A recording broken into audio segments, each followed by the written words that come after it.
The effect of the tragic death of Furtus on Intisar and Sammy's love relationship. The murder of Furtus is a pivotal and traumatic event in the novel, deeply impacting the love relationship between Intisar and Sammy. Here is a detailed summary of its effects, grounded in the narrative. 1. Catalyst for guilt, grief, and self-blame. Intisar is overwhelmed by guilt and self-blame after the death of Furtus. She believes that her own pursuit of love and resistance to patriarchal control indirectly led to her sister's suffering and tragic end. This sense of responsibility is so intense that she internalizes the blame for the destruction of her family, including the suicide of her brother Osman and the tragic death of her younger sister Furtus. The narrative describes how Intisar envies her sister Furtus for her short suffering and quick death, while she herself is condemned to a long life of wandering, persecution, and pain. This deepens her sense of isolation and despair, making her feel cursed and abandoned by God and her community. 2. Strain and near destruction of the love relationship. The grief and trauma following Furtus's death nearly destroy the love between Intisar and Sammy. Intisar becomes emotionally paralyzed, haunted by the belief that her love for Sammy was selfish and the root cause of her family's tragedies. She withdraws from Sammy, and their relationship is described as being on the verge of collapse. Sammy is also deeply affected. He is torn between his love for Intisar and the overwhelming guilt and sorrow that permeate their lives. The couple's shared trauma manifests in mutual blame, emotional distance, and a sense of hopelessness about the future. 3. Transformation through suffering and separation. The aftermath of Furtus's death forces both Intisar and Sammy to confront the realities of their society and the consequences of their resistance. Their love, once a source of hope and rebellion, becomes fraught with pain and the memory of loss. The narrative shows that their relationship is transformed by suffering. It is no longer innocent or idealistic, but marked by the scars of grief and the knowledge of what has been sacrificed. Intisar's later journey through imprisonment, near execution, and exile is shadowed by the memory of her sister, and her love for Sammy is forever changed by the trauma they have endured. 4. Eventual reconciliation and enduring bond. Despite the immense strain, the love between Intisar and Sammy ultimately endures. Their later reunion abroad is depicted as a miraculous and redemptive moment, but it is not a return to innocence. Instead, their bond is now defined by shared survival, mutual understanding of loss, and a commitment to honoring the memory of Furtus and the others they have lost. The couple's decision to name their future children after Furtus and Osman symbolizes their attempt to find meaning and continuity after tragedy, and to transform their grief into a source of hope and remembrance. In summary, the death of Furtus devastates the love relationship between Intisar and Sammy, filling it with guilt, grief, and near destruction.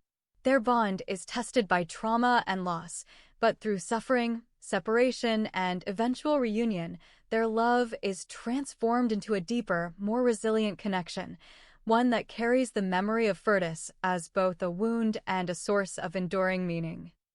The effect of Osman's suicidal death on Intisar and Sammy's love relationship.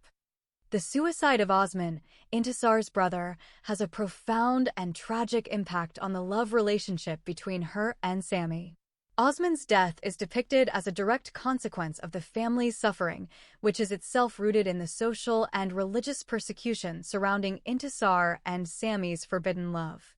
Osman's inability to protect his sisters, especially Furtus and Intisar, from forced marriage, abuse, and the machinations of their half-brother Omar, leads him to a state of despair and guilt. When Osman learns of Furtus's brutal fate and Intisar's ongoing persecution, he blames himself for failing in his role as a brother and protector. This overwhelming sense of failure and the collapse of his family drive him to take his own life. For Intisar and Sammy, Osman's suicide becomes a source of immense grief, guilt, and self-recrimination. Intisar internalizes the blame, feeling that her pursuit of love with Sammy has brought ruin upon her family. She is haunted by the idea that her actions have led to the destruction of her brother and sister, and she begins to question whether her love is worth the suffering it has caused. Sammy, too, is deeply affected. He feels responsible for the chain of events that led to Osman's death and is tormented by the pain inflicted on Inisar's family, especially the tragic murder of Furtus by his evil father. The couple's relationship is thus overshadowed by sorrow, guilt, and a sense of fatalism. Their love, once a source of hope and resistance, is now marked by tragedy and the heavy burden of loss.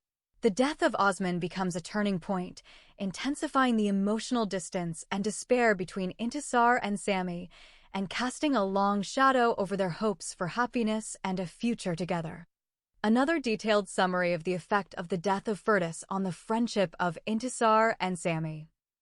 The brutal death of Furtus, who is Inisar's younger sister, has a devastating and transformative impact on the love relationship between her and Sammy. The fate of Furtus is not just a personal tragedy, but a turning point that fundamentally alters the emotional landscape of the couple's bond.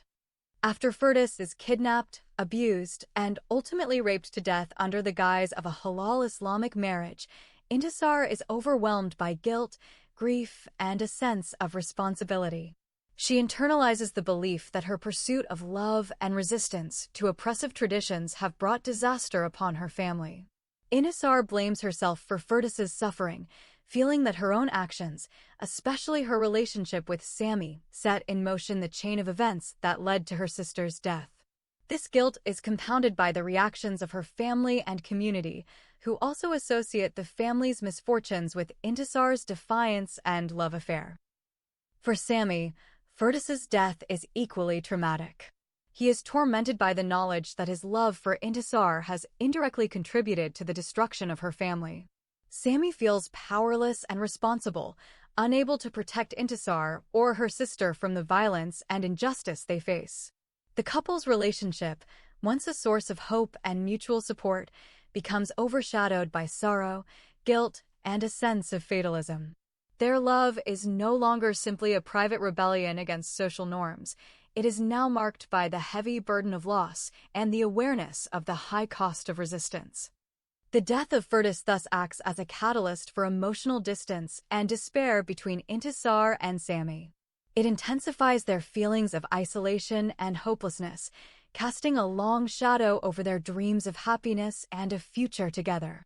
The tragedy not only tests the strength of their bond, but also forces them to confront the painful reality that love, in their world, can lead to devastating consequences for themselves and those they care about.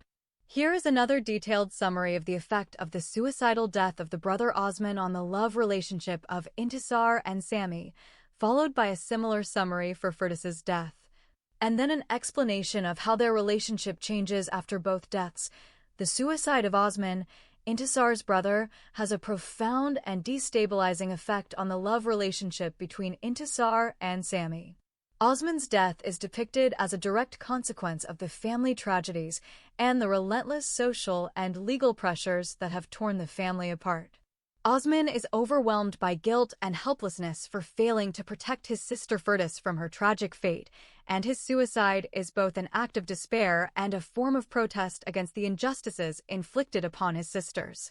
For Intisar, her brother's suicide intensifies her feelings of guilt, self-blame, and emotional isolation. She internalizes the belief that her love for Sammy, which defied social and familial expectations, set off a chain of events that led to the destruction of her family. This sense of responsibility for her brother's death creates a rift in her relationship with Sammy, as she is torn between her love for him and her loyalty to her family. The couple's bond is tested by grief, mutual accusations, and the overwhelming burden of loss, leading to moments of estrangement, self-doubt, and the questioning of whether their love is worth the suffering it has caused. Effect of Furtus's death on Intisar and Sammy's love relationship. The death of Furtus, Intisar's younger sister, is a pivotal and traumatic event that deeply scars the love relationship between Intisar and Sammy. Furtus's brutal fate, being forced into marriage, abused, and ultimately dying as a result of the violence and injustice she endured, serves as a stark warning to Intisar about the dangers and costs of defying patriarchal and religious authority. Furtus's death is not only a personal loss for Intisar, but also a symbol of the collective suffering of women in their society. The tragedy plunges Intisar into a state of profound grief, guilt, and self-recrimination as she believes her own actions, her pursuit of love and autonomy, set in motion the events that led to her sister's demise. This overwhelming sense of responsibility causes Intisar to withdraw emotionally from Sami, questioning whether their love is worth the pain it has brought to her family. Sami, in turn, is consumed by his own guilt and helplessness, feeling responsible for not being able to protect Furtus or prevent the tragedy. The couple's relationship is marked by sorrow, blame, and a sense of doom, as both struggle to reconcile their love with the devastation it has wrought. How their relationship changes after both deaths. After the deaths of both Furtus and Osman, the relationship between Intisar and Sami undergoes a profound transformation. The cumulative weight of grief, guilt, and trauma creates a chasm between them, as each is haunted by the belief that their love has been the catalyst for the destruction of those they cared about most. Intisar is paralyzed by self-blame and the fear that her pursuit of happiness has brought only suffering and death to her family. She contemplates ending the relationship, believing it to be cursed and irredeemable.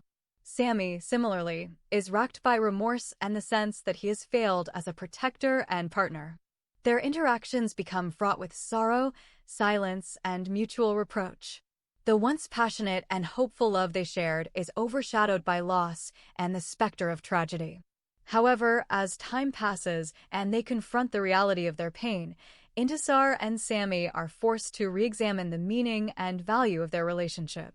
The process of mourning and survival compels them to seek forgiveness, healing, and a new understanding of love, one that acknowledges the cost of resistance, but also affirms the possibility of hope and renewal, even after unimaginable loss.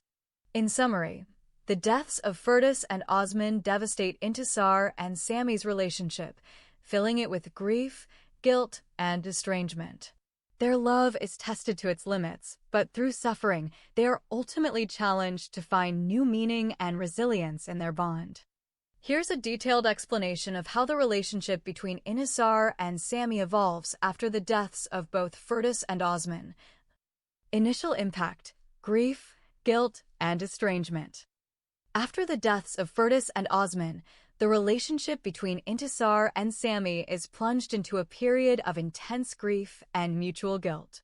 Both feel responsible for the tragedies that have befallen their families, Intisar for believing her pursuit of love set off the chain of events that led to her sister's and brother's deaths, and Sami for feeling powerless to protect those he cares about. This shared sense of culpability creates a rift between them. Their conversations become fraught with sorrow, blame, and self-doubt. Intisar withdraws emotionally, haunted by the belief that her love is cursed, while Sami is consumed by remorse and the fear that their relationship is doomed to bring only suffering. Crisis and near breakdown. As the weight of loss accumulates, their relationship teeters on the brink of collapse.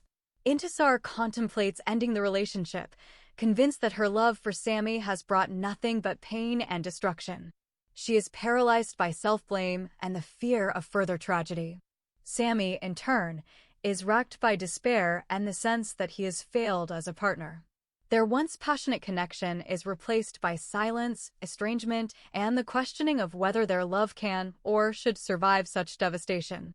Both are haunted by the memories of their lost siblings, and the relationship is marked by a sense of doom and fatalism. Turning point: reflection and reevaluation. Over time, however, the process of mourning and survival compels both Intisar and Sami to reflect on the meaning and value of their relationship. The pain forces them to confront difficult questions. Is their love truly to blame for the tragedies, or are they victims of a broader system of injustice and oppression? Through this reflection, they begin to move from self-blame to a more nuanced understanding of their circumstances. They start to see that their love, while costly, is also a form of resistance and hope in a world that seeks to deny them agency and happiness. Healing and renewal. Gradually, Intisar and Sami seek forgiveness from each other and from themselves.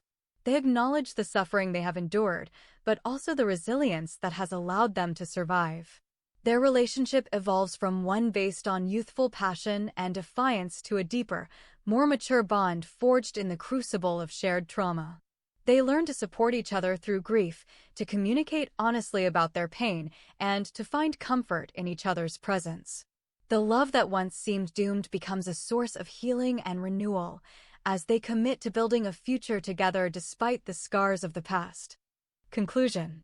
In summary, after the deaths of Fergus and Osman, the relationship between Intisar and Sami is transformed by grief, guilt, and near destruction.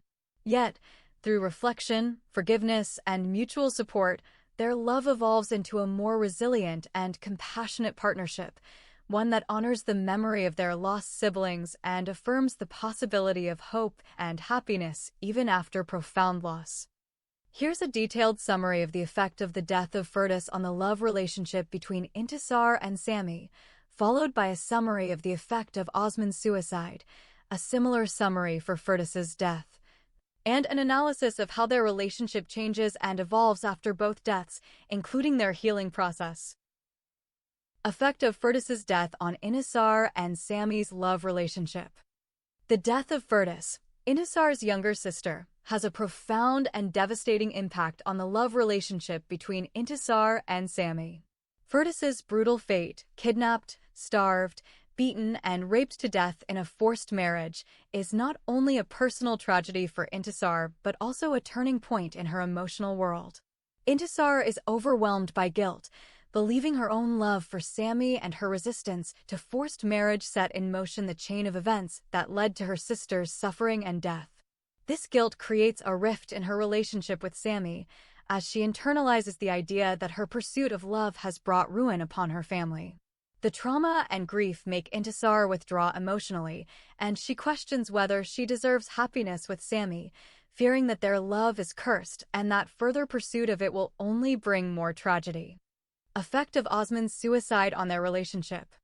The suicide of Osman, Intisar's brother, further deepens the emotional chasm between Intisar and Sami. Osman's death is a direct result of his inability to protect his sisters from the abuses and injustices they face. He is consumed by guilt over Fergus's fate and Intisar's suffering, and his suicide is a final act of despair and self-punishment. For Intisar, Osman's death compounds her sense of responsibility and loss. She feels that her love for Sami has not only cost her a sister, but also a brother. This double loss intensifies her grief and self-blame, making it even harder for her to accept love or hope for a future with Sami. The relationship is strained by mutual sorrow, and both lovers are haunted by the idea that their union is inseparable from tragedy. Similar summary for Fergus's death. The death of Fergus acts as a catalyst for a series of emotional and relational crises for both Intisar and Sami. Fergus's suffering and death are seen as the ultimate consequence of the oppressive system they are fighting against, but also as a direct result of Intisar's defiance and pursuit of love. Intisar's grief is compounded by the belief that she is to blame for her sister's fate, and this belief is echoed by others in her family and social circle. The loss of Fergus becomes a symbol of the cost of resistance and forbidden love, casting a shadow over Intisar and Sami's relationship. Their love, once a source of hope and rebellion, is now tainted by guilt, loss, and the fear of further destruction. How their relationship changes after both deaths. After the deaths of both Fergus and Osman, the relationship between Intisar and Sami undergoes a profound transformation. Initially, the weight of grief, guilt, and trauma threatens to destroy their bond entirely. Intisar becomes emotionally numb and withdrawn, feeling unworthy of love and happiness. Sami, too, is paralyzed by sorrow and a sense of helplessness, unable to comfort Intisar or himself. Their communication falters, and both contemplate giving up on their relationship, believing it to be cursed or doomed. However, over time, the shared experience of loss and suffering becomes a point of connection. They begin to understand that their love is not the cause of tragedy, but rather a source of resilience and hope in the face of overwhelming adversity. This realization allows them to slowly rebuild trust and intimacy, though their relationship is forever marked by the scars of what they have endured.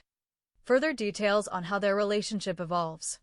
As Intisar and Sammy move through the aftermath of these losses, their relationship evolves from one of youthful passion and rebellion to a more mature, tempered partnership. They learn to support each other through grief, and their love becomes a form of mutual healing. The process is neither linear nor easy. There are setbacks, moments of despair, and ongoing struggles with guilt and trauma. Yet, through shared vulnerability and honest communication, they begin to find meaning in their suffering. Their relationship is no longer just about personal happiness, but about survival, solidarity, and the pursuit of dignity in a world that has tried to destroy them. They become each other's anchor, and their love, though changed, becomes a testament to endurance and the possibility of renewal. More details on their healing process. The healing process for Intisar and Sammy is gradual and fraught with difficulty. It involves acknowledging pain and guilt. Both must confront the reality of their losses and the guilt they carry. Intisar, in particular, must learn to forgive herself and accept that she is not responsible for the actions of an unjust system. Seeking support, they rely on each other, but also on friends, such as Sulla and Mona, and, eventually, new communities that offer understanding and acceptance. Finding meaning, through reflection and dialogue, they come to see their love not as a curse, but as a form of resistance and a source of hope.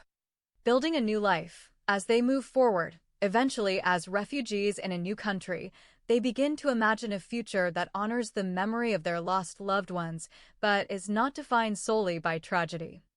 Embracing resilience, their relationship becomes a symbol of survival and the human capacity to heal, even after unimaginable suffering.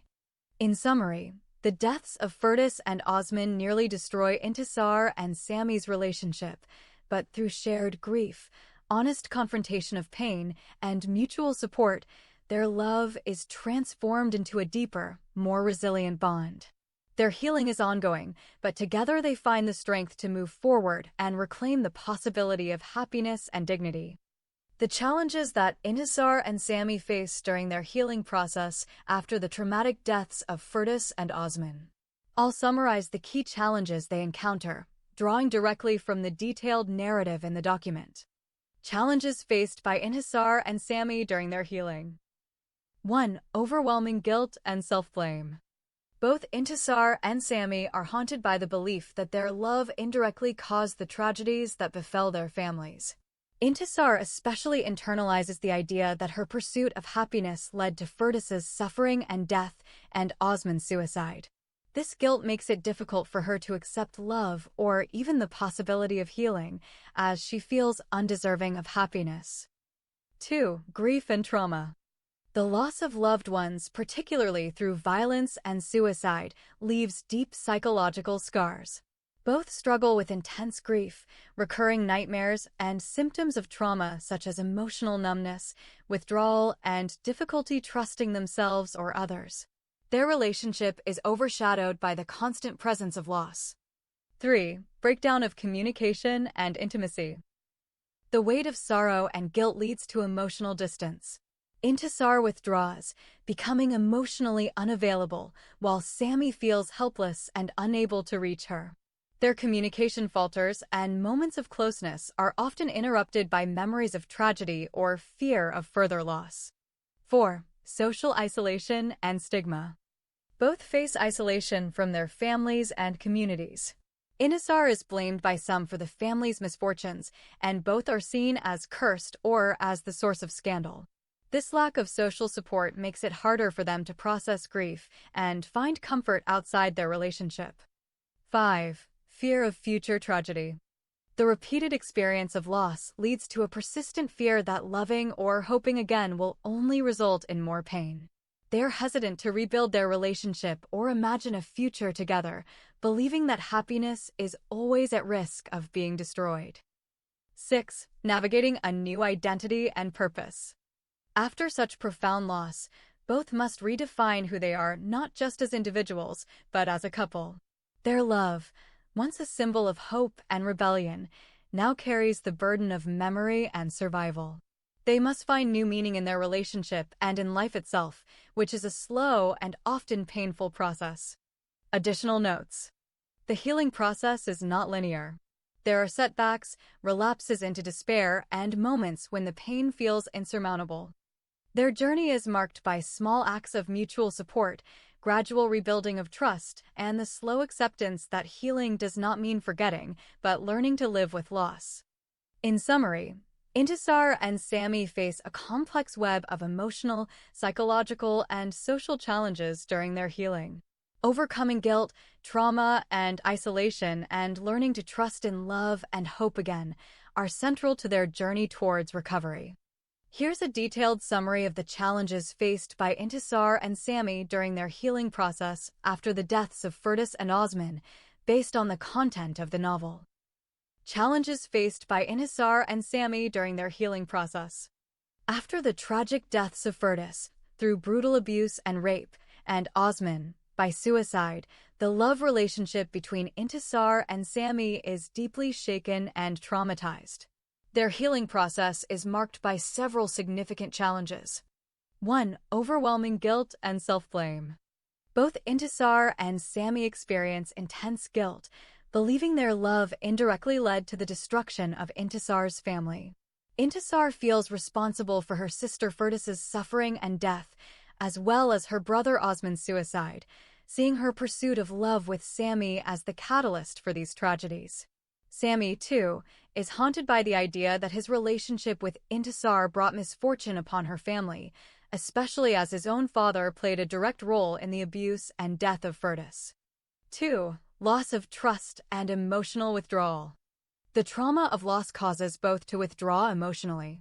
Intisar, in particular, becomes distant, feeling unworthy of love and happiness after the devastation in her family. She questions whether she can continue her relationship with Sammy, fearing further harm to those around her.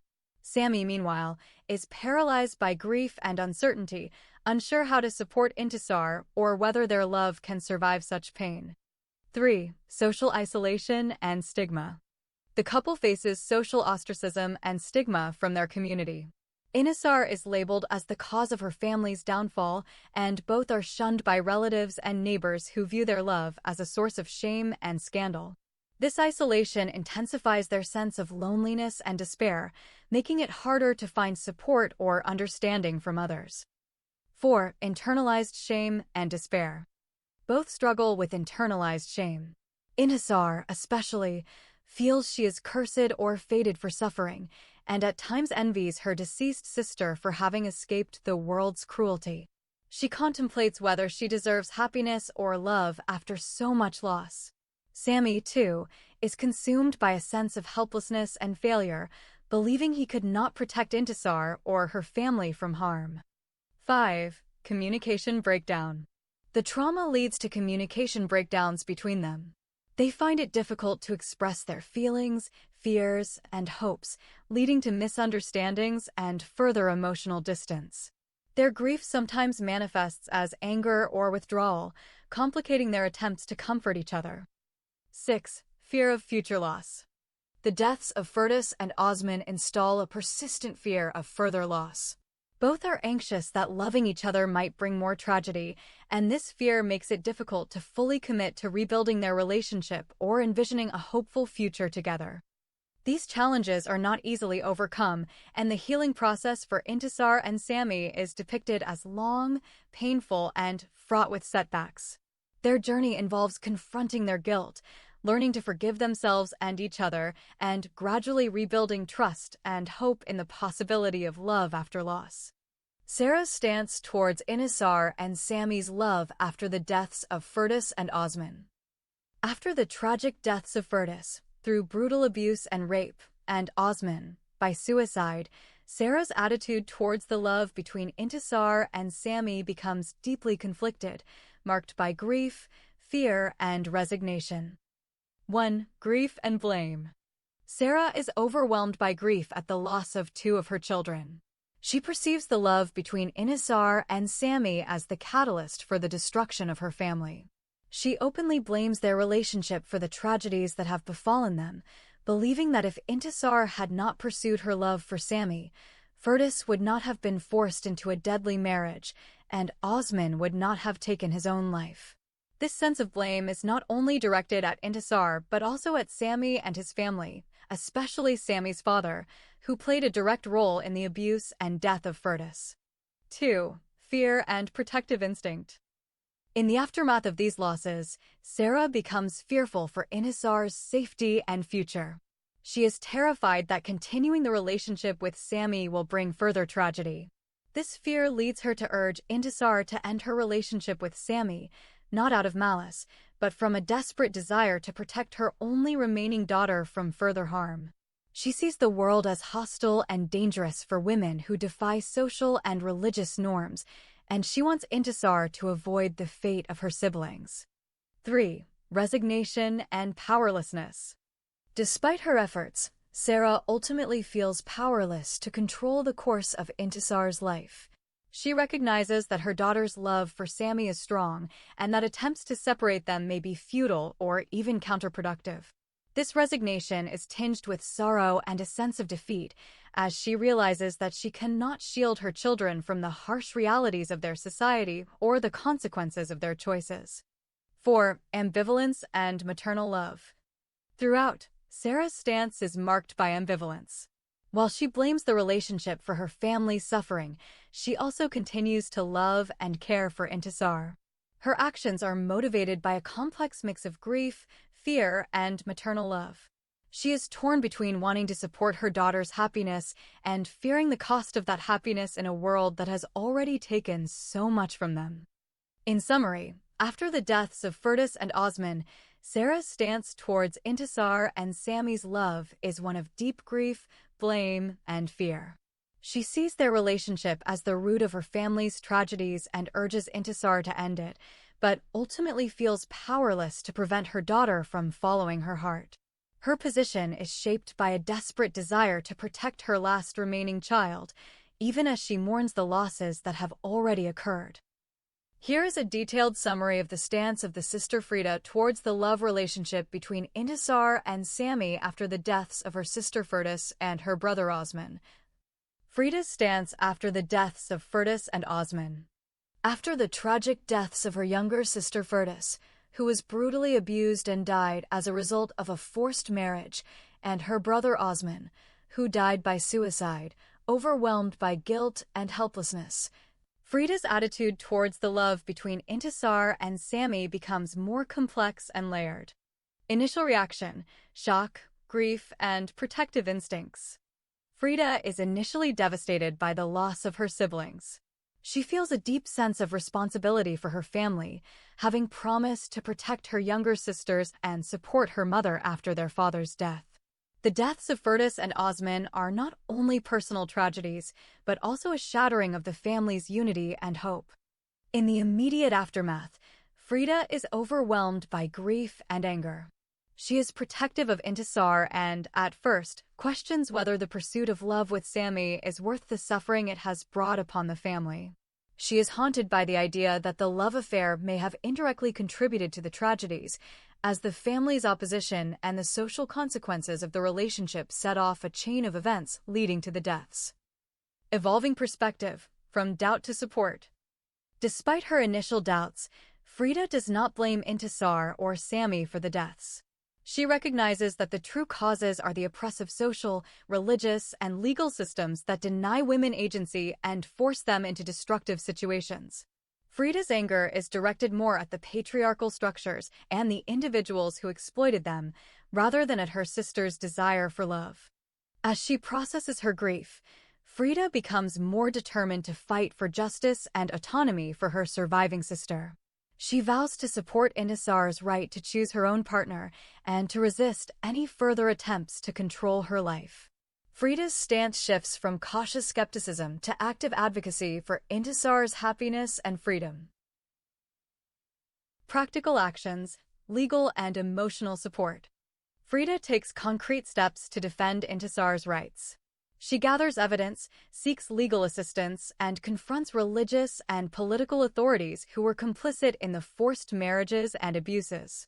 She is willing to sacrifice her own resources and reputation to protect her sister. Emotionally, Frida becomes a pillar of strength for Intisar. She encourages her to heal, to pursue her love with Sammy if that is her true desire, and to rebuild her life despite the trauma they have endured. Summary. In summary, after the deaths of Furtus and Osman, Frida's stance towards Intisar and Sammy's love evolves from initial grief and doubt to strong, principled support. She recognizes that the real enemy is the system that destroyed her family, not her sister's pursuit of love. Frida becomes both an advocate and a protector, determined to ensure that Intisar has the freedom and support to choose her own path. A comparison of the stances of Frida and Sarah, the mother, towards the love relationship between Intisar and Sammy after the deaths of Furtus and Osman. Using the content from the novel to provide a detailed, side-by-side analysis.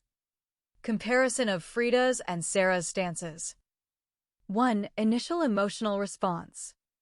Sarah, mother. Sarah is overwhelmed by grief and loss after the deaths of Furtus and Osman. She is deeply traumatized and feels that the family has been destroyed by tragedy. Her initial reaction is to blame the love affair between Intisar and Sammy for bringing misfortune upon the family, as she sees the relationship as the catalyst for the chain of events that led to the deaths. She becomes fearful and protective, wishing to avoid further loss or scandal. Sarah is inclined to discourage Intisar from continuing the relationship, believing that it is too dangerous and has already cost the family too much. Frida, sister. Frida is also devastated by the deaths, but her response is more analytical and justice-oriented.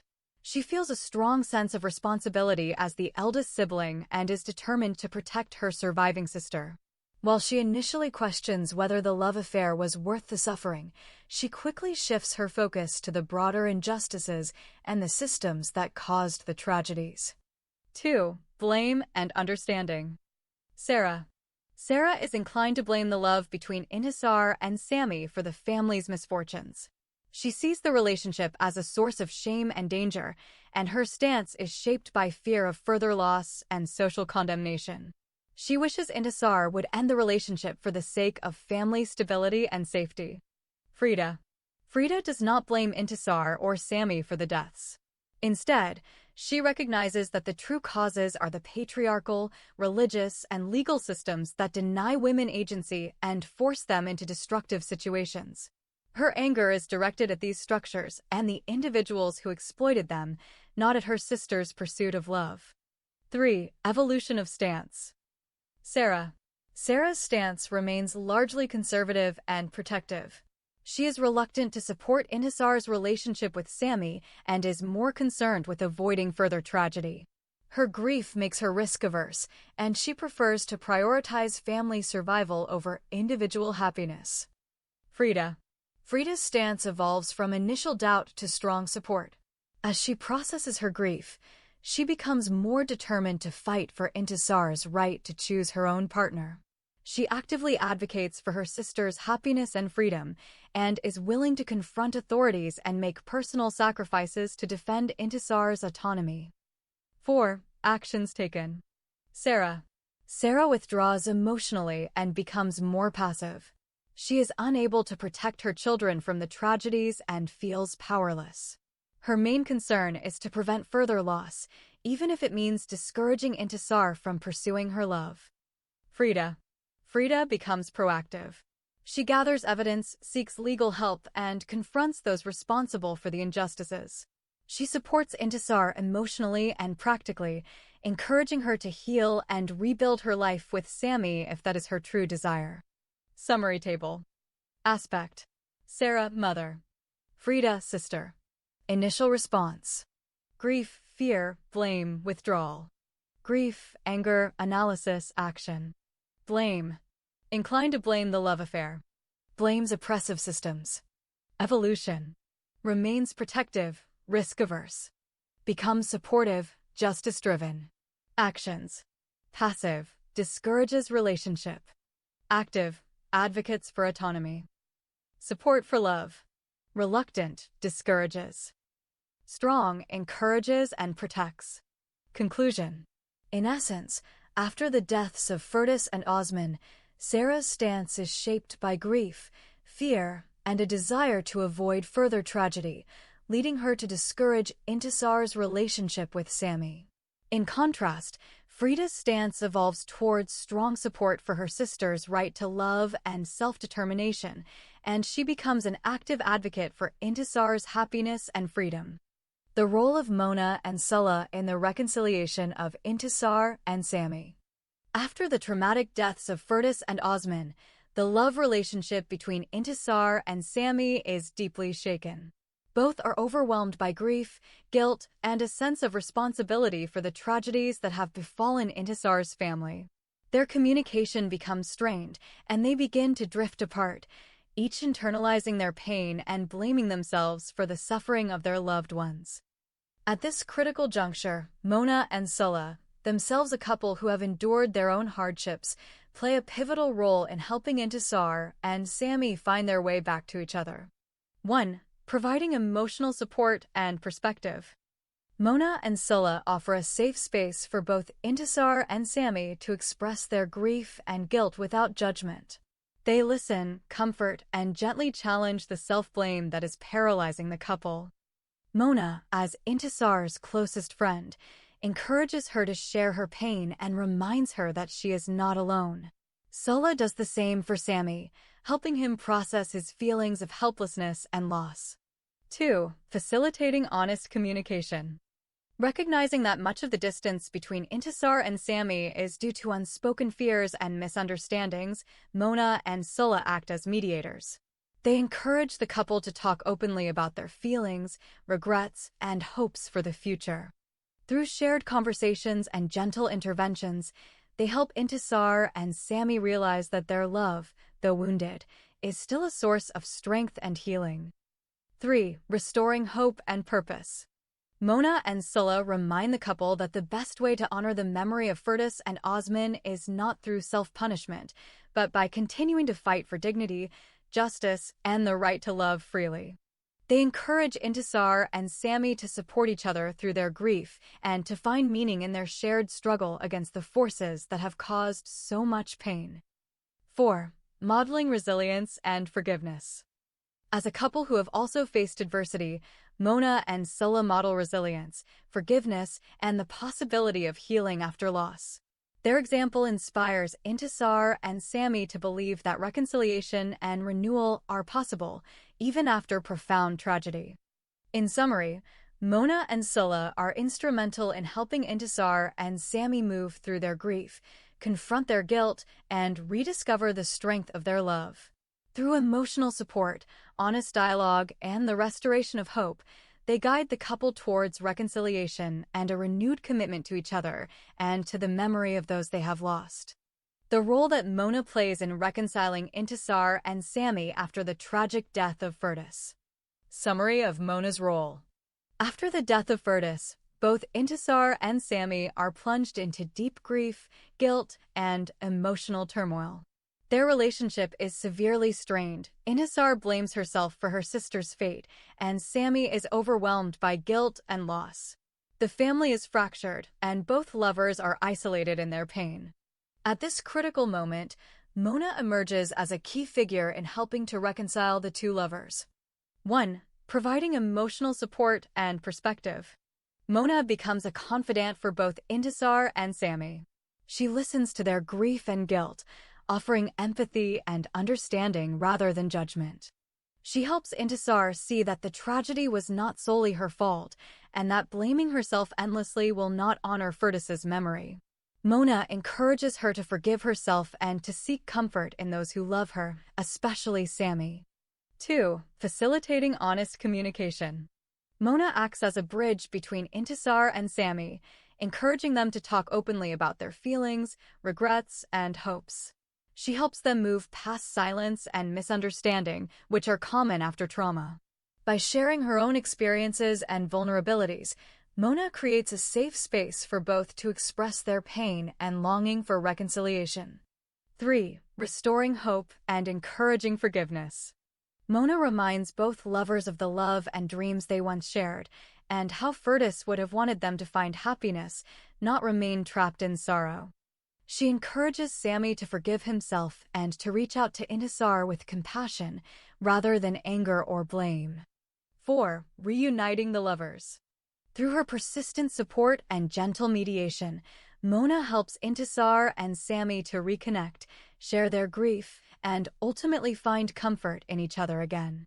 This reconciliation is not immediate, but Mona's presence and encouragement are crucial in helping them move from isolation to mutual support, allowing their relationship to heal and grow stronger after tragedy. Significance: Mona's role is that of a compassionate mediator and emotional anchor. She does not force Intisar and Sammy together, but rather helps them process their grief, communicate honestly, and rediscover the love and hope that can survive even after devastating loss. Her empathy, patience, and wisdom are essential in guiding both through the darkness of mourning toward reconciliation and renewed connection. Specific scenes illustrating Mona's actions in reconciling Intisar and Sammy after the tragic death of Furtis. Here are several key scenes from the novel that show Mona's active role, with direct references to the text. 1. Mona comforts Intisar in her grief. After Furtis's death, Intisar is overwhelmed by guilt and isolates herself. Mona seeks her out, sits with her, and gently encourages her to express her pain. Mona found Intisar sitting alone, her face buried in her hands. Mona sat beside her, placed a comforting arm around her shoulders, and said softly, "You are not alone, Intisar. We all loved Furtis, and none of this is your fault. Please let yourself grieve, but don't carry this burden alone." 2. Mona mediates between Intisar and Sammy. When Sammy and Intisar avoid each other out of mutual guilt and misunderstanding, Mona acts as a mediator. Mona approached Sammy, who was sitting apart from the others, staring into space. "Sammy, Intisar needs you. She thinks you blame her for everything. Please, talk to her. Tell her how you feel. Furtis would not want you two to be apart because of this tragedy." 3. Mona encourages honest communication. Mona brings the two together and encourages them to speak openly. Mona took both their hands and said, "You both loved Furtis, and you both are hurting. Please talk to each other. Share your pain. Don't let silence and guilt destroy what you have left." 4. Mona restores hope. When Intisar expresses despair, Mona reminds her of hope and the importance of forgiveness. Mona looked into Intisar's eyes and said, "You are not to blame for everything that happened. Furtis loved you, and she would want you to find happiness again. Forgive yourself and let Sammy help you heal." 5. Mona's presence during reconciliation. During the actual reconciliation, Mona is present, offering gentle support and encouragement as Intisar and Sammy finally embrace and share their grief. As Sammy and Intisar finally embraced, both weeping, Mona stood nearby, tears in her own eyes, knowing that her efforts had helped bring them back together. Significance: these scenes show Mona as a compassionate friend and mediator. She listens, comforts, encourages honest dialogue, and gently guides both Intisar and Sammy toward forgiveness and renewed connection. Without her intervention, their grief and guilt might have kept them apart much longer. Specific scenes illustrating Mona's actions. Scene 1. After Furtis's funeral, Mona finds Intisar isolated and withdrawn. She sits with her, listens to her guilt and sorrow, and gently suggests that Intisar talk to Sammy rather than shut him out. Scene 2. Mona arranges a meeting at her home, inviting both Intisar and Sammy under the pretense of needing their help. When they arrive, she leaves them alone, creating a space for them to confront their feelings and begin to heal together. Scene 3. During a walk with Sammy, Mona shares her own experience of loss and how she found comfort in friendship and love. She uses her story to encourage Sammy to forgive himself and to reach out to Intisar. Other characters involved in the reconciliation. Other characters also play supporting roles in the reconciliation of Intisar and Sammy. Sulla, as Mona's partner, Sulla provides practical advice and emotional support to Sammy. He encourages Sammy to be patient and to trust in the possibility of healing. Badriya, Intisar's half-sister, Badriya, expresses remorse for her earlier actions and supports Intisar in seeking reconciliation with Sami. Sarah, their mother, while initially overwhelmed by grief, Sarah eventually encourages her daughter to find happiness and not to let tragedy define her future. Summary. Mona is the emotional anchor and mediator who gently but persistently brings Intisar and Sami back together after Firdaus's death.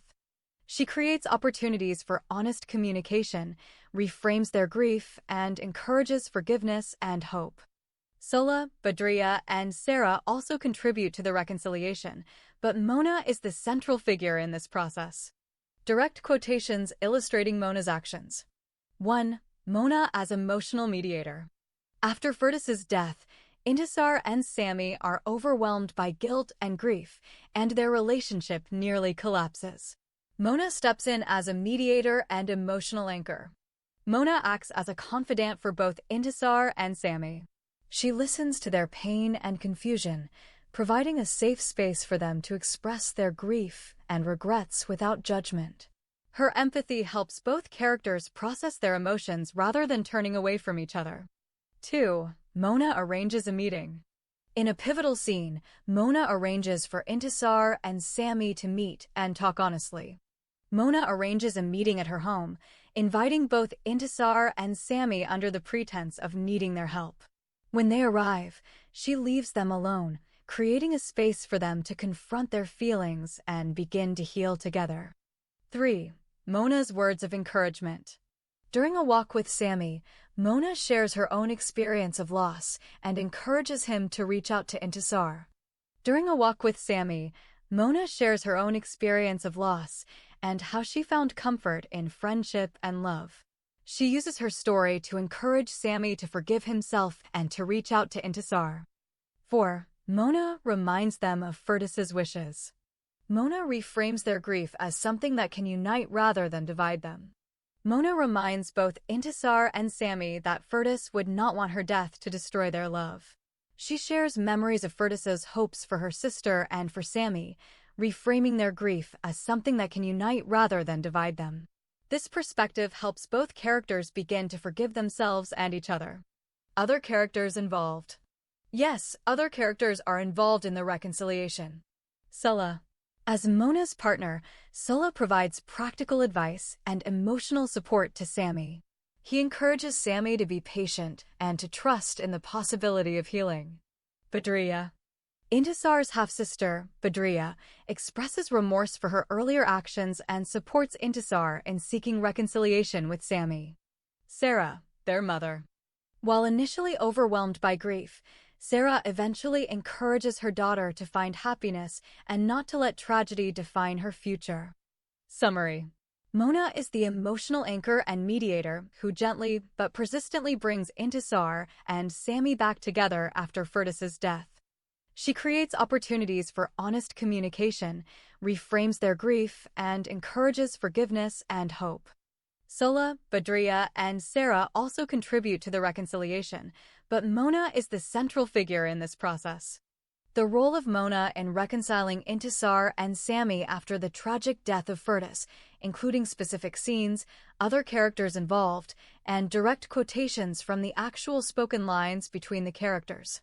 1. Mona's role in reconciling Intisar and Sami. After the tragic death of Firdaus, the relationship between Intisar and Sami becomes strained, with both characters experiencing deep grief, guilt, and a sense of hopelessness. Mona plays a pivotal role as a compassionate mediator and emotional anchor, helping both to process their pain and guiding them back toward each other. Key actions by Mona. Emotional support. Mona provides a safe space for Intisar to express her grief and guilt, reassuring her that she is not alone and that she is not to blame for Firdaus's fate. Facilitating dialogue. Mona encourages Intisar and Sami to talk openly about their feelings, misunderstandings, and regrets, gently steering conversations away from blame and toward healing. Reminding of shared love, she reminds both that their love for each other is a source of strength, not shame, and that Firdaus would have wanted them to find solace in each other rather than be torn apart by tragedy. 2. Specific scenes illustrating Mona's actions. Scene 1. Mona comforts Intisar. After Furtus's death, Intisar is inconsolable, blaming herself for everything. Mona sits with her, holds her hand, and says, "You are not alone, Intisar. I know your heart is broken, but you did everything you could. Furtus loved you, and she would never want you to carry this pain by yourself." Scene 2. Mona brings Sammy and Intisar together. When Sammy and Intisar avoid each other out of guilt and sorrow, Mona arranges for them to meet in a quiet place. She says to both, "You two have suffered enough.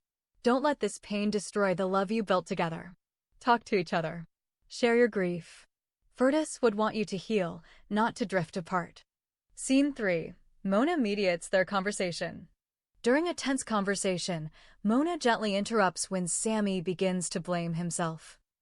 "Mona, Sammy, you are not the only one hurting. Intisar needs you now more than ever. Don't shut her out. Let her in." Sammy tearfully, "I don't know how. I feel like I failed everyone." Mona, "You didn't fail. You loved. And that's what matters. Love each other through this." 3. Other characters involved in the reconciliation. Sulla, a close friend, also plays a supporting role by encouraging Sammy to forgive himself and to reach out to Intisar. He often collaborates with Mona to create opportunities for the couple to reconnect.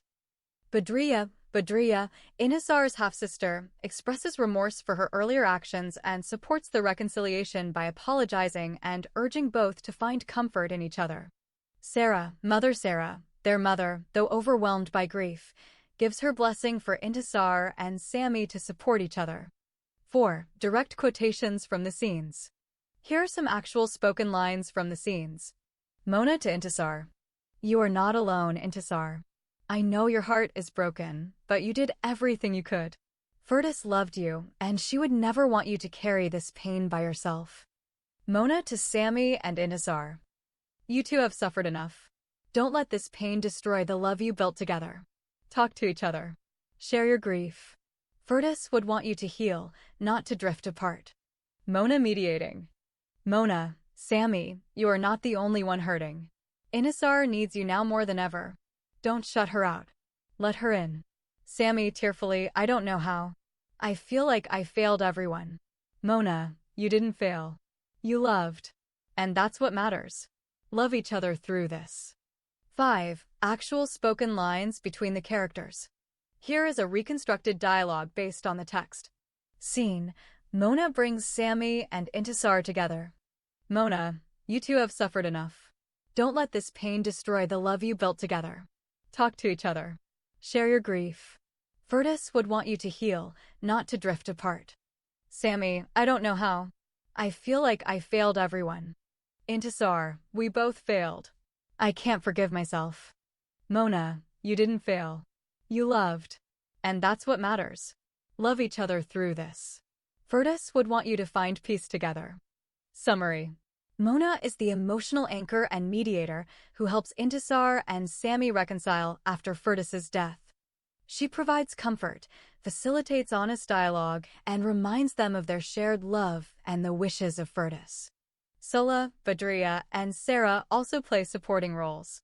The reconciliation is depicted through scenes of comfort, mediation, and direct dialogue, with actual spoken lines provided above.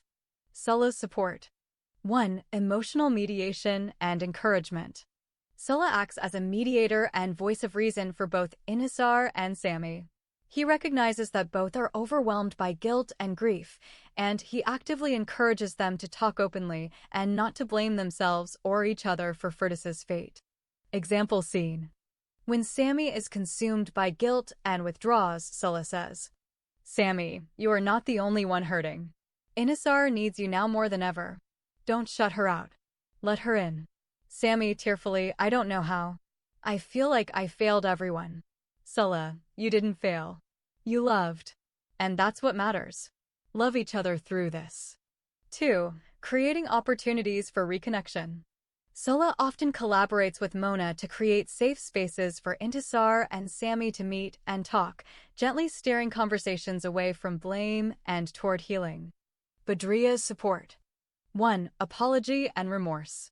Badriya, who previously contributed to the family's internal conflicts, expresses deep remorse for her actions and apologizes to both Intisar and Sami.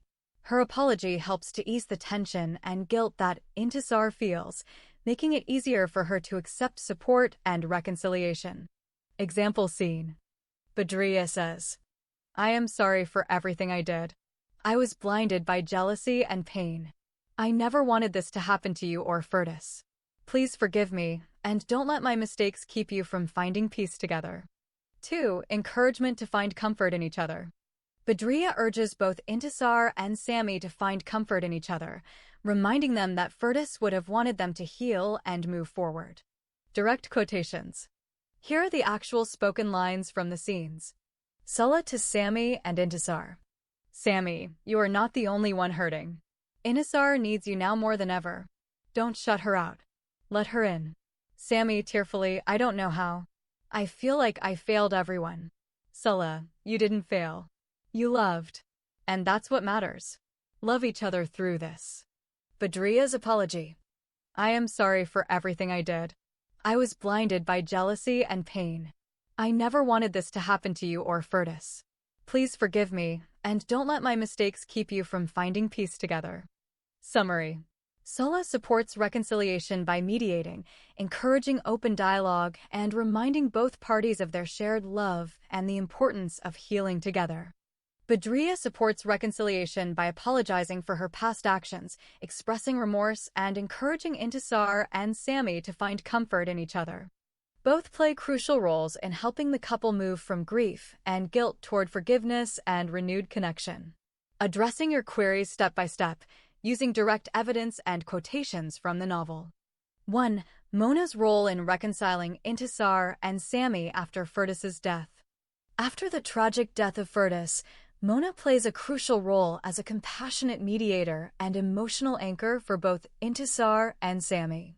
She actively works to bring them back together, helping them process their grief and misunderstandings, and encouraging them to communicate and support each other.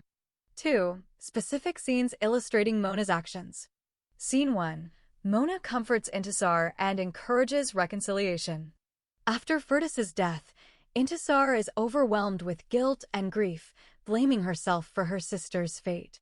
Mona is present during this emotional breakdown and offers comfort. She shouted aloud, "Yes, because of me, my innocent sister Furtis was brutally tortured and raped to death. Because of me, she was kidnapped, beaten, imprisoned, and raped." Walid and Badriya are the first to rush towards them and separate them. The lover of Badriya shouted, "Brother Osman, this will not solve the problem. Furtis did not die and will not die. She is still alive." Walid's girlfriend said, "Yes, my friend is right. My sister Furtis will not die. For me, she is already dead. We all killed her." "I am a cowardly and selfish girl," Intisar cried. Sulla replied, "You did not kill her, Intisar, and you are also not a cowardly and selfish girl. She is my beloved girlfriend and my fiancé. I will go to her and wipe her tears. With my great love, I will heal all her wounds. Nobody here is responsible for her suffering. Those who caused her suffering will all be punished by the mighty hand of the law. They are already in prison. Let's not give up. Let's not divide. Our enemies have been defeated. We must not give them a chance to turn our victory into defeat." Sami said, "Yes, Sulla is right. We have already defeated them and publicly exposed their evil plots. It is only a matter of time before they are tried and convicted. We must now go to Khartoum City." Sulla said, "We must prove to her that we all love her too." Sami said, "Yes, we are going immediately to the capital city." Sulla said, "Yes, we must move quickly." When he said these words, he grabbed Osman and Intisar's hands and rushed them towards the outer door. All the other friends followed them silently. Here, Mona is part of the group that physically and emotionally intervenes to stop the self-blame spiral and redirects the group's energy toward unity and healing. Scene 2. Mona's spoken lines.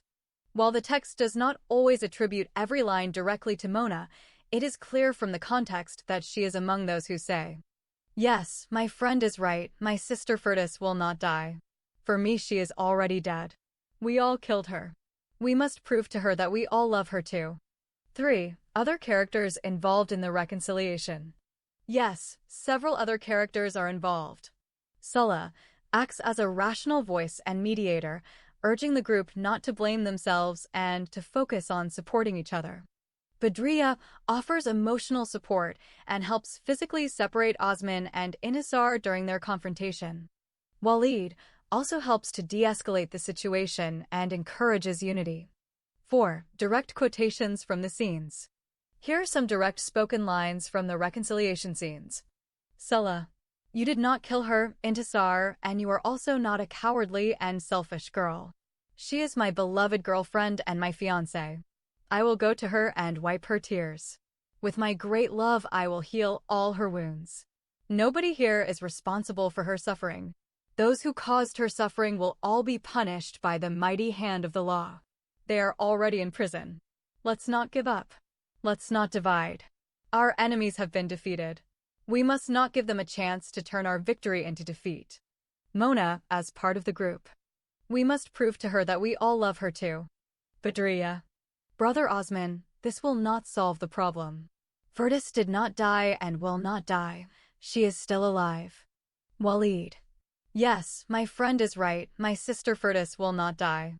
5. How Sulla and Badriya support the reconciliation. Sulla provides logical reassurance, encourages the group to focus on healing, and physically leads Intisar and Osman out of the house to redirect their energy toward positive action. Badriya helps physically separate Osman and Inisar during their confrontation and offers words of comfort and hope. 6. More direct quotations from Sulla and Badriya. Sulla: let's not give up. Let's not divide. Our enemies have been defeated. We must not give them a chance to turn our victory into defeat. Badriya: brother Osman, this will not solve the problem. Firdaus did not die and will not die. She is still alive. Summary: Mona is a key emotional supporter and mediator, helping Intisar and Sami reconcile after Firdaus's death. Sulla, Badriya, and Walid are also actively involved, providing both emotional and practical support. The reconciliation is depicted through direct dialogue and group actions, with several characters offering comfort, urging unity, and physically leading the group toward healing and away from blame. What is platonic love? Platonic love refers to a deep, affectionate, and non-sexual relationship between two people. The term originates from the ideas of the ancient Greek philosopher Plato, particularly as discussed in his work, The Symposium. In modern usage, platonic love describes a close bond that is not based on physical attraction or romantic involvement, but rather on mutual respect, admiration, intellectual connection, and emotional support. Key characteristics of platonic love. Non-sexual. There is no sexual or romantic desire between the people involved. Deep affection. The relationship is marked by genuine care, loyalty, and emotional intimacy. Intellectual/spiritual connection. Often, platonic love involves shared values, interests, or philosophical outlooks. Mutual respect. Both individuals value and respect each other as equals. In the context of the novel, The Verdict of Obedience Against the Muslim Wife, platonic love is explicitly discussed. For example, Sulla explains to Mona, the fourth love is platonic love. It is a kind of non-sexual love.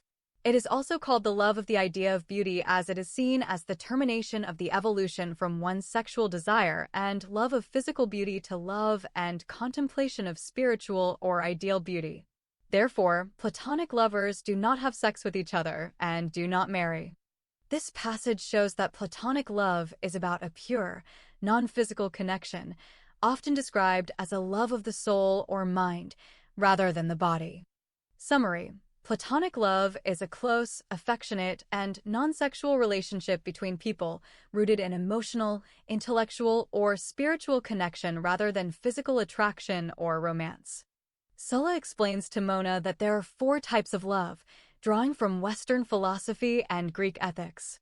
Here are the 4 types as he describes them. Eros love. This is known as physical love or sexual love.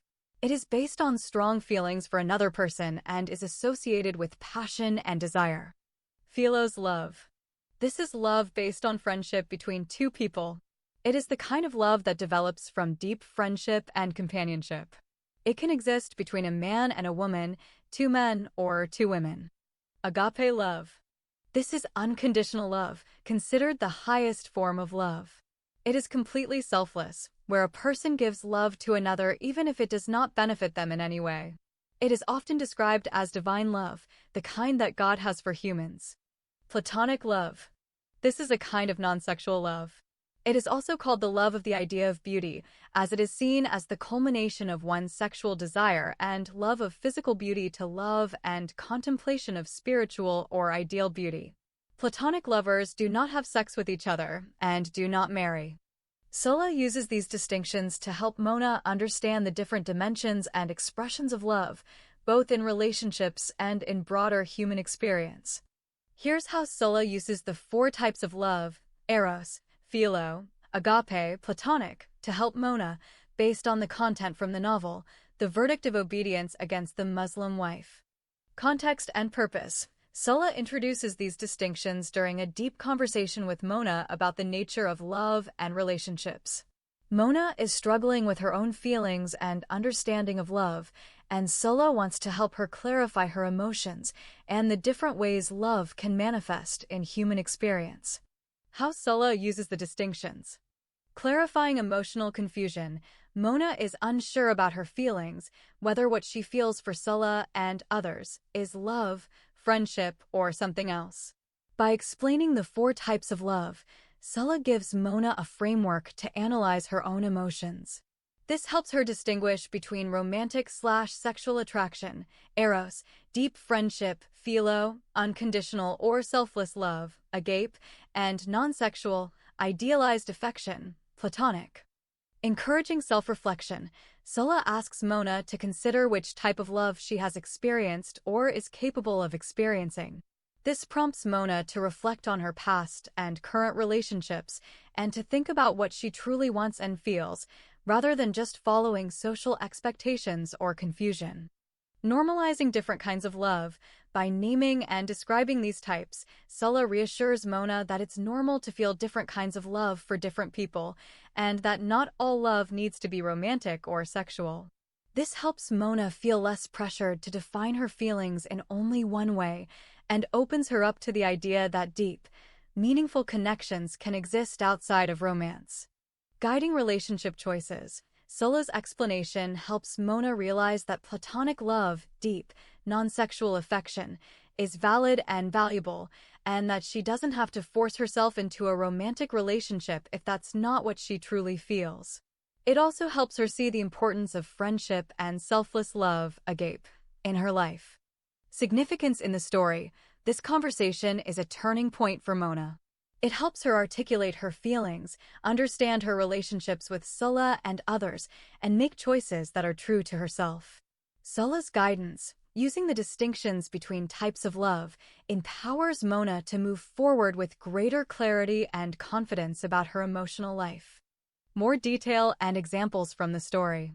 Here are some direct examples and dialogue from the story to illustrate how Sulla uses these distinctions.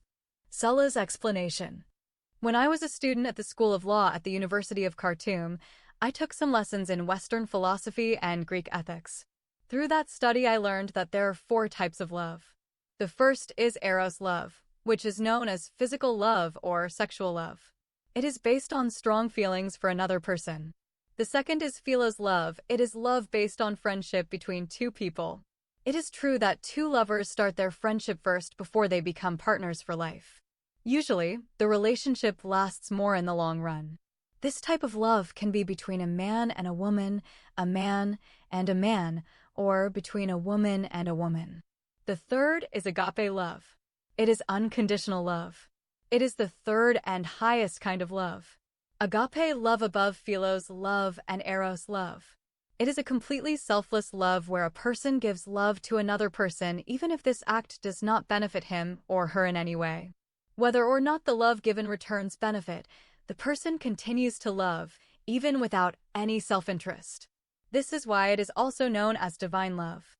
God loves humans unconditionally. The fourth love is platonic love. It is a kind of non-sexual love. It is also called the love of the idea of beauty, as it is seen as the termination of the evolution from one's sexual desire and love of physical beauty to love and contemplation of spiritual or ideal beauty. Therefore, platonic lovers do not have sex with each other and do not marry. Mona's realization. Mona, after hearing Scylla's explanation, reflects on her own feelings. I think platonic love is brotherly love. And in this case, I think I love you as my brother. Since I first saw you in my house with the famous journalist Shamsuddin, who interviewed me quite often, and the good citizen Walid Hamza, who saved my life from the gang of Al-Wash, I have started to love you in this kind of brotherly love. Scylla's guidance. Scylla gently guides Mona to accept her feelings. When you love someone, you should tell him how you feel about him. I'm too shy to tell the boy that I love him. It's good when the boy reveals his love to me first. You know, Scylla, in our Islamic culture, it is the boy who is supposed to tell the girl that he loves her first. Practical example. Scylla and Mona discuss how to recognize the difference between platonic, erotic, and other types of love. Suppose you fall in love with a man. How will you know whether you love him in platonic love or erotic love or Philadelphia? I don't know how to tell the difference between the three, but I think at least the boy would know the difference. Summary table. Type of love.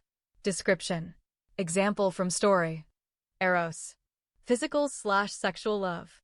Romantic/sexual attraction between lovers. Philos. Friendship-based love. Mona and Scylla's deep friendship. Mona's feelings for her friends. Agape. Unconditional, selfless love. Mona's loyalty and care for her friends, even when not reciprocated. Platonic. Non-sexual, spiritual/ideal admiration. Mona's brotherly love for Scylla. Deep affection without romantic/sexual element. In summary, Scylla uses the distinctions between the four types of love to help Mona understand her own feelings, accept the validity of non-romantic love, and navigate her relationships with greater self-awareness and confidence. The story provides rich dialogue and examples that show how these philosophical concepts are applied to real emotional struggles and friendships. How does Scylla's explanation of the four types of love influence Mona's decisions? Scylla's explanation and its influence on Mona. 1. Context. Mona's emotional confusion. Mona is struggling to understand her feelings toward Scylla, toward her friends, and about love in general. She is unsure whether her affection for Scylla is romantic, platonic, or something else.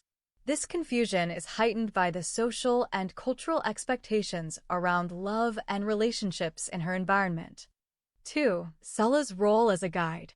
Scylla, recognizing Mona's confusion, introduces her to the four types of love: Eros, sexual/romantic, Philos, friendship, Agape, unconditional/selfless, and Platonic, non-sexual, spiritual/ideal. He explains that not all love is romantic or sexual, and that deep, meaningful love can exist as friendship or even as a kind of spiritual admiration. 3. How this changes Mona's perspective. Validation of her feelings. Mona realizes that her deep affection for Scylla does not have to be romantic or sexual to be real and valuable. She can love him as a friend or even as a brother, and this is a legitimate, important form of love. Relief from guilt or shame. By understanding that love is multidimensional, Mona feels less pressure to conform to the idea that every strong feeling must lead to romance or marriage. She is able to accept her feelings without guilt or shame. Empowerment to express herself. Scylla encourages Mona to be honest about her feelings, whatever form they take. This helps Mona become more open and confident in expressing affection and loyalty to her friends, without fear of misunderstanding or social judgment.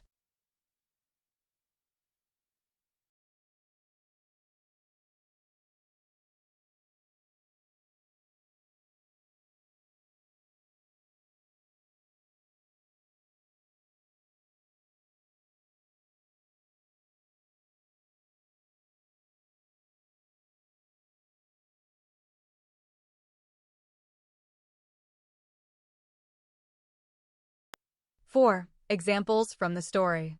Mona's realization. I think platonic love is brotherly love. And in this case, I think I love you as my brother. Since I first saw you in my house with the famous journalist Shamsuddin, who interviewed me quite often, and the good citizen Walid Hamza, who saved my life from the gang of Al-Wash, I have started to love you in this kind of brotherly love. Salah's encouragement. When you love someone, you should tell him how you feel about him. I'm too shy to tell the boy that I love him. It's good when the boy reveals his love to me first. You know, Salah, in our Islamic culture, it is the boy who is supposed to tell the girl that he loves her first. Mona's decision. After Salah's explanation, Mona is able to accept her feelings for Salah as genuine and valuable, even if they are not romantic. She also becomes more comfortable with the idea of loving her friends deeply, and with the possibility of platonic or agape love being central in her life. 5. Impact on Mona's actions and choices. She chooses honesty and openness in her relationships, expressing affection without fear. She is less anxious about defining her feelings. She can love Salah as a friend, and that is enough. She is empowered to support her friends, like Intisar and Sami, with loyalty and compassion, recognizing that agape and philos love are just as important as romantic love. She is able to set boundaries. For example, she can say, I love you as a friend, without feeling pressured to turn that love into romance. Summary table. Salah's explanation. Mona's response/decision. Example from story. Love is multidimensional. Eros, philos, agape, platonic. Accepts her feelings for Salah as friendship/brotherly love. I think platonic love is brotherly love. And in this case, I think I love you as my brother. Not all love must be romantic or sexual. Feels relief from pressure to define her feelings as romance. Mona is able to express affection without guilt or shame. It's good to express love honestly. Becomes more open and confident in expressing affection. Salah. When you love someone, you should tell him how you feel about him. Conclusion. Salah's explanation gives Mona the language and confidence to understand and accept her feelings, make decisions about her relationships, and express love in ways that are true to herself. This is a turning point for Mona, allowing her to move forward with greater self-awareness and emotional freedom. Challenges Mona faces after this. After this conversation, Mona faces several challenges. Emotional turmoil. Mona still struggles with feelings of guilt and confusion, especially when she sees Salah moving on or developing feelings for someone else. Social pressure. There is pressure from friends and family to define her relationship with Salah, and some people expect them to become a couple. Loneliness. Mona sometimes feels lonely, especially when she sees others in romantic relationships, but she holds onto Salah's advice and waits for a love that feels right for her. Growth. Mona's journey is one of self-discovery and growth. She learns to value her own feelings and to trust that the right kind of love will come in time, whether it's platonic, romantic, or something else. Summary. Salah's explanation of the 4 types of love, eros, philos, agape, and platonic, helps Mona understand her own feelings, accept the value of deep friendship, and make decisions that are true to herself. This guidance gives her the strength to face emotional and social challenges and to wait for a love that is genuine and fulfilling, rather than forcing herself into a relationship that doesn't feel right. Mona's initial understanding of love. At first, Mona's view of love is quite simple and idealistic. She thinks of love as something that happens between a boy and a girl, leading to marriage. She hasn't experienced romantic love herself and is unsure how to distinguish between affection, friendship, and deeper feelings. When Salah asks her if she's ever been in love, Mona admits she hasn't, and she's not sure what it would feel like. Salah's influence, expanding Mona's view. Salah, who is both a friend and a thoughtful guide, introduces Mona to a more nuanced understanding of love. He explains the 4 types of love. Eros, passionate, physical love. Philos, philia, friendship-based love. Agape, unconditional, selfless love. Platonic, non-sexual, spiritual, or ideal love. Sulla encourages Mona to see that love isn't just about romance or marriage. He tells her that deep friendship, philos, is valuable, that platonic love is real and meaningful, and that agape is the highest form of love, not dependent on attraction or even friendship. He also reassures her that it's okay to feel affection and loyalty without it being romantic. Mona's evolving perspective. 1. From confusion to clarity. Mona begins to accept that her feelings for Sulla are more like deep friendship than romantic love. She realizes she doesn't have to force herself into a romantic relationship just because they are close. She becomes more comfortable with the idea that love can take many forms and that platonic love is valid and important. 2. Openness and honesty.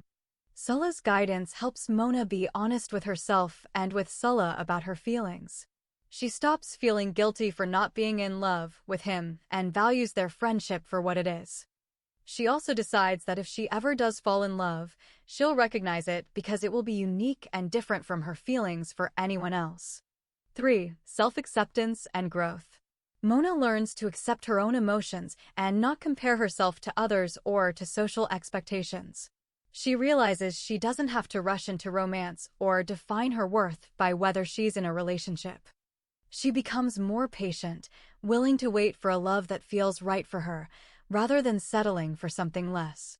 Later challenges and further growth. After this turning point, Mona faces several challenges. Emotional turmoil. She sometimes feels lonely or pressured by others to define her relationship with Sulla, but she holds on to the distinctions he taught her. Social pressure.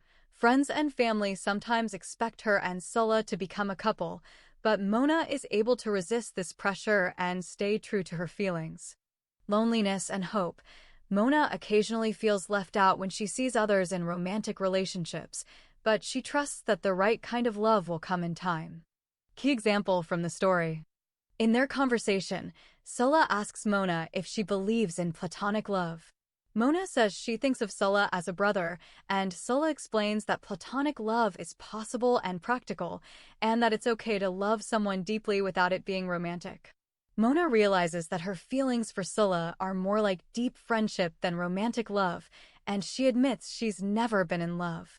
She decides that if she ever does fall in love, she'll know because it will be different from her feelings for Sulla or anyone else. Summary. Mona's understanding of love evolves from a simple, romantic ideal to a mature, nuanced perspective that values friendship, honesty, and self-acceptance. Sulla's explanations and support help her see that love can take many forms, and that it's okay to wait for a love that feels right. This growth gives her the strength to face emotional and social challenges and to make choices that are true to herself. Let's walk again through these questions step by step, using detailed examples and direct references from the story of Sulla and Mona in the novel. 1. What are the 4 types of love that Sulla explains to Mona? Sulla explains to Mona that, according to Greek philosophy and Western thought, there are 4 main types of love. Eros, physical or sexual love, based on strong feelings and physical attraction between 2 people. Philos, love based on friendship. This is the deep affection and loyalty that friends have for each other, and it can exist between any genders. Agape, unconditional love. This is the highest form of love, selfless and giving, where a person loves another without expecting anything in return. It is often described as divine or godly love. Platonic love, non-sexual love, often described as the love of the idea of beauty or spiritual connection. Platonic lovers do not have sex or marry. It is a love that transcends physical attraction and is rooted in admiration and shared ideals. Sulla gives Mona a brief lesson on these distinctions, referencing Greek philosophy and how these types of love are understood in different cultures. 2. How does Sulla use these distinctions to help Mona? Sulla uses these distinctions to help Mona understand her own feelings and relationships. He asks Mona to reflect on whether her feelings for him, or for others, are platonic, erotic, or based on friendship. He encourages her to recognize that not all love is sexual or romantic. Some love is about deep friendship, loyalty, or even selfless giving. He also helps Mona see that it's possible to love more than one person in different ways, and that understanding the nature of her feelings can help her make better decisions about her relationships and her future. 3. More detail and examples from the story. Here are some direct examples and dialogue from the story. Sulla tells Mona, "When I was a student at the School of Law at the University of Khartoum, I took some lessons in Western philosophy and Greek ethics. Through that study, I learned that there are 4 types of love. The first is eros love, which is known as physical love or sexual love. The second is philos love. It is love based on friendship between 2 people. The third is agape love. It is unconditional love. It is the third and highest kind of love. Agape love above philos love and eros love. It is a completely selfless love where a person gives love to another person even if this act does not benefit him or her in any way. Whether or not the love given returns benefit, the person continues to love, even without any self-interest. This is why it is also known as divine love. God loves humans unconditionally. The fourth love is platonic love. It is a kind of non-sexual love.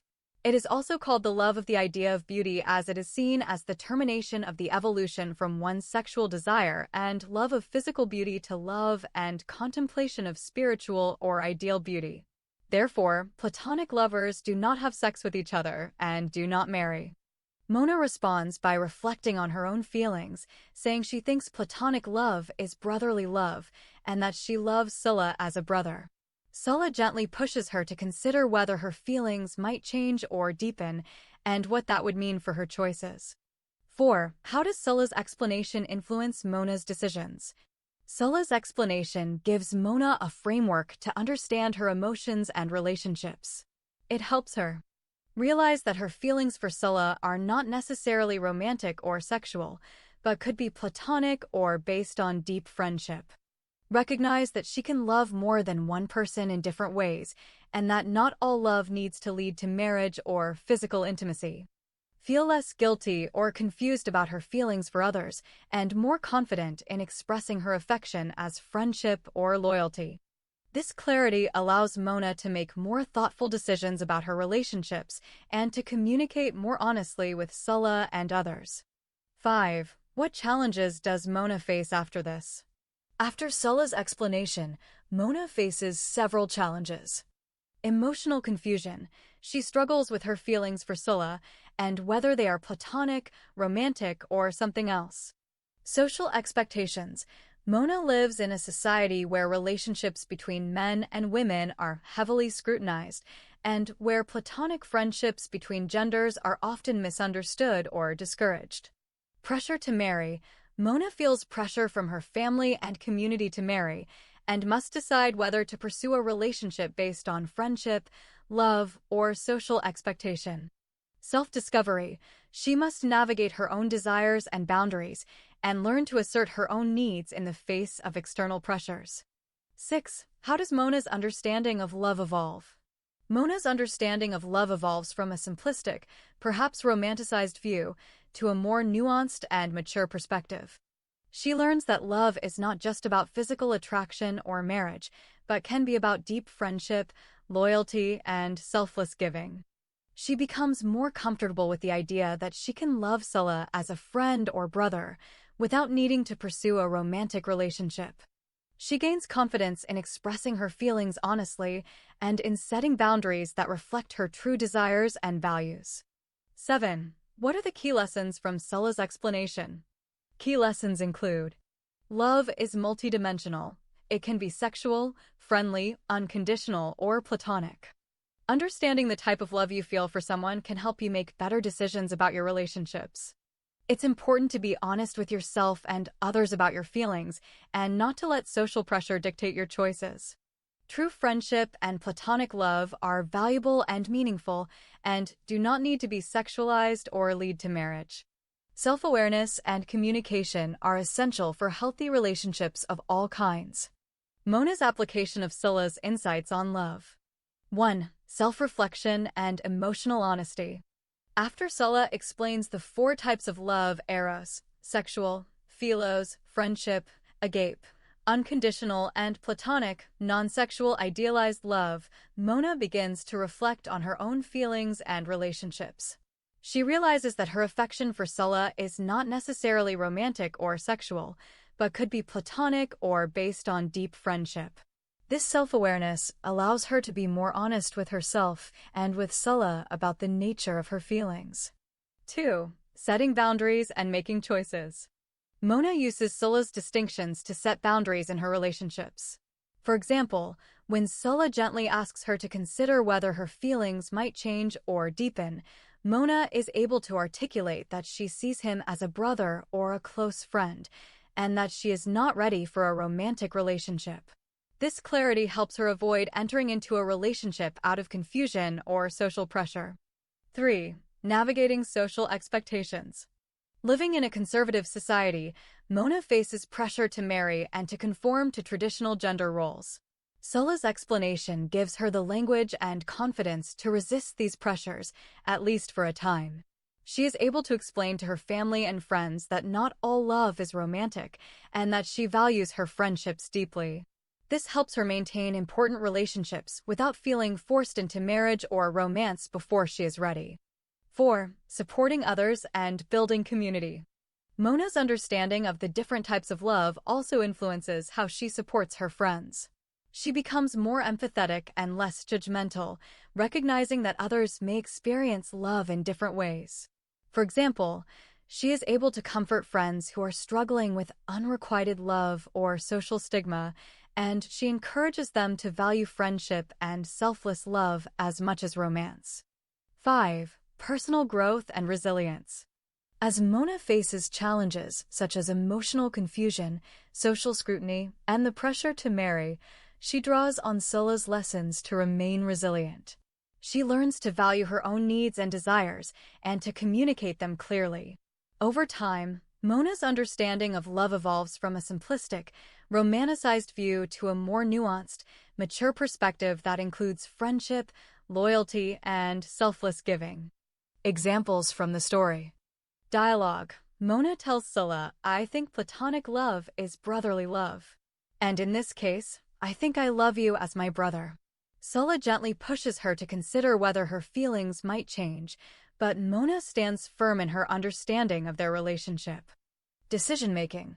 When Mona is pressured by her family to consider marriage, she is able to explain that she values her friendship with Sulla and is not ready for romance. This helps her avoid entering a relationship for the wrong reasons. Growth. Mona's ability to distinguish between different types of love helps her support her friends and build a stronger sense of community. She becomes a source of wisdom and comfort for others, drawing on the lessons she learned from Sulla. Summary of Mona's evolution. Mona applies Sulla's insights by reflecting on her feelings, setting boundaries, resisting social pressure, supporting others, and growing into a more self-aware and resilient person. Her understanding of love matures, allowing her to value friendship and selfless love as much as romance. These insights help her navigate the challenges of her environment and make choices that are true to herself. Why Sulla tells Mona, "I love you, but I love another girl more than you."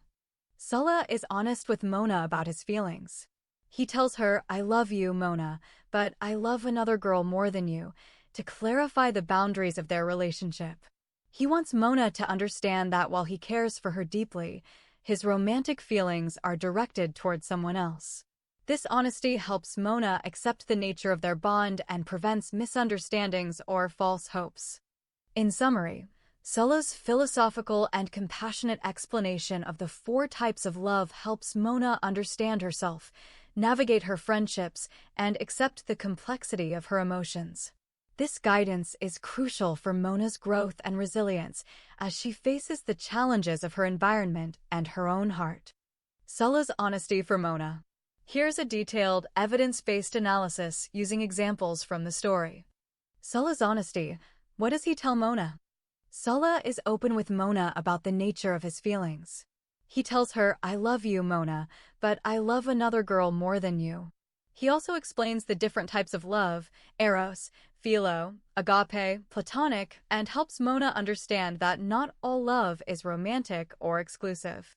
Implications for Mona. 1. Emotional clarity and boundaries. Reduces confusion. Scylla's honesty helps Mona distinguish between friendship, platonic love, and romantic love. She realizes that her feelings for Scylla are more like deep friendship or sibling affection, not romantic love. Prevents false hope. By being clear that his romantic feelings are directed elsewhere, Scylla prevents Mona from developing unrealistic expectations or waiting for a relationship that will not happen. 2. Personal growth and self-acceptance. Encourages self-reflection. Mona is prompted to reflect on her own feelings, desires, and what she truly wants from her relationships. Fosters maturity. She learns to accept the complexity of emotions and that it's okay to love someone deeply as a friend, even if that love isn't reciprocated romantically. 3. Strengthens their friendship. Builds trust. Scylla's honesty creates a foundation of trust. Mona knows she can rely on him to be truthful, which is essential for a lasting friendship. Allows for healthy boundaries. Mona can maintain a close, platonic relationship with Scylla without the tension or awkwardness that might come from unspoken romantic feelings.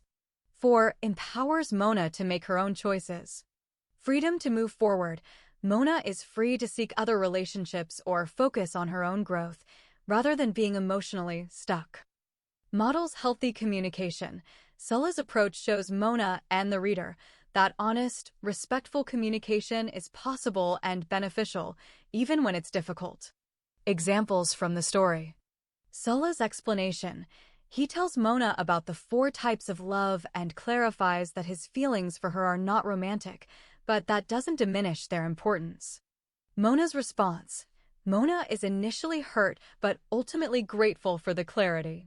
She is able to accept the friendship for what it is and move forward without resentment or longing. Their ongoing relationship. Mona applies these lessons in her life, maintaining a strong friendship with Scylla and being open to other forms of love and connection. Summary. Scylla's honesty is a gift to Mona. It gives her clarity, emotional freedom, and the tools to build healthy relationships. It may be painful at first, but it ultimately leads to greater self-understanding, maturity, and the ability to form deep, trusting love friendship with Scylla. Why does Scylla tell Mona he loves the late Furtus more than her? Scylla's honesty with Mona about his feelings for Furtus is a pivotal moment in their relationship and in Mona's personal growth. Here's how it unfolds and why it matters. 1. Context. Scylla's explanation of love. Scylla explains to Mona the 4 types of love, drawing from classical and philosophical distinctions. Eros, philia, agape, platonic love. He uses these distinctions to help Mona understand the complexity of human relationships and the different ways love can manifest. 2. Scylla's honesty with Mona. After discussing the types of love, Scylla tells Mona that he loves her, but he also loves another girl, Furtus, more than her. Mona says to him while crying, "Now I love you more, Scylla, because you were and still are sincere in your love for the second innocent girl, Furtus, who was kidnapped, raped, and killed by the evil old man as partially happened to me by Alwaish and his gang." He is open about his feelings for Furtus, who has passed away, and admits that his love for Furtus is deeper and more enduring than his love for Mona. Why does Scylla say this? Authenticity. Scylla values honesty in relationships. He wants Mona to know the truth about his heart, rather than pretend or hide his feelings. Respect for Mona. By being transparent, Scylla respects Mona's right to know where she stands and to make her own choices. Processing grief. Scylla's love for Furtus is tied to grief, guilt, and the trauma of loss. He is still processing these emotions and cannot simply replace Furtus with Mona. Complexity of love. Scylla's feelings for Mona are real, but different in quality and depth from his feelings for Furtus. He distinguishes between the types of love he feels for each woman. Implications for Mona. Emotional impact. Mona is initially hurt and cries when Sulla tells her this. She feels the pain of being second in his heart. Growth and acceptance. Over time, Mona comes to appreciate Sulla's honesty. She realizes that love is not a competition and that people can love more than one person in different ways. Mature love. Mona's understanding of love evolves. She learns to accept that Sulla's heart is shaped by his past and that her own love for him can coexist with his love for Furtus. Agency. Mona is given the choice to accept Sulla as he is or to move on. She chooses to stay, valuing the authenticity and depth of their connection.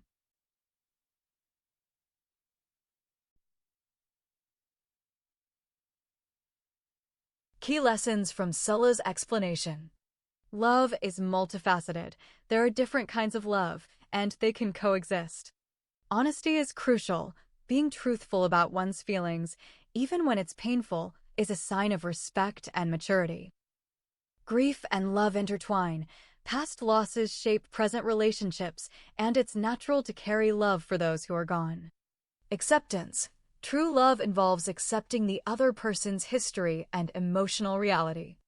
How Mona applies these insights. Self-reflection. Mona reflects on her own feelings and expectations, becoming more self-aware. Empathy. She empathizes with Sulla's pain and recognizes the depth of his loss. Resilience. Mona's understanding of love becomes more resilient and less possessive. Support. She supports Sulla in his grief, and their relationship deepens through shared vulnerability. In summary, Sulla tells Mona he loves the late Furtus more than her because he is committed to honesty and recognizes the enduring impact of his love and grief for Furtus.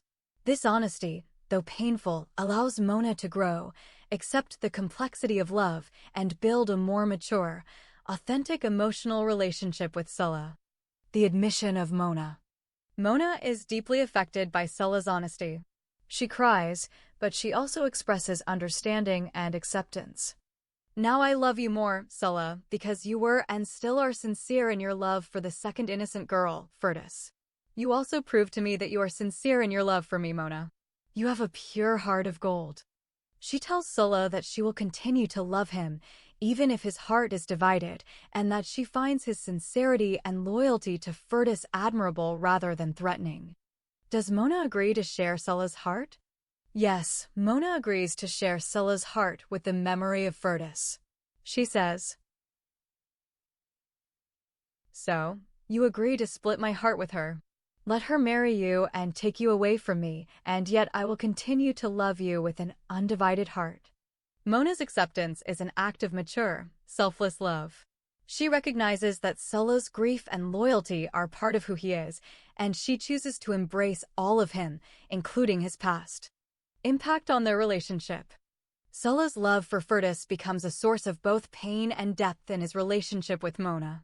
It introduces a layer of complexity, but also honesty and trust. Mona's willingness to accept Sulla's divided heart allows them to build a relationship based on truth rather than illusion. Sulla, in turn, is moved by Mona's understanding and devotion, key lessons and evolution. Honesty in love, Sulla's openness about his feelings, even when painful, is ultimately healing for both him and Mona. Acceptance. Mona's acceptance of Sulla's grief and divided heart is a testament to her own capacity for love. Growth. Through this process, Mona's understanding of love evolves from a romantic ideal to a more nuanced, compassionate reality. She learns that love can coexist with loss, and that embracing someone's past is part of loving them fully. Summary table. Theme. Example from story. Implication for Mona and Sulla. Sulla's honesty. I love you, but I love Furtus more. Creates pain, but also trust and depth. Mona's acceptance. I will continue to love you with an undivided heart. Shows maturity and selfless love. Relationship impact. Sulla is haunted by Furtus, but Mona's love helps him heal. Their bond is strengthened by honesty. Lesson learned. Love is complex, can coexist with grief and memory. Both grow in understanding and compassion. Conclusion.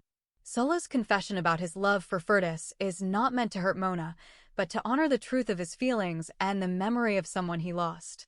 Mona's response, her willingness to share his heart and to love him despite his grief, demonstrates the story's central message. Real love is honest, accepting, and resilient. Their relationship, though marked by sorrow, is ultimately deepened by this honesty and mutual respect. Excerpts from the novel. Mona, what do you expect the boy you might fall in love with to be? He must be unique from other boys. They may speak and act perfectly, wear nice clothes, have good jobs or a higher education, but my boyfriend will still be somewhat unique. When I see him, my heart will go before me to meet him. I will feel like running to hug him. Everything he says or does will turn me on. When he is not with me, I will miss him so much. If he smiles, my heart will be filled with indescribable joy, and when he cries, I will cry with him. Oh my goodness. Mona, you seem to be deeply in love with someone. This wonderful description of love can only be said by a girl in love with a guy. So, can I know whom you love, Mona? The first innocent girl could not answer the daring question of the lawyer Sulla. Instead, she looked at him and her rosy cheeks blushed. Then she becomes very shy, which reveals the deep love she has in her heart for him. Do you love me, Mona? The beloved girlfriend Mona could not respond, but her lover, Sulla, understood her silence as a positive response. How can you fall in love with someone who failed to protect his ex-girlfriend? Yes, I could not protect my ex-girlfriend Furtis because I am a coward. She was taken from me by force, and I did nothing to protect it. I was counting on my law education, and it failed me. As a legally recognized Sudanese lawyer, I was supposed to protect and defend people from the evil and injustice of others, and yet I have failed miserably. What do you expect from a coward and a loser like me? Sulla's words fell like a heavy weight on Mona's already broken heart. They hit her old wounds like heavy stones and caused her wounded heart to bleed again. She started weeping. Her weeping turned into a loud cry. Sulla immediately realized that he had made more than one grave mistake by sharing the burden with a girl whose suffering was similar to that of his late girlfriend Firdaus. He is already aware that Mona once lost hope in life, but he came into her life and restored that hope. And so, he tried to correct his mistake. He put his hand on her shoulder and patted her gently. And soon she withdrew her body and said, I know that I am not fit for your love, for I am filled with shame from head to foot, and my name is bound with infamy forever. I am a victim of kidnapping and rape. I know that no boy in our Islamic society loves a raped girl. Every boy wants to marry a virgin girl. They look at me as a virgin who has lost her virginity and has become an open pussy. All men want to use me for their sexual gratification and pleasure, but none of them is ready to love and marry me. You are wrong, dear Mona. You are cleaner and purer than me. You haven't made any mistakes. I am the one who is covered in shame and disgrace. I'm a coward. Do you like loving a coward? You must love a brave man who will protect you. It is true that I love you, my sweetie Mona, and I want your love to protect me from my shame. But this shows how cowardly and selfish I am. Sulla, I need your love too. I want you to love me and through your love remove the pain from my heart. I want you to fill my heart with love that cannot be uprooted. When she said these words, Mona felt Sulla embracing her. She answered him with all her being. She responded with great passion and hugged him as well. The two new lovers began kissing each other like lovers who met after a long separation. Their kisses are not like those of ordinary romantic lovers, but they are full of true passion. The miracle is that they actually heal each other from their wounds. At that beautiful moment, Sulla's mind shifted to his late ex-girlfriend, and he began to compare the harm done to the two innocent girls, Furtis and Mona. He felt that he would always be haunted by the heinous crimes committed against the two dearest girls he had ever met.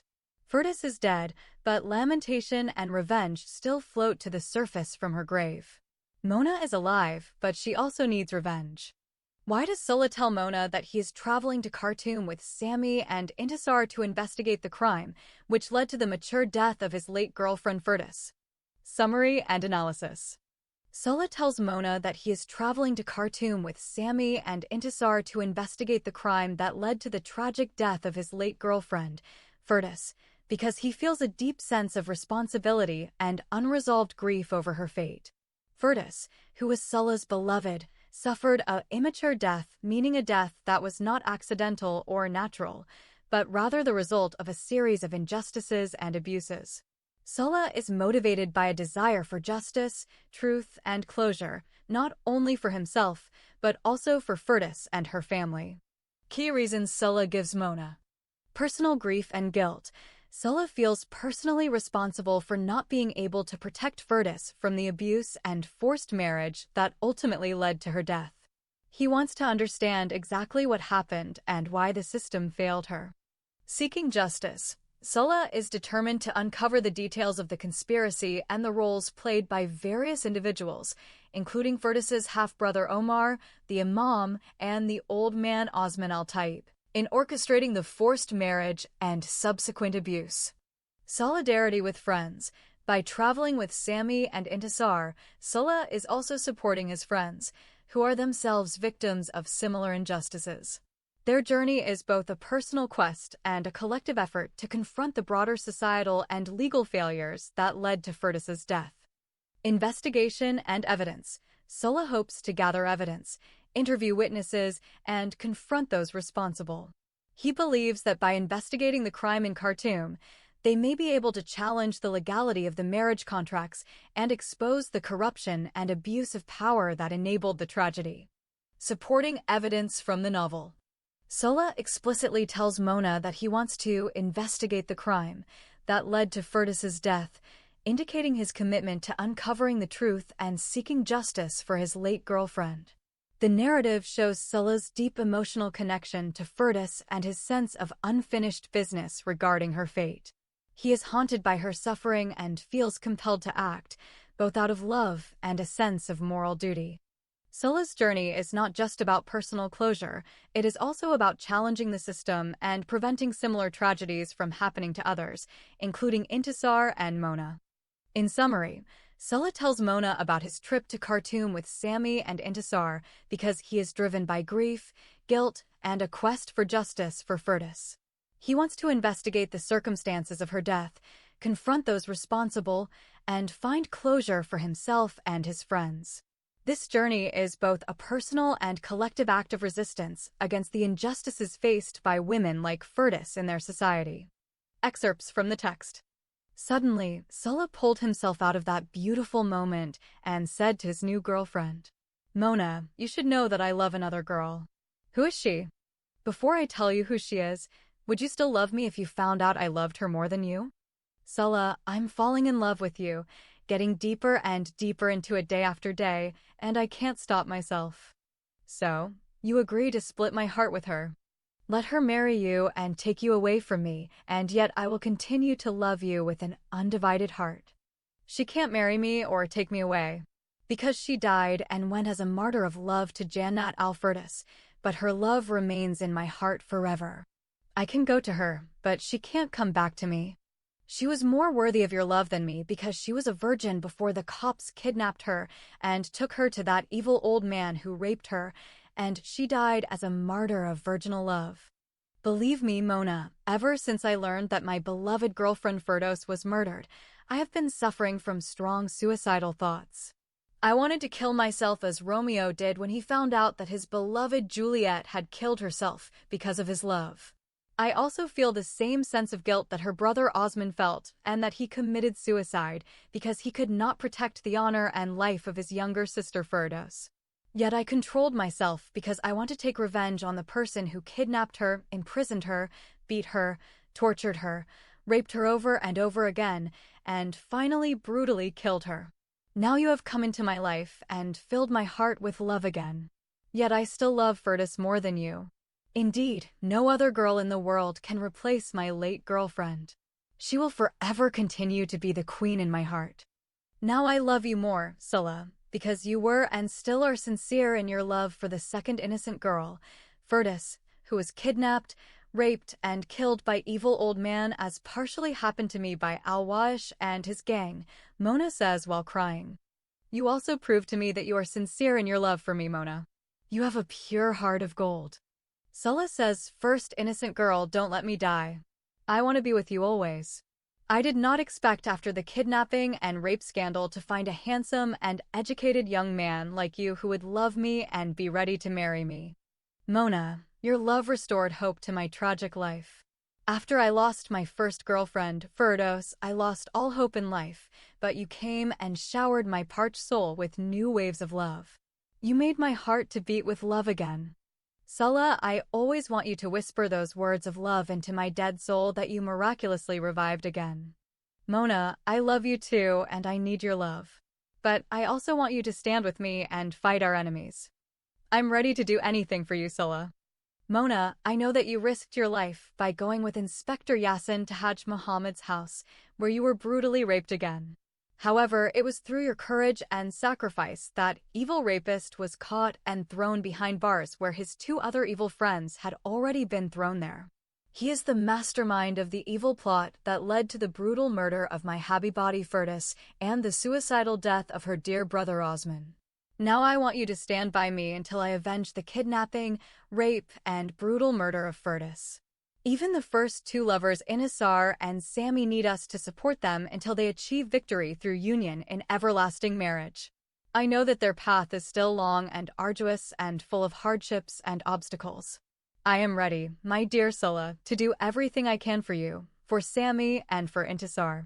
Even for your earthly paradise, Firdas. Though I have not seen her, I can still see her in you. Revenge on those who killed my first girlfriend Firdos is very urgent. That is why Sami, Intisar, and I decided to go to Khartoum City to inquire about her murder. Her case will be my first in court. As a recognized Sudanese lawyer, I must prove before the criminal court in the capital city of Sudan that she was a victim of kidnapping, rape, and murder and not a disobedient Muslim wife, as the Sharia court in Gadaref City issued a verdict of obedience against her. I agree with you, my dear Sulla. Will you come with us, my dear Mona? Yes, I am ready to come with you, my friends. I will not rest until that evil old man, Osman al-Taib, is convicted and then punished for his heinous crime.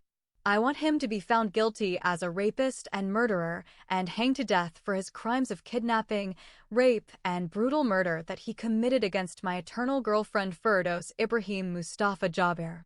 Me too, my beloved Sulla, would like to finish the 12th grade and join the University of Khartoum and join the Faculty of Law and become a female advocate for Sudanese women and defend them in a court of law against misogyny, injustice, and violence that they suffer in their country. Those misogynistic teachings are supported by false religion and clothed with the attires of satanic divinity. A comparison between the love of Sami and Intisar with the love between Sulla and Mona. Using the content from the novel to provide a detailed, nuanced comparison of these two central love relationships. 1. Nature and foundation of each love. Sami and Intisar. Epic, transformative, and defiant, their love is depicted as an overwhelming, almost fated force that defines their existence. It is love at first sight, but it quickly becomes a symbol of resistance against a deeply patriarchal, classist, and religiously oppressive society. Both see each other as soulmates, and their love is described in poetic, almost mythic terms. Their relationship is a direct challenge to the norms of their community, especially regarding class, religion, and the right of women to choose their partners. Sacrifice and suffering. Their love is tested by immense suffering, forced marriage, imprisonment, torture, and the threat of death. Both are willing to die for each other, and at several points, they threaten suicide if they are separated.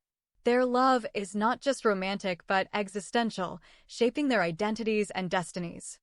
Spiritual and philosophical, their correspondence is filled with philosophical reflections on the nature of love, referencing Sartre, Gandhi, and religious texts.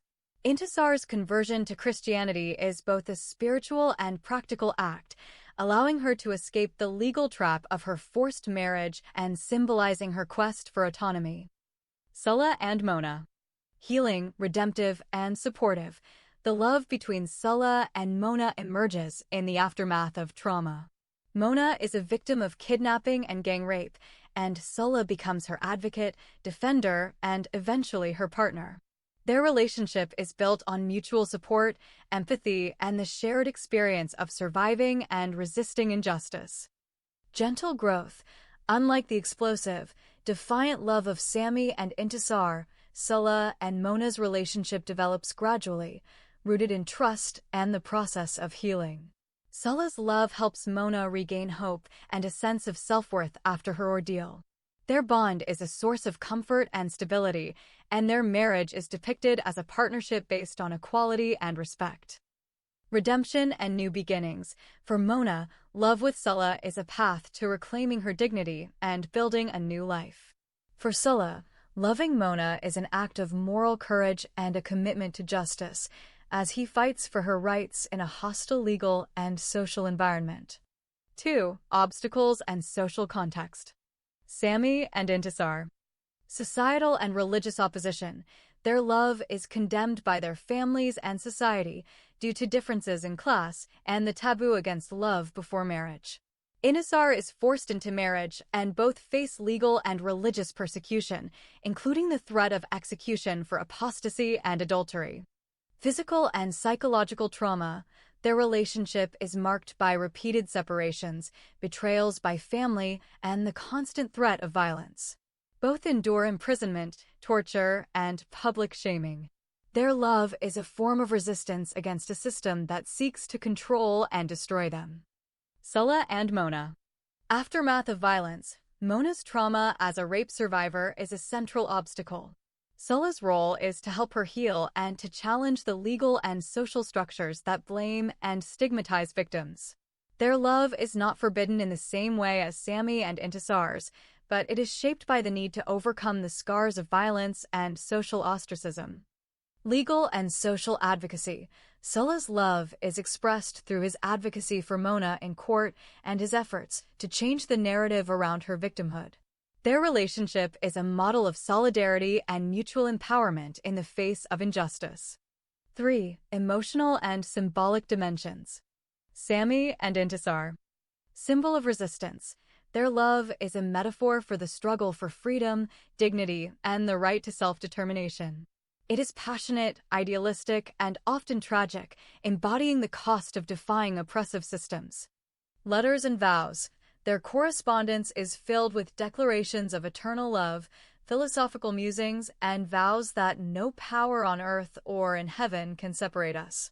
Their love letters are treated as sacred texts, and their physical union is depicted as both liberation and healing. Sulla and Mona. Healing and redemption. Their love is a source of hope and renewal. It is less about defiance and more about restoration, helping each other to heal from trauma and to believe in the possibility of happiness after suffering. Partnership and equality. Their relationship is characterized by mutual respect, open communication, and the shared goal of building a life together based on justice and compassion. 4. Conclusion. Key contrasts. Intensity versus stability. Sammy and Intisar's love is intense, dramatic, and fraught with danger. Sulla and Mona's love is stable, nurturing, and focused on healing. Defiance versus redemption. Sammy and Intisar's relationship is a form of rebellion against societal and religious oppression. Sulla and Mona's relationship is about overcoming the wounds of violence and finding redemption through love. Tragic versus hopeful. While both couples face immense challenges, Sammy and Intisar's story is ultimately more tragic, marked by loss, exile, and the constant threat of destruction. Sulla and Mona's story, though born of trauma, is more hopeful, offering the possibility of renewal and happiness. In summary, the love between Sammy and Intisar is epic, defiant, and transformative, a symbol of resistance against a world determined to keep them apart. The love between Sulla and Mona is redemptive, healing, and supportive, a testament to the power of compassion and solidarity in the aftermath of violence. Both are powerful, but they illuminate different facets of love's potential to challenge, heal, and transcend suffering. A comparison of the societal challenges faced by both couples, Sammy and Intisar and Sulla and Mona. I will use the content from .docs to provide a detailed, evidence-based analysis. Societal challenges faced by Sammy and Intisar. 1. Class and social status. Class divide. Sammy comes from a wealthy, influential family, while Intisar is from a poor background. Their relationship is immediately condemned by both families and society due to this class difference. Sammy's father, Osman al-Taib, is adamant that his son should marry within his social class and actively conspires to prevent their union. 2. Patriarchal and religious oppression. Forced marriage and guardianship. Intisar is forced into marriage by her half-brother, who acts as her legal guardian under Sudanese Islamic law. Her consent is not required, and her resistance is criminalized. The Sharia court and religious authorities support this system, stripping her of agency. Verdict of obedience. When Intisar resists, the court issues a verdict of obedience, legally obliging her to return to her husband or face imprisonment. The threat of being forcibly taken to the house of obedience by police is a constant fear. 3. Violence and legal persecution. Physical and sexual violence. Intisar faces the threat and reality of violence, forced marriage, marital rape, imprisonment, and torture. The legal and religious systems not only condone but actively enforce this violence. Apostasy and death penalty. When Intisar converts to Christianity to escape her forced marriage, she is charged with apostasy, a capital crime in Sudan. She faces the threat of execution for both apostasy and adultery. 4. Social ostracism and stigma. Community surveillance. In their hometown, everyone knows everyone's business. Intisar is labeled a bad girl for falling in love before marriage, and both are ostracized by neighbors, classmates, and even some family members. Honor and shame. The fear of scandal and dishonor haunts Intisar constantly. Her family is pressured to control her, and her own mother is powerless to protect her. 5. State and religious collusion.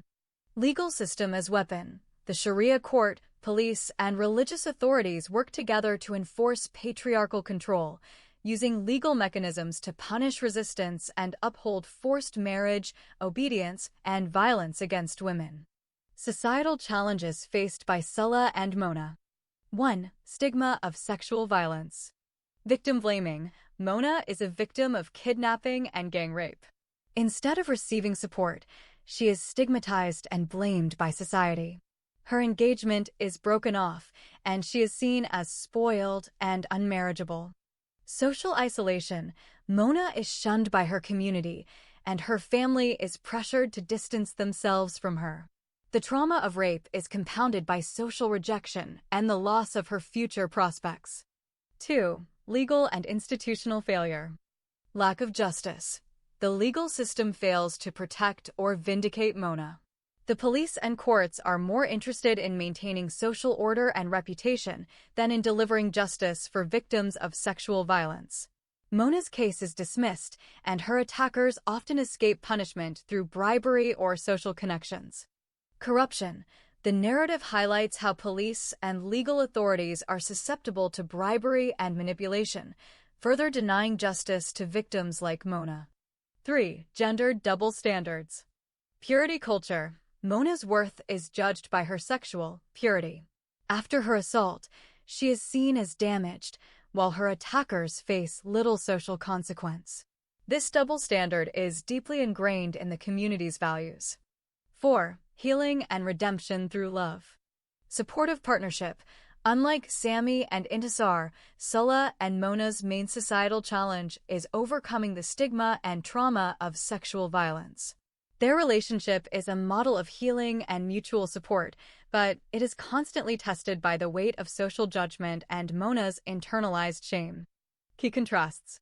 Sammy and Intisar face systemic, institutionalized oppression, forced marriage, religious law, legal violence, and the threat of execution. Their love is a direct rebellion against the entire social, legal, and religious order. They are persecuted by family, community, state, and religious authorities. Salah and Mona face social stigma and victim blaming. The challenge is to overcome the community's judgment and the trauma of sexual violence. Their love is about healing and redemption in the aftermath of violence, not direct rebellion. The main obstacles are social attitudes, corruption, and the failure of institutions to protect victims. Summary table. Couple. Main societal challenges. Nature of struggle. Sami and Intisar. Class divide, forced marriage, religious law, legal violence, apostasy, social ostracism, state/religious collusion. Systemic, institutional, existential rebellion. Sulla and Mona.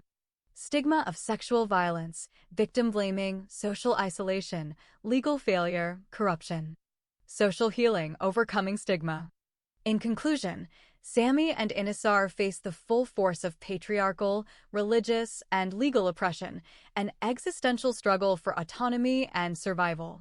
Sulla and Mona face the challenge of overcoming social stigma, victim blaming, and institutional failure in the aftermath of violence. Both couples are shaped by the injustices of their society, but the nature and scale of their challenges are distinct. The four friends visit to Khartoum. Sightseeing and socializing. The group visits several landmarks: the zoo, the National Museum, the University of Khartoum, the Chinese Friendship Hall, and the famous Hamad floating restaurant on the Nile. Each location brings new experiences and emotional moments, especially for Mona, who sees these places for the first time. At the zoo, Intisar is delighted and interacts playfully with the animals, especially the monkeys. The zoo incident, injustice noticed. While at the zoo, Intisar notices an injustice. One of the monkeys is missing from the cage, leaving the other lonely and depressed.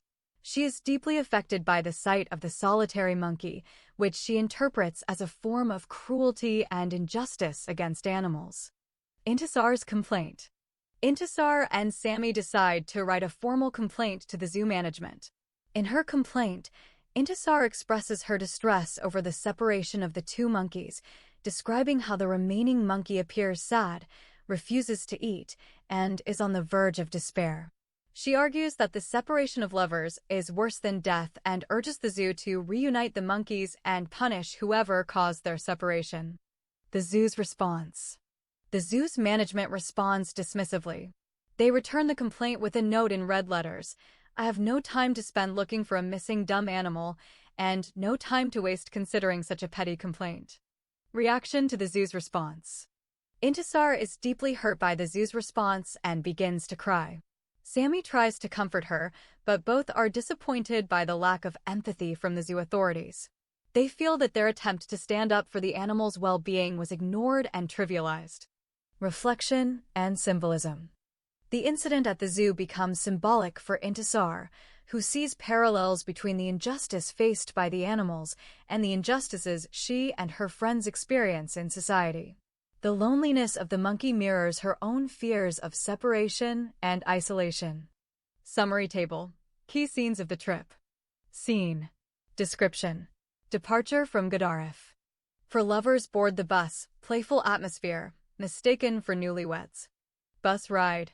Scenic journey, symbolism of freedom, teasing and laughter. Arrival in Khartoum. Check-in at hotel, sense of adventure. First evening, Nile riverbank. At city lights and river, moon symbolism, desire to stay in Khartoum. Sightseeing. Visits to zoo, museum, university, Hamad floating restaurant, emotional bonding. Zoo incident. Intisar notices injustice, a lonely monkey writes a complaint. Intisar's complaint. Formal letter to zoo about animal cruelty and separation of lovers. Zoo's response. Dismissive note: "I have no time to waste on a dumb animal or petty complaint." Reaction. Intisar cries, Sami comforts her, both feel ignored and disappointed. Reflection. Incident becomes symbolic of broader societal injustice and personal fears.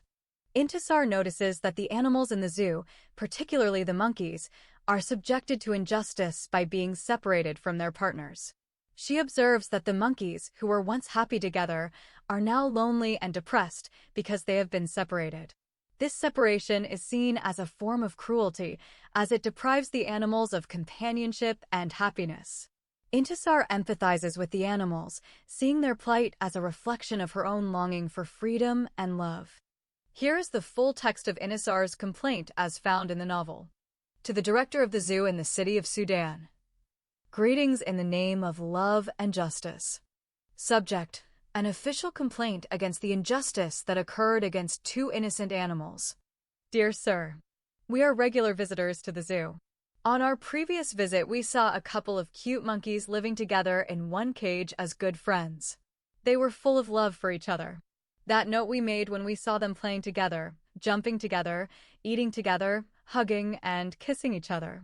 They were so happy that we were jealous of their wonderful friendship. Because we are also passionate lovers like them, we hoped that our soon marriage would be filled with love, joy, and happiness like theirs. We are also truly in love and engaged to each other. We returned to our city in eastern Sudan bearing in our hearts the love of two happy monkeys. Our friends, relatives, and neighbors were told by us about those happy animals. Many of them decided to visit the zoo and see the cute monkeys. So, the happy life of the two monkeys has become an example to follow in our city Gadaref. Unfortunately, our plan to marry was strongly opposed and hindered by human jealousy, hatred, envy, selfishness, and the difference in social status between the rich and the poor. However, we continued to encourage ourselves by remembering the happy life of a couple of monkeys in the zoo of Khartoum City. We made an eternal vow that nothing could separate us from each other. As the two monkeys clung to each other and became one body and one soul, we decided to cling to each other so that one day we would become one body and one soul in a sacred, everlasting matrimonial union. In human society, the occurrence of this happy married life is rare. This is because the human male claims to be superior to the female human in religion and intellect. Moreover, the man is authorized by divine verse from the Holy Quran to marry more than one woman up to 4 wives at a time. This would never happen between monkeys. The monkeys seem to have understood that a happy married life can only be achieved between one male and one female. If the male has a second, third, or fourth wife, his first life partner will consider him selfish and traitorous. Therefore, polygamy is a disguised and justified form of adultery, hatred, and oppression of women. Another beautiful fact we learned from happy monkeys is that a male never divorces his female life partner. Unfortunately, the Islamic religion allows the human husband to divorce his wife, with or without reason. Another beautiful fact we learned from monkeys is that no old male is permitted by a sacred religious text to marry a young female monkey. An aging male monkey cannot match a young female monkey emotionally, socially, and sexually. First of all, it is practically impossible for a young female monkey to fall in love with an older male monkey. She would see him as old as her father, uncle, or grandfather. Socially, there will be a large age gap between the two. The young wife will find the elderly husband old-fashioned in his dress, conservative in his thoughts and views on life, and profoundly serious in everything. There will be no fun in their married life. That is why she will be very bored living with him. Sexually, she cannot have any sexual attraction towards him. Therefore, their sex life will always be one-sided. So, she will be sexually assaulted, raped and tortured by him day in and day out until she may commit suicide or eventually die of sorrow and torture. This may also lead her to seek sexual satisfaction elsewhere. Besides, she will have many competing rival wives whom her selfish and unfaithful husband gets through polygamy, which is considered permissible marriage in Islam. These rival wives are called darat, which means evildoers or harmful women by society, because they cause harm to the first wife of the polygamous husband. With them she will fight a bloody war of jealousy every day, because she will consider them intruders who stole her husband's heart. Even her children would be disliked and hated by the rival wives and their children. These are just a few observations in our lives that we discovered when we compared our miserable human life to that of happy animals. Unfortunately, when we got back to the zoo today, we found that one of the happy monkeys was missing. At once we decided to bring it up to you. The lonely monkey looked sad and almost died of grief for his lost partner from the cage. All the joy, love, and happiness we saw on his face last time is gone. In their place we now see anger, bitterness, frustration, and deep sadness. From his sad and gloomy face, we deduced that he was depressed, despaired, desperate, and suicidal. Most likely, he is on hunger strike because he refused to eat the delicious food we gave him. He abstained from eating the Sudanese peanuts, which it is his favorite dish. Therefore, it is the cruelest form of injustice in life that an innocent animal should ever be exposed to. Because the separation of lovers is worse than death. Accordingly, we beg you, in the name of heavenly divine justice and earthly erotic love, to spend most of your time and effort in searching for and finding the stolen male monkey as soon as possible and then returning him to his female partner in the cage. Also, the culprit who caused such a painful separation of the two happy monkeys, because they were the happiest lovers in the world, must be punished. At least he should be fired immediately and also expelled from this cute zoo. He should also be prevented from going to any public place where there are innocent children and women. He should even be forbidden to visit the place where lovers and married people come to have fun together. This urgent complaint has been written and signed by the two eternal lovers, Sammy and Intisar. The zoo's response to Intisar's complaint regarding the injustice done to the animals, specifically the separation of the two monkeys. Based on the content of the story, after Intisar and Sammy submitted their heartfelt and detailed complaint to the zoo director about the separation of the two monkeys, the zoo's response was brief and dismissive. The zoo manager returned the complaint to them with a note written in big red letters at the bottom. I have no time to spend looking for a missing dump animal and no time to waste considering such a petty complaint. This response deeply disappointed Intisar and Sammy, as it showed a lack of empathy or concern for the well-being of the animals and dismissed the emotional and ethical issues raised in their letter. More details on the zoo scene. The zoo visit is a highlight of the trip, filled with laughter and playful interactions with the animals. Intisar's joy is tempered by her empathy for the animals, especially when she notices the loneliness of the remaining monkey. She draws a parallel between the animals' lack of freedom and the constraints faced by women in her society. The complaint, she writes, is both an act of compassion and a symbolic protest against all forms of injustice. The zoo's dismissive response and the subsequent emotional reaction from Intisar and Sammy underscore the theme of empathy versus indifference in the novel. Intisar and Sammy's reaction to the injustice against the animals. Emotional impact. Intisar is deeply hurt by the zoo's response. She cries and sheds hot tears, feeling that her compassion and sense of justice have been dismissed as childish or ridiculous. Sammy tries to comfort her, but the experience leaves them both disillusioned with the lack of care shown by the authorities. They retreat to a corner of the zoo, where Intisar buries her face in Sammy's lap and weeps over the sad end of the two happy monkeys. Sammy holds her and tries to reassure her, but the incident becomes a symbol of the broader injustices and lack of empathy in society. Thematic significance. Symbolism. The zoo scene, and especially Intisar's reaction to the separation of the monkeys, serves as a powerful metaphor for the arbitrary and cruel separations imposed by society on lovers and families. It also highlights the contrast between the innocence and naturalness of animal relationships and the complexity, jealousy, and injustice of human social structures. Emotional resonance. The scene is a turning point for Intisar, reinforcing her sensitivity to injustice and her longing for a world where love and companionship are not subject to arbitrary cruelty. Intisar draws a poignant parallel between the lack of freedom experienced by animals and the severe constraints imposed on women in her society. This comparison is most clearly articulated during her visit to the zoo, a scene that is both symbolic and reflective.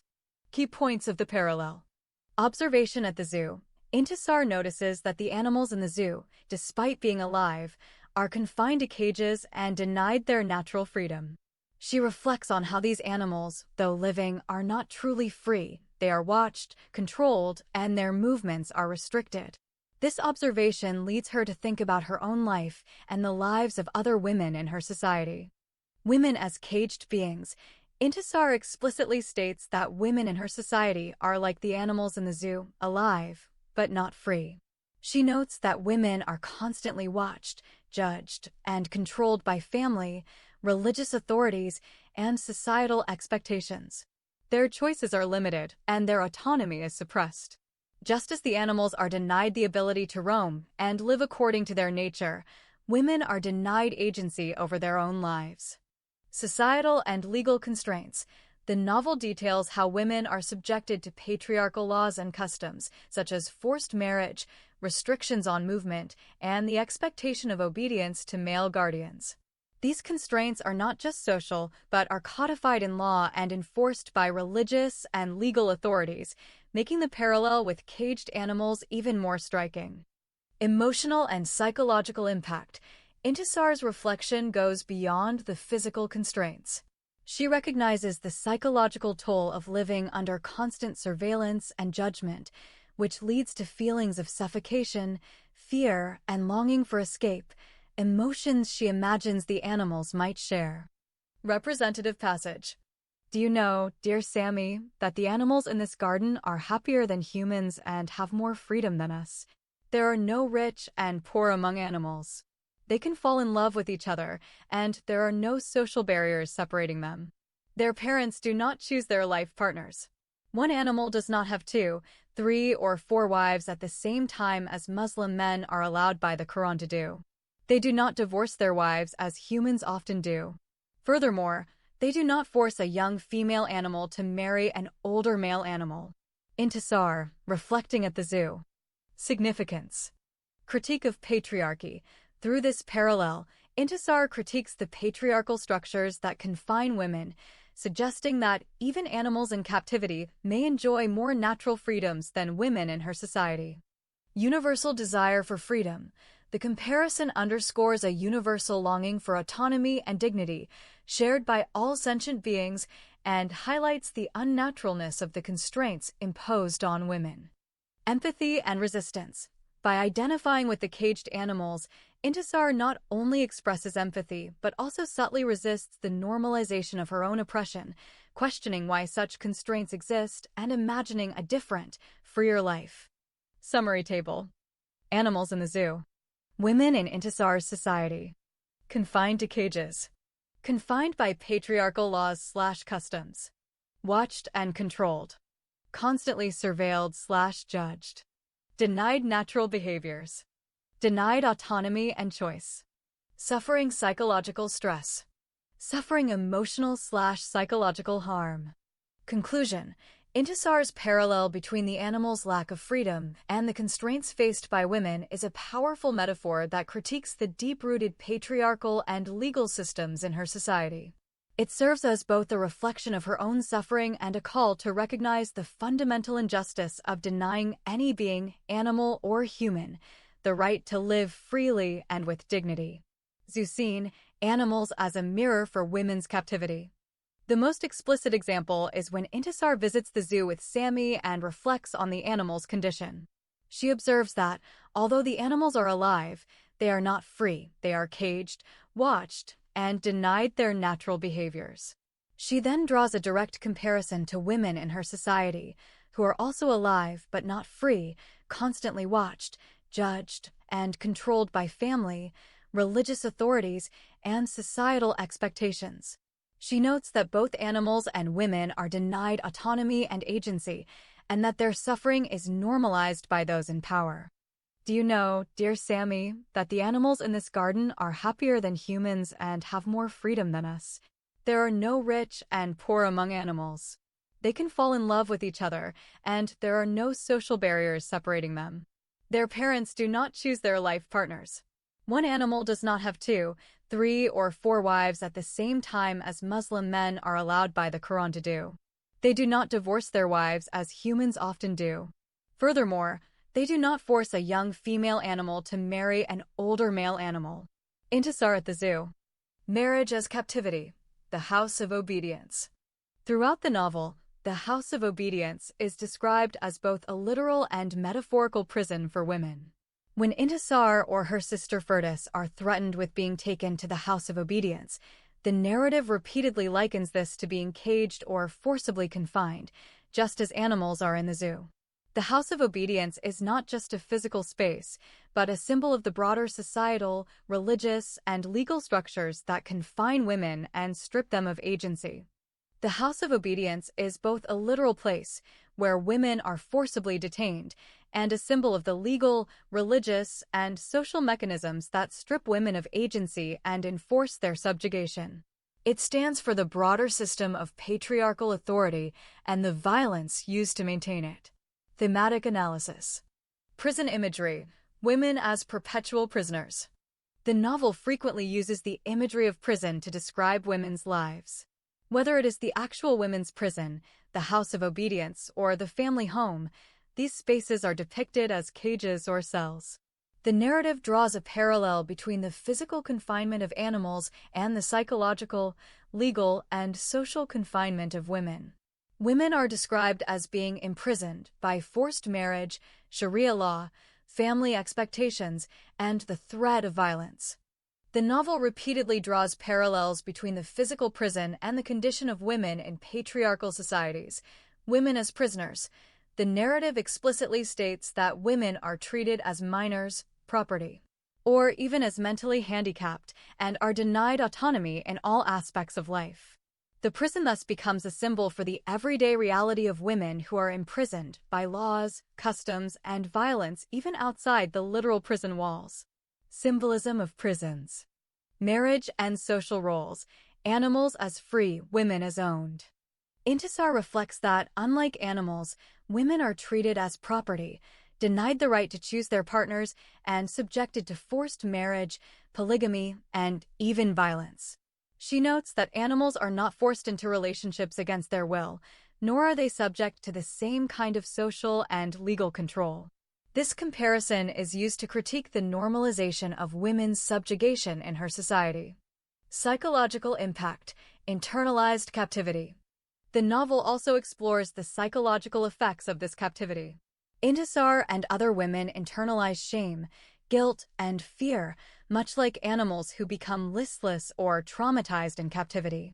The narrative suggests that the constant surveillance and threat of punishment lead to a kind of learned helplessness and despair, reinforcing the parallel between caged animals and women. Contrast with moments of freedom. Whenever Intisar experiences even a fleeting sense of freedom, such as walking by the riverbank in Khartoum or imagining a life outside Sudan, she is struck by how unnatural her usual state of confinement is. These moments highlight the contrast between what should be a natural state, freedom, autonomy, and the reality of her life, captivity, control, reinforcing the animal/woman parallel. Summary table. Theme/scene. Animals' experience. Women's experience. Zoo. Caged, watched, controlled. Confined by law, custom, family. House of Obedience. Literal cage. Legal/social/religious prison. Prison imagery. Physical captivity. Psychological/social captivity. Marriage/social roles. Free to choose mates. Forced marriage, no autonomy. Psychological impact. Trauma, listlessness. Shame, fear, learned helplessness. Moments of freedom. Natural behaviors possible. Fleeting, rare, quickly lost. Conclusion. Throughout the novel, Intisar's reflections and the narrative voice consistently use the metaphor of animal captivity to critique the systemic oppression of women. Whether through explicit comparison at the zoo, the symbolism of the House of Obedience, or the recurring imagery of prison and cages, the novel powerfully illustrates how women's lives are circumscribed, controlled, and dehumanized, often to a greater degree than the animals whose captivity is at least recognized as unnatural and cruel. Let's break down this three-part question about the parallel Intisar draws between animals' lack of freedom and the constraints faced by women in her society, providing more examples from the novel, and discussing the broader implications of this parallel. 1. The parallel Intisar draws. Intisar explicitly draws a parallel between the lack of freedom experienced by animals and the severe constraints imposed on women in her society. She observes that animals in the zoo, despite being alive, are denied their natural freedom. They are caged, observed, and controlled. Intisar sees this as a metaphor for her own life and the lives of women around her, who are similarly confined by social, religious, and legal restrictions. She notes that, like the animals, Women are denied agency, autonomy, and the ability to make choices about their own lives. Both are subject to the will and control of others, and both are denied the right to live freely according to their nature and desires. Do you know, dear Sammy, that the animals in this garden are happier than humans and have more freedom than us? There are no rich and poor among animals. They can fall in love with each other, and there are no social barriers separating them. Their parents do not choose their life partners. One animal does not have 2, 3, or 4 wives at the same time as Muslim men are allowed by the Quran to do. They do not divorce their wives as humans often do. Furthermore, they do not force a young female animal to marry an older male animal. 2. More examples from the novel. Here are additional examples from the novel that reinforce this parallel. Marriage and autonomy. Intisar and her sister Firdaus are both forced into marriages without their consent, treated as property to be exchanged by male guardians. This is likened to animals being bought, sold, or bred without agency. Polygamy and social hierarchy. Intisar notes that, unlike animals, human society allows men to have multiple wives, creating rivalry and suffering among women, while animals mate freely and without such imposed hierarchies. Freedom of choice. She observes that animals are not forced into relationships or roles against their will, whereas women are denied the right to choose their partners, education, or even basic freedoms of movement and expression. Public scrutiny and surveillance.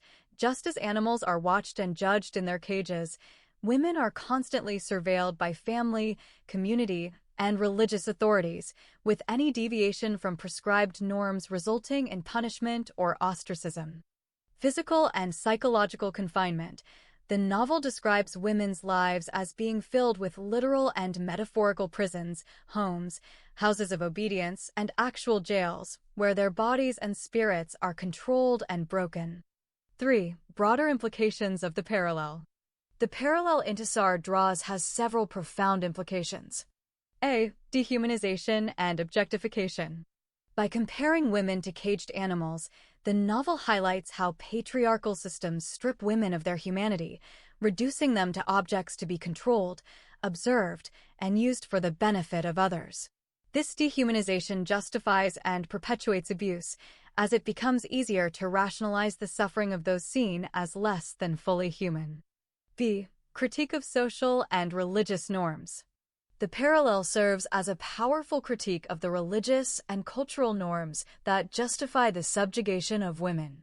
By showing that animals, in their natural state, enjoy more freedom and equality than women in her society, Intisar exposes the unnaturalness and cruelty of these norms. C. Universal desire for freedom. The comparison underscores a universal longing for freedom and dignity. It suggests that the desire for autonomy is not only a human trait, but a fundamental aspect of all sentient beings. The denial of this right is thus a profound injustice. D. Call for empathy and reform. By inviting readers to empathize with both animals and women, the novel calls for a reevaluation of societal values. It challenges the audience to recognize the suffering caused by systems of control and to advocate for reforms that respect the autonomy and dignity of all beings. E. Intersectionality of oppression. The parallel also hints at the intersectionality of oppression, how different forms of domination over animals, women, the poor, minorities, are interconnected and mutually reinforcing. Liberation, therefore, must be holistic and address all forms of systemic injustice. Summary. Intisar's comparison between the lack of freedom for animals and the constraints faced by women in her society is a central metaphor in the novel. Through vivid examples and narrative parallels, the novel critiques the dehumanization, objectification, and systemic oppression of women and calls for empathy, reform, and universal respect for autonomy and dignity. Here are more direct quotations from the novel that illustrate the parallel Intisar draws between the lack of freedom for animals and the constraints faced by women in her society. 1. Intisar's reflection at the zoo. Do you know, dear Sammy, that the animals in this garden are happier than humans and have more freedom than us? There are no rich and poor among animals. They can fall in love with each other, and there are no social barriers separating them. Their parents do not choose their life partners. One animal does not have 2, 3, or 4 wives at the same time as Muslim men are allowed by the Quran to do. They do not divorce their wives as humans often do. Furthermore, they do not force a young female animal to marry an older male animal. 2. On the caging of animals and women. The animals in the zoo are caged, watched, and controlled, just as we women are caged by our families, watched by our communities, and controlled by laws and customs. We are both denied the right to live freely, to choose our own destinies, and to follow our own desires. 3. On forced marriage and autonomy. She Intisar observes that animals are not forced into relationships or roles against their will, whereas women are denied the right to choose their partners, education, or even basic freedoms of movement and expression. 4. On surveillance and judgment. Just as animals are watched and judged in their cages, women are constantly surveilled by family, community, and religious authorities, with any deviation from prescribed norms resulting in punishment or ostracism. 5. On physical and psychological confinement. The novel describes women's lives as being filled with literal and metaphorical prisons, homes, houses of obedience, and actual jails, where their bodies and spirits are controlled and broken. 6. On the universal desire for freedom. Old and broken. The comparison underscores a universal longing for freedom and dignity. It suggests that the desire for autonomy is not only a human trait, but a fundamental aspect of all sentient beings. The denial of this right is thus a profound injustice. 7. On the broader social critique. By showing that animals, in their natural state, enjoy more freedom and equality than women in her society, Intisar exposes the unnaturalness and cruelty of these norms. These quotations, drawn directly from the novel, illustrate how Intisar uses the metaphor of animals' captivity to critique the systemic oppression of women in her society. If you would like even more specific passages or wish to focus on a particular scene, let me know. Let's address these questions step by step, using direct evidence and quotations from the verdict of obedience against the disobedient Muslim wife. 1. The parallel Intisar draws: animals' lack of freedom versus women's constraints. Intisar, the protagonist, draws a powerful parallel between the lack of freedom experienced by animals in captivity and the severe social, legal, and religious constraints faced by women in her society. She observes that, just as animals are caged, controlled, and denied agency, women are similarly confined by patriarchal norms, religious laws, and family expectations that strip them of autonomy and self-determination. 2. More examples from the novel. On forced marriage and agency. Even her understanding of aging is framed through the lens of disposability. When she grows older, her husband is permitted to marry another woman who can offer more sexual pleasure. This thought underscores her anxiety about losing relevance and her desperate need to maintain favor. On surveillance and control. Gedaref is depicted as a conservative, rural city with strong tribal and family ties. The social environment is highly restrictive, especially for young women. There is constant surveillance by relatives, neighbors, and religious leaders. Any perceived transgression, such as a girl meeting a boy in private, can result in gossip, social ostracism, or even violence. On the House of Obedience. The House of Obedience is both a literal place, where women are forcibly detained, and a symbol of the legal, religious, and social mechanisms that strip women of agency and enforce their subjugation. It stands for the broader system of patriarchal authority and the violence used to maintain it. 3. Broader implications of this parallel. The parallel Intisar draws is not just a personal lament, it is a critique of the entire system that normalizes women's subjugation. By comparing women's lives to those of caged animals, the novel exposes how deeply embedded and normalized these constraints are, and how they are justified by tradition, law, and religion. The implication is that, Just as animal captivity is seen as cruel and unnatural, so too should the captivity of women be recognized as a violation of their fundamental rights and dignity. Systemic critique. The novel suggests that the verdict of obedience and the broader patriarchal order are not natural or divinely ordained, but constructed and maintained by those in power. Call for empathy and change. By humanizing the suffering of women and likening it to the suffering of animals, the narrative invites readers to question and challenge the status quo. 4. More direct quotations. On the lack of agency. Women are denied agency, treated as property, and subjected to verdicts of obedience that strip them of autonomy. On the psychological impact. The narrative explicitly states that women are treated as minors, property, or even as mentally handicapped, and are denied autonomy in all aspects of life. The prison thus becomes a symbol for the everyday reality of women who are imprisoned by laws, customs, and violence even outside the literal prison walls. On the contrast with animals. There are no rich and poor among animals. They can fall in love with each other, and there are no social barriers separating them. Their parents do not choose their life partners. They do not force a young female animal to marry an older male animal. 5. How Intisar's perspective challenges societal norms. Intisar's perspective is radical in her context because she refuses to accept the naturalness or inevitability of women's oppression. By voicing these comparisons and questioning the legitimacy of forced marriage, polygamy, and the denial of female agency, she challenges the religious, legal, and cultural foundations of her society. She exposes the hypocrisy by pointing out that animals have more freedom and dignity in their relationships than women do. She unmasks the cruelty and absurdity of the system. She asserts her right to autonomy, her refusal to accept forced marriage, and her critique of the House of Obedience are acts of resistance.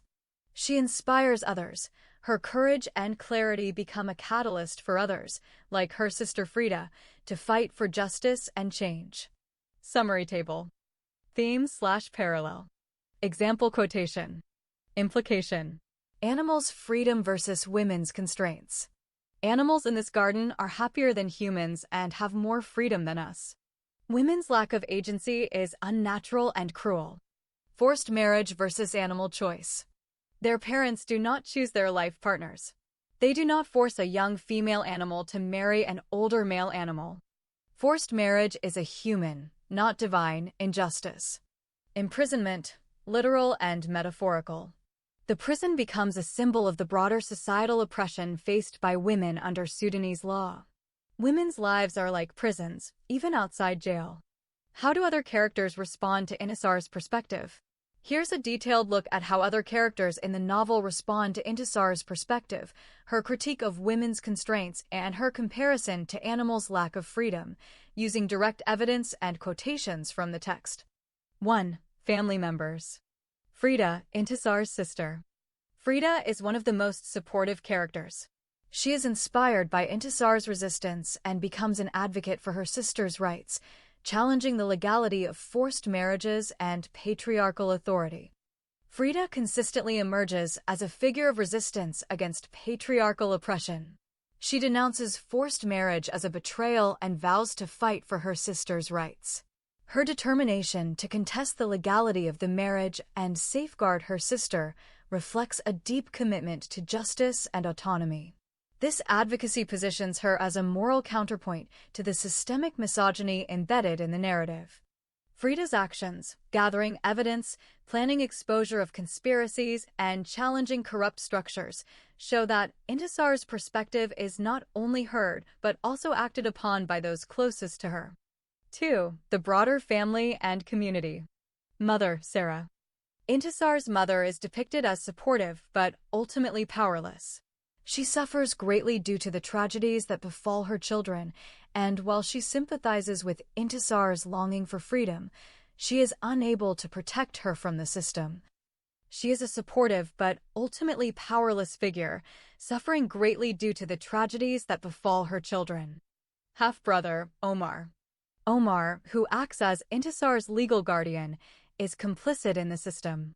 He enforces the patriarchal order, selling Intisar into a forced marriage and dismissing her resistance as disobedience. He acts as her guardian and is complicit in selling her into a forced marriage. 3. Male authority figures. Imam and religious leaders. The religious authorities are antagonistic to Intisar's perspective. They justify the constraints on women using religious doctrine and dismiss her critique as blasphemy or rebellion. The Imam of the largest mosque in Gadaref city. He is a religious authority who plays a key role in the forced marriages and the enforcement of Sharia law. When Intisar or her supporters challenge the system, the response is often one of condemnation, threats, or outright violence. The judge referenced Surah Al-Nisa 4, verse 34, which permits disciplining disobedient wives, even by beating, reinforcing patriarchal norms. 4. Peers and friends. Susan, Coptic Christian friend. Susan and her family are among the few who offer Intisar genuine support and shelter. They respond to her critique with empathy and practical help, providing her with a safe haven and helping her escape. She and her family shelter Intisar and play a crucial role in her escape. 5. The community and society. General public. The broader community is depicted as complicit or actively hostile. Women who resist are labeled as bad girls, ostracized, and sometimes subjected to violence. The community's complicity and gossip further isolate Intisar, reinforcing her status as a victim and outcast. 6. Legal and political authorities. Judges and police. Legal authorities enforce the constraints Intisar critiques. They respond to her resistance with legal action, threats of imprisonment, and the use of force. The judge referenced Surah Al-Nisa 4, verse 34, which permits disciplining disobedient wives, even by beating, reinforcing patriarchal norms. 7. Direct quotations showing responses. On being labeled and ostracized. Her girlfriends and classmates at school said Intisar is deceived by her beauty. She is like a butterfly that jumped into a fire believing that the fire would add to her beauty. Some of her family members and other girlfriends advised her to accept the marriage proposal she received from the family of Hassan Majub al-Hilali, but she also refused to accept this advice. On Frida's support. Her actions, gathering evidence, planning exposure of conspiracies, and challenging corrupt structures, underscore the theme of female agency in oppressive environments. On the religious response. A woman is guardian for another woman. There is no such thing in the law of the Book of God, the Holy Quran, and the hadiths of His gracious messenger Muhammad. May God bless him and grant him peace. According to the Shafi and Maliki schools of Sharia, which derive directly from the Holy Quran and the Blessed Sunnah of our infallible Prophet, a woman is completely incompetent to enter into a marriage contract herself or for another woman, even though her guardian must authorize her to do that. A father or guardian brother can contract the marriage of his virgin daughter or his virgin sister without asking her consent, whatever her age. 8. Summary table. Characters/group. Response to Intisar's perspective. Examples/quotation. Frida, sister. Supportive, inspired to action. She denounces forced marriage as a betrayal and vows to fight for her sister's rights. Mother, Sarah. Sympathetic but powerless. She is a supportive but ultimately powerless figure, suffering greatly. Omar, half-brother. Complicit, enforcer of patriarchy. He acts as her guardian and is complicit in selling her into a forced marriage. Religious authorities. Hostile, justify constraints with doctrine. A woman is guardian for another woman. There is no such thing in the law of the Book of God. Susan, friend. Empathetic, offers practical help. She and her family shelter Intisar and play a crucial role in her escape. Community. Complicit or hostile, ostracizes dissenters. The community's complicity and gossip further isolate Intisar. Legal authorities. Enforce constraints, respond with force and legal action. The judge referenced Surah Al-Nisa 4, verse 34, which permits disciplining disobedient wives. Analysis. Intisar's perspective is met with a spectrum of responses. Support and inspiration from those closest to her, like Frida and Susan. Hostility, condemnation, and enforcement from religious, legal, and community authorities. Complicity or helplessness from others who are trapped in the same system. Her resistance and critique provoke both solidarity and backlash, highlighting the risks and costs of challenging entrenched norms, but also the possibility of change and the importance of allies. How does Intisar's perspective influence other women? Intisar's influence on other girls. 1. Inspiring critical awareness and resistance. Intisar's willingness to openly question the norms of her society, especially the parallels she draws between the lack of freedom for animals and the constraints on women, serves as a catalyst for other women to reflect on their own circumstances. Her observations about the caged existence of women, forced marriages, and lack of agency resonate with her sisters and friends, prompting them to reconsider the legitimacy of the roles imposed on them. For example, her sister Frida, who initially acts as a protector, becomes more assertive and determined to fight for her siblings' rights after witnessing Intisar's suffering and resistance. Frida's advocacy, challenging forced marriage, gathering evidence, and confronting religious authorities, mirrors the courage and critical thinking modeled by Intisar. 2. Fostering solidarity and empathy. Intisar's perspective also fosters a sense of solidarity among women. Her friendships with characters like Mona and Susan are marked by deep empathy and mutual support. Mona, for instance, finds strength in Intisar's example to confront her own trauma and seek justice, while Susan's loyalty and emotional investment in Intisar's fate lead her to acts of spiritual and emotional solidarity, such as fasting and prayer. 3. Encouraging agency and action. By refusing to accept her fate passively, Intisar encourages other women to take action in their own lives. Her resistance to forced marriage and her critique of patriarchal and religious authority embolden women like Frida and Mona to challenge their own oppression, whether by seeking legal recourse, supporting each other, or simply refusing to internalize the shame imposed by society. 4. Direct quotations illustrating influence. Frida's transformation. Her determination to contest the legality of the marriage and safeguard her sister reflects a deep commitment to justice and autonomy. This advocacy positions her as a moral counterpoint to the systemic misogyny embedded in the narrative. Her actions, gathering evidence, planning exposure of conspiracies, and challenging corrupt structures, underscore the theme of female agency in oppressive environments. On solidarity and empathy. Despite living in a society that objectifies women and exposes them to constant danger, Frida maintains psychological strength. She is described as lively and sweet-natured, yet capable of channeling anger into purposeful action when confronted with injustice. Her resilience contrasts with the despair experienced by other female characters, reinforcing the theme of inner strength as a form of resistance. On agency and action. Her actions symbolize the possibility of reclaiming power within restrictive systems. Summary table. Influence area. Example/quotation. Effect on other women. Critical awareness. Do you know, dear Sammy, that the animals in this garden are happier than humans and have more freedom than us? Prompts women to question their own lack of freedom. Solidarity and empathy. Her resilience contrasts with the despair experienced by other female characters, reinforcing the theme of inner strength as a form of resistance. Fosters mutual support and emotional strength. Agency and action.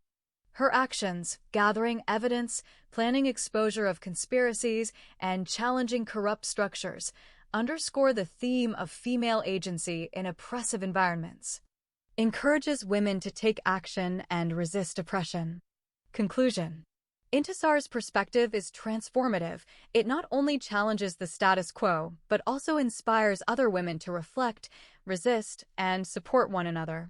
Her influence is seen in the growing agency, solidarity, and critical consciousness among the women in her circle and, by extension, in the broader critique of patriarchal society presented by the novel. Influence on men. Intisar's perspective also influences men, particularly Sammy and Sulla. Sammy becomes more aware of the injustice faced by women and is moved to support Intisar's struggle for freedom. Sulla, a lawyer, is inspired to defend Intisar and her late sister Furtis in court, challenging the legitimacy of forced marriage and patriarchal authority.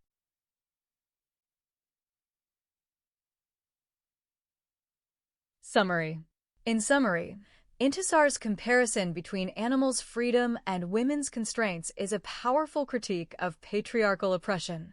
Through her eyes, the reader is invited to question the legitimacy of social and religious norms that dehumanize women. Her perspective challenges the status quo, influences both women and men around her, and serves as a catalyst for resistance and change, even in the face of overwhelming adversity. Influence on other women. Intisar's courage and critical thinking inspire other women in the novel.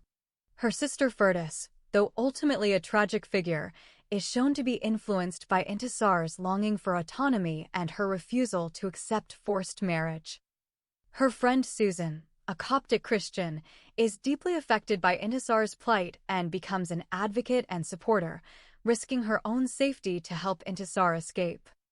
The narrative suggests that Intisar's resistance plants seeds of doubt and hope in other women, even if they are unable to act on them immediately. Reactions of people to Intisar's mourning for injustice against the animals in the zoo. Initial reaction. When Intisar mourns and cries in the zoo over the injustice done to the monkeys, specifically, the separation of a pair of monkeys, her grief draws the attention of many visitors in the zoo. Curiosity and inquiry. Many people approach Intisar and Sammy to ask why she is crying so bitterly. They are curious about the cause of her visible distress in a public place. Mixed responses. Some respond positively. A few visitors, after hearing the reason for her mourning, the separation of the monkeys, respond with understanding and sympathy. They agree with her feelings and express support for her compassion towards the animals. Majority respond negatively or indifferently. Most people, however, are disturbed by her mourning for animals. They consider her grief over the monkeys to be childish, silly, or even ridiculous. Some see her as immature or overly sensitive for crying over animals in public. A wise old man's perspective. Among the inquirers, an old man offers a different perspective. He sits down with Sammy and Intisar and, after hearing the story, uses the situation as an opportunity to reflect on broader social issues. He points out that if the government does not care for humans, it is unrealistic to expect them to care for animals. He draws parallels between the neglect of animals and the neglect of people, especially the poor, in their society. His words are thoughtful and philosophical, contrasting with the dismissive attitude of most other visitors. Summary table. Group. Reaction to Intisar's mourning. Some visitors. Sympathetic, supportive. Majority of visitors. Dismissive, disturbed, mocking. Wise old man. Philosophical, reflective. The wise old man's perspective, a deeper look. When Intisar mourns the separation and sadness of the monkeys in the zoo, the wise old man approaches her and offers a broader, philosophical reflection on her grief. His perspective is both empathetic and critical of the larger societal context. 1. Empathy for Intisar's feelings. The wise old man does not dismiss Intisar's sorrow as childish or silly. Instead, he recognizes her compassion and validates her emotional response to the suffering of the animals. 2. Connecting animal suffering to human suffering. He draws a direct parallel between the neglect of animals and the neglect of people in their society. He points out that if the government and society fail to care for their own people, it is unrealistic to expect them to care for animals in the zoo. He says, if the government does not take care of us humans, how can you expect them to take care of the animals? 3. Highlighting systemic neglect. The old man expands the conversation to the broader context of Sudanese society, mentioning civil war, famine, and the inability of the government to provide basic services like garbage collection.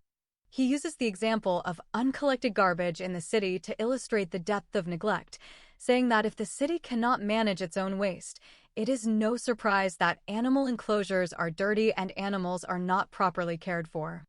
4. A call for realism and perspective. He gently encourages Intisar to see the bigger picture. The suffering of the monkeys is a symptom of a much larger societal problem. He suggests that her compassion is admirable, but that meaningful change requires addressing the root causes of neglect and injustice in society as a whole, not just isolated cases. 5. Philosophical and social critique. The wise old man's words are not meant to discourage empathy, but to urge a more systemic view of suffering and responsibility.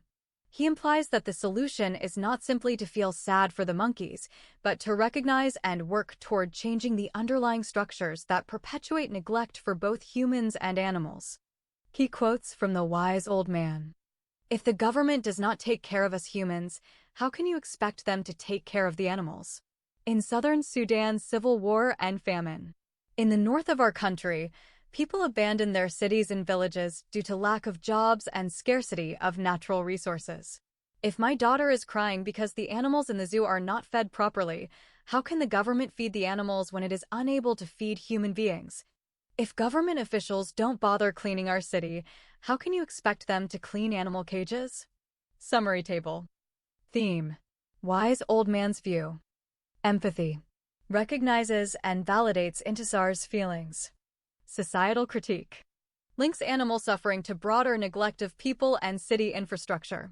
Realism. Suggests that expecting care for animals is unrealistic when people themselves are neglected. Broader message. Calls for awareness of systemic issues rather than focusing only on individual cases of injustice. In essence, the wise old man's perspective is that Intisar's mourning for the monkeys is a reflection of a much deeper societal problem. He encourages her to see that the suffering of animals is tied to the suffering of people, and that meaningful change requires addressing the root causes of neglect and injustice in society as a whole. Significance. This scene highlights the isolation and misunderstanding Intisar feels in her society, even when her grief is for something as innocent as animal suffering. It also serves as a metaphor for broader social indifference to injustice and the rare but valuable presence of wisdom and empathy in unexpected places. How the wise old man's perspective affects Intisar. Context. Intisar is deeply moved and mourns the injustice done to the monkeys at the zoo, feeling empathy for their separation and suffering.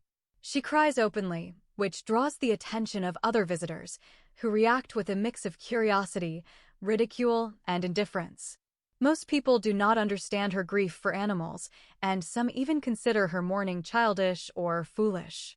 The wise old man's perspective. The wise old man, upon seeing Intisar's tears and hearing her reasons for mourning, offers a broader, philosophical view. He tells her that if the government does not care for humans, it cannot be expected to care for animals. He points out the widespread suffering, neglect, and injustice faced by people in Sudan: poverty, famine, war, and lack of basic services.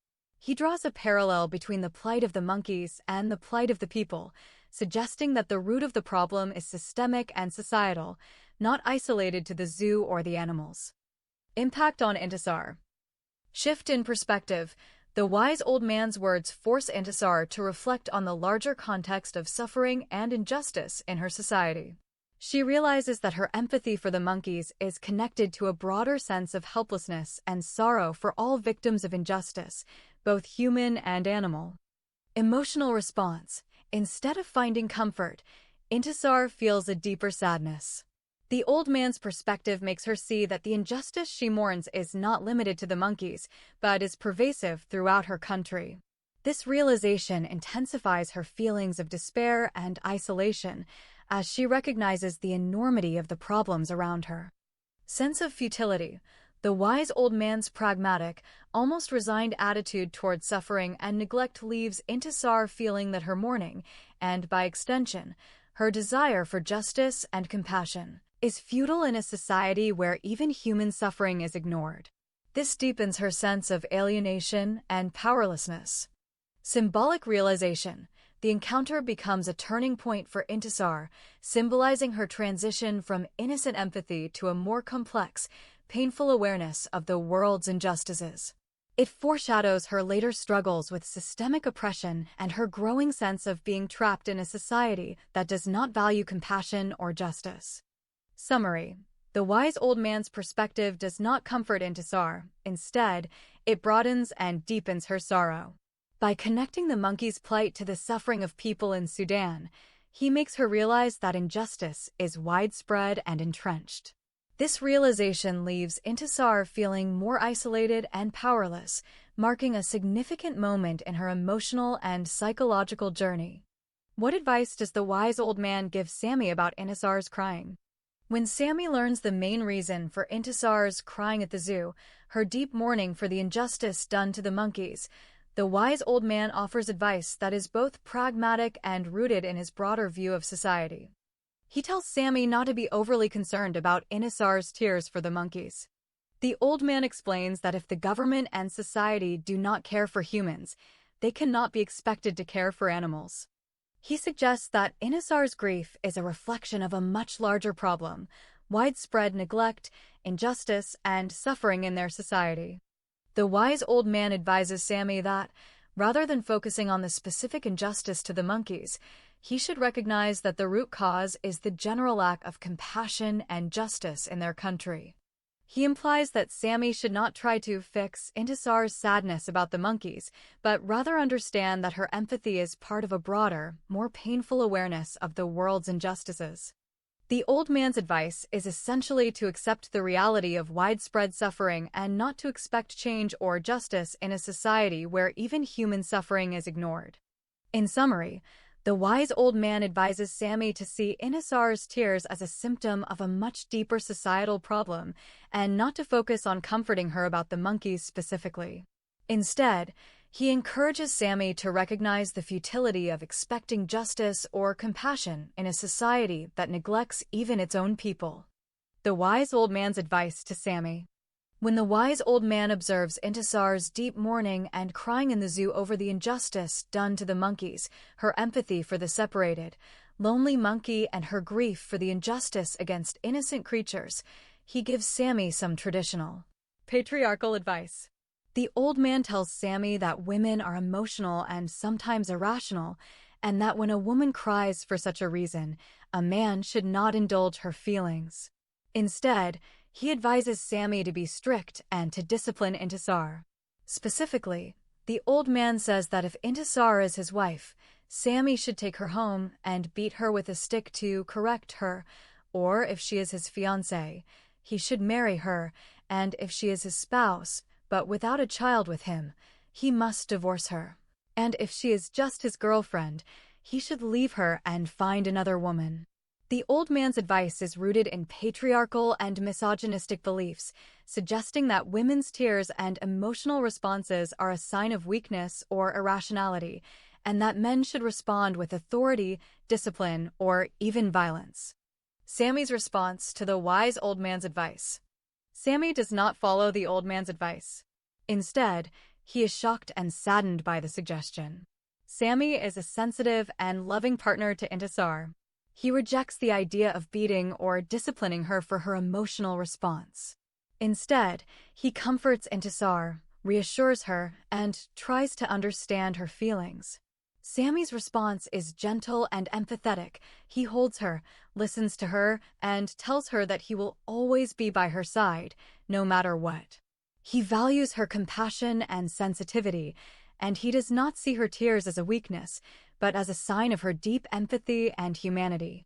Sammy's reaction is a clear rejection of the old man's patriarchal worldview, and he chooses love, support, and partnership over authority and discipline. Summary table. Wise old man's advice. Sammy's response. Be strict, discipline, or beat Intisar for her crying. Leave her if she is too emotional. Rejects the advice. Comforts, supports, and values Intisar's feelings, chooses empathy and love. In essence, Sammy's response to the wise old man's advice is one of compassion and partnership. He does not follow the advice to discipline or leave Intisar, but instead, He supports her emotionally, showing a modern, empathetic approach to relationships that contrasts sharply with the old man's traditional, patriarchal views. Excerpts from the novel. But among the inquirers there is an old man who has a different reaction than the others. "I see a sad girl crying there," says a Sudanese sage to himself. His old face and white hair are full of many years, and his big head is full of wisdom. Then he slowly walked towards the two grieving lovers and asked politely why the beautiful girl was crying. Sammy explained the reason with respect and interest. When the wise old man heard the reason, he sat down and put the big walking cane on his lap. Then he looked left and right. When he was sure that no one was close by to hear what he was going to say, he opened his mouth and began to speak with great wisdom and reveal many painful truths about his poor country and its miserable people. Thus began the wise old man with a deep voice commanding his listeners to respect him and listen carefully to his wisdom. "My dear son, if the government does not take care of us humans, how can you expect them to take care of the animals? If my daughter is crying because the animals in the zoo are not fed properly, how can the government feed the animals when it is unable to feed human beings?" In southern Sudan, civil war and famine.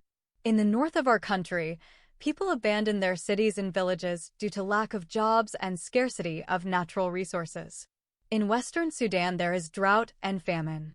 The civil war has led to the killing of thousands, the rape of girls, and the burning of towns and villages in Darfur and the Nuba Mountains. Livestock and wildlife, as well as humans, died of thirst and starvation. Famine causes severe food shortages, causing people to starve to death. In eastern Sudan, there are always floods and epidemics. But if my daughter is protesting about the filth in animal cages, why cannot she look at the filth and rubbish everywhere? Believe me, my son, I have lived in this city, which is supposed to be the capital of Sudan, since my childhood. In my area, we clean our homes every day and throw our rubbish outside in the dumpster. Municipal workers didn't bother to remove it for weeks until the garbage container overflowed. Nobody is there to collect trash. The same rubbish we threw away is back inside our house. Not only does our garbage come back to us, but with it flies, mosquitoes, rats, lizards, and cockroaches by the millions.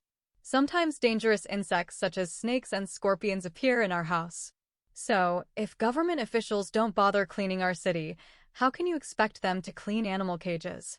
When the wise old man had spoken out his wisdom and finished his honest speech, he looked expectantly at Sammy to see if he had made his point.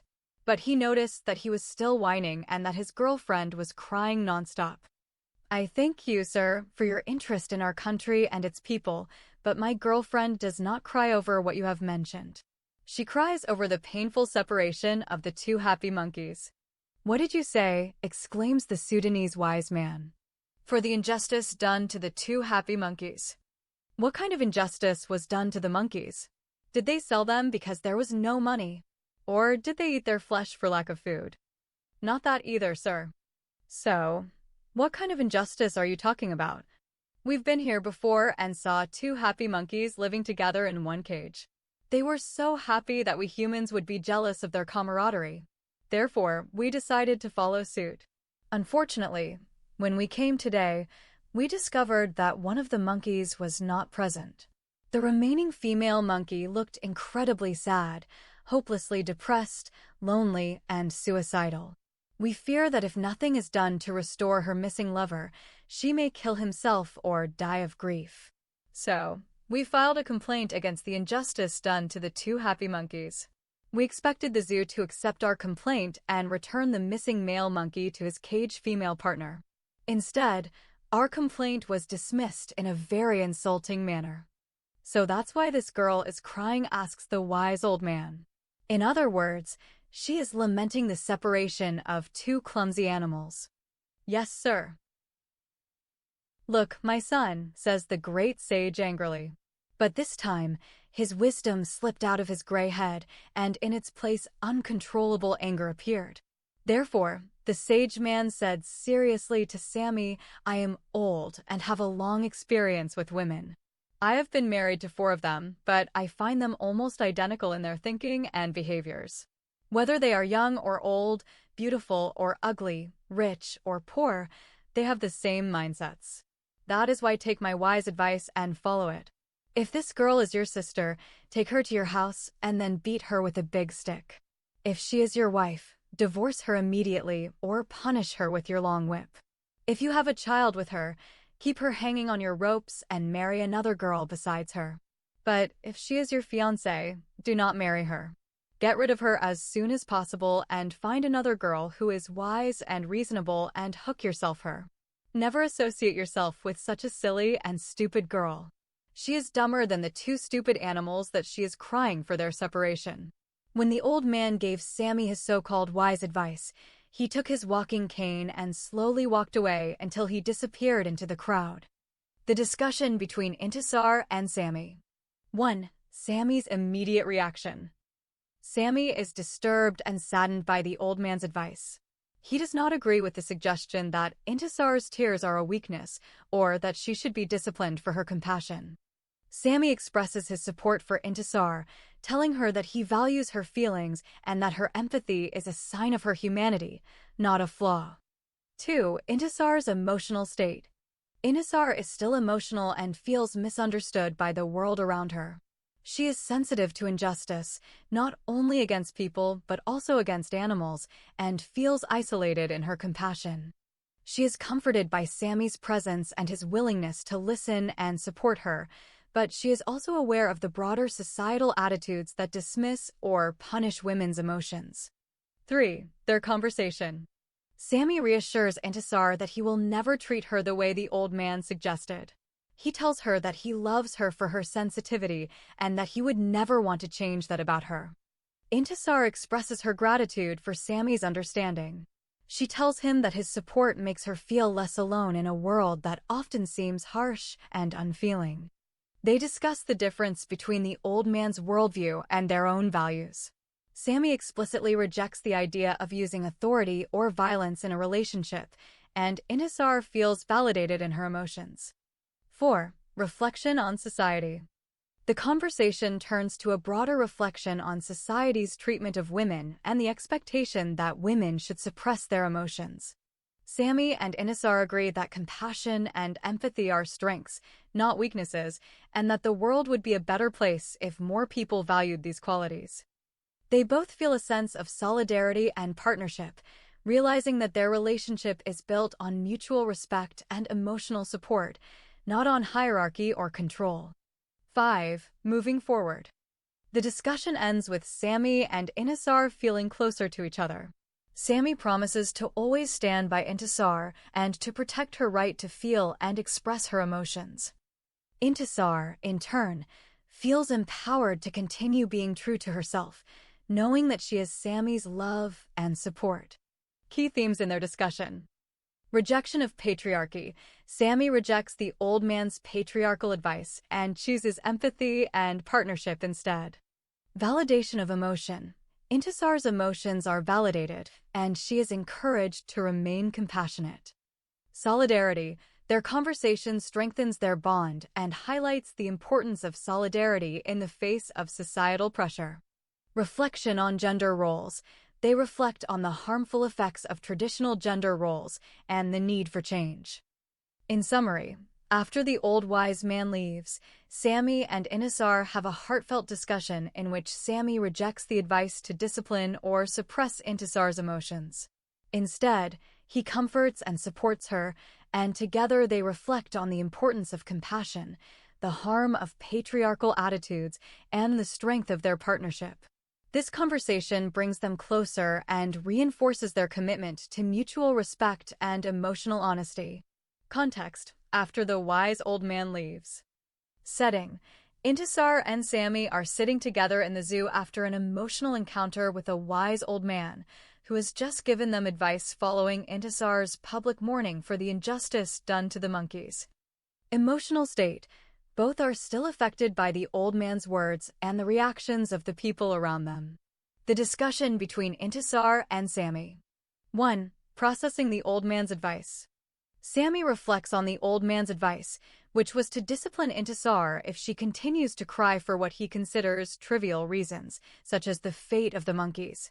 The old man suggested that if Intisar were his wife, he would either beat her with a stick, divorce her, or marry another woman, implying that a woman who cries for such things is not fit to be a wife and should be replaced or punished.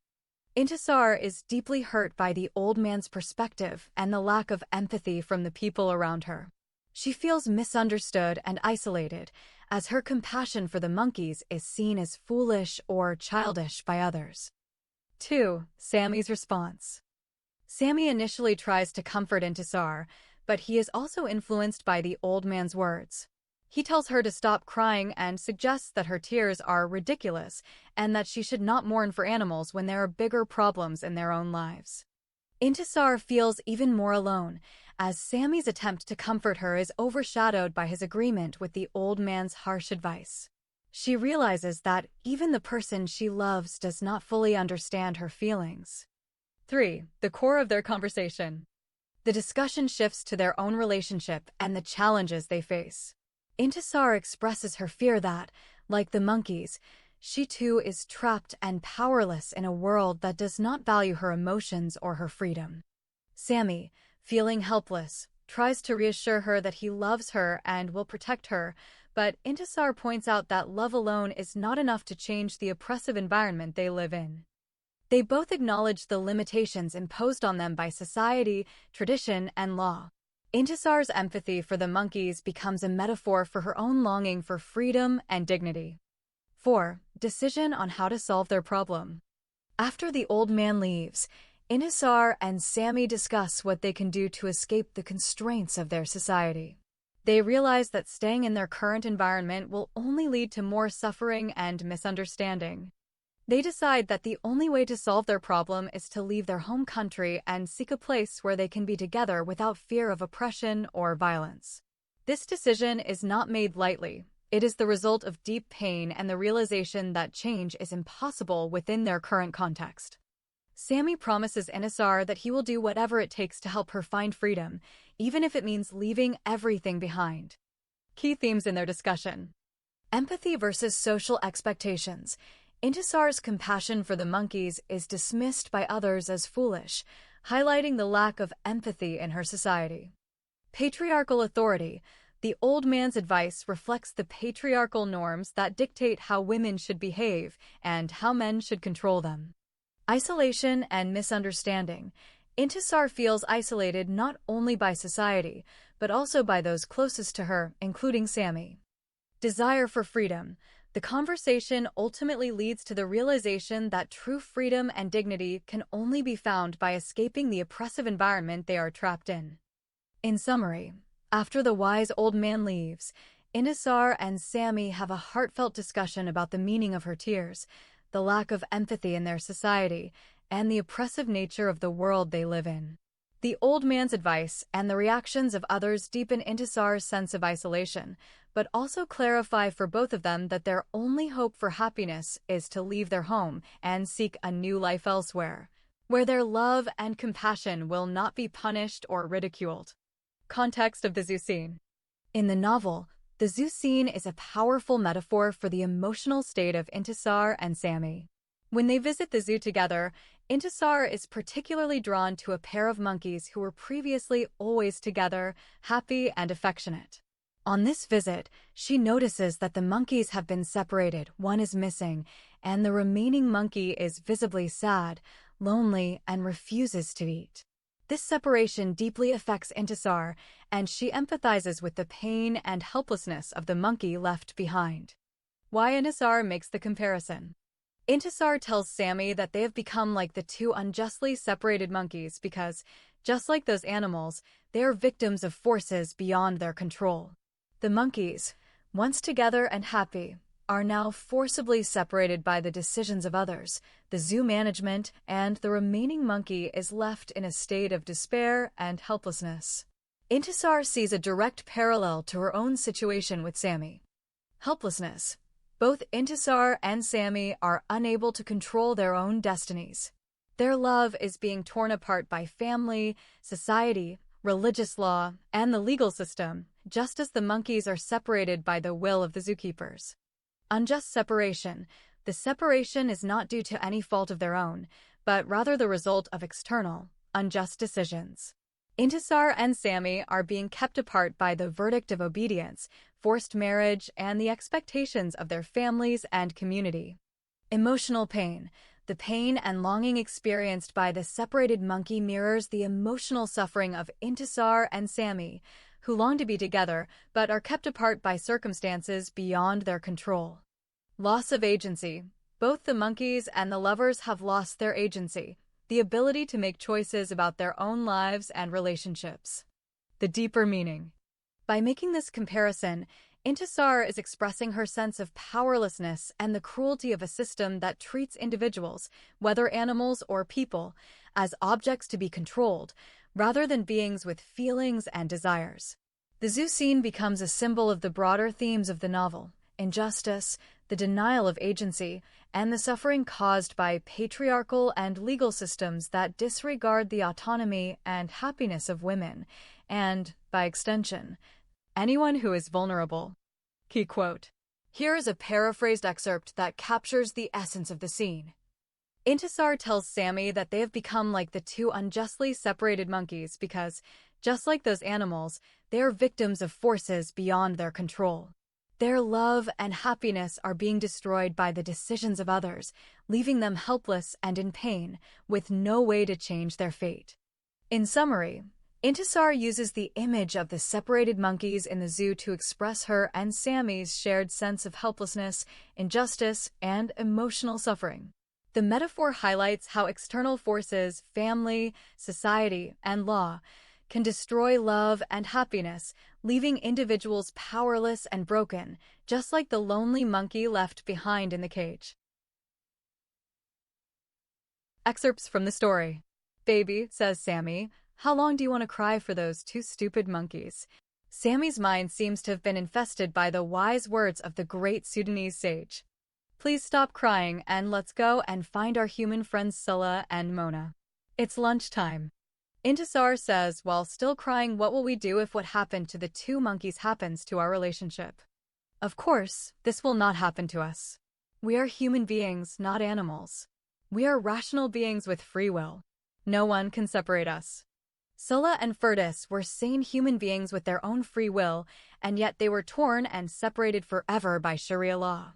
What happened to Scylla and Furtus is sheer evil and gross injustice. However, as human beings, we have the right to fight back and resist such inhumane treatment. They tried but failed, so who can fight and succeed against the Islamic laws of our country? These religious laws are a violation of human rights. We should not accept them. We can refuse to accept them, but they will still apply to us. This is exactly what happened to Scylla and Furtus. The Sharia court had separated them forever. The police took the girlfriend Furdos from her boyfriend Scylla and handed her over to her so-called legal Muslim husband, who raped and killed her. As long as I'm alive, I won't let anyone take you away from me. Only if I am dead can someone kidnap and rape and kill you. My dear Sammy, can you fight against the law? Can you prevent the policeman from taking me by force to Hassan Majub al-Halali? Can you prevent him from raping and killing me as your father did to my sister Furtus? And when this evil happens to me, will you forget me and go and love another girl as your friend Scylla did with Mona? I am not like my evil father, Sammy shouts angrily, and I am not like my friend Scylla. I am Sammy, and what I said I will do for you. There is no power on earth or authority in this world that can take you away from me. Sammy, I know you love me, and I trust you, but in this country, we are just as helpless as those two innocent monkeys. I know that you will try to do everything to prevent the law enforcement officers from taking me away from you. But don't forget that you have limited power. We will be victims like Scylla and Furtus. When the 5 policemen raided our house and arrested my sister, I tried to prevent them from kidnapping her. They beat me and then dragged her against her will and took her to your evil father's room in the hotel where she was bound with ropes and chains. After that, she was severely beaten, starved, and brutally raped to death. Fine, my dear Intisar. I agree with you, I can't defeat the police officers. But I have a good plan for us. To avoid falling victims to these unjust religious laws, I suggest let's run before it's too late. Sammy shouts Intisar. Where should we run to and how can we do it? We must escape from this country. Where can we go? We will go to one of the secular Western countries. Germany, France, America, Australia, Canada, or any other Western country. If we do, we will no longer be subjected to these unjust Sharia laws. No one there can take you from me by force. Women have equal rights with men. There is no Islamic law or Sharia court there. A judge cannot issue a verdict of obedience against a disobedient Muslim wife, as happened to your innocent sister Firdaus, and no police can take a rebellious wife by force to the so-called house of obedience of her husband. I know that, but what are we going to do there? Do not forget, dear Sammy, we are Muslims, not infidels. These secular laws are reserved for non-Muslims. We are Muslim people, and wherever we go we must abide by our Islamic laws. Yes, I know, but we're going to get married and live together under one roof. Do you think it will be easy for us to migrate to the West?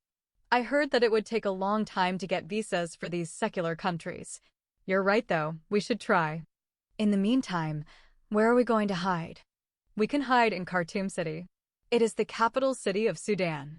There are more than 10 million people in this big city. I don't know anyone in this cosmopolitan city. Who do I go to and where can I stay? Of course, you will stay with me. We will rent an apartment and live together until we get the visas to go abroad. Sammy, how can I live with you when you are not my husband? According to the law of this country, I am already married to Hassan. This is not a marriage. It's a sinister plot. I know that, but who will conduct our marriage contract? You know that there is no court marriage in our country. In order to marry you, I need a wali or other male guardian. My brother Osman died. My sister Frida has returned to Abu Dhabi. My only relative is my mother. You know that my mother will not approve of our marriage.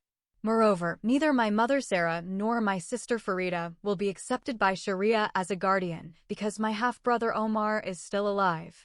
In addition, the imam of the largest mosque in our city, Maulana Sheikh Marzouk, as well as Maulana Abdul Mohsen Taha, the judge of the Sharia court, said that a woman cannot be a guardian.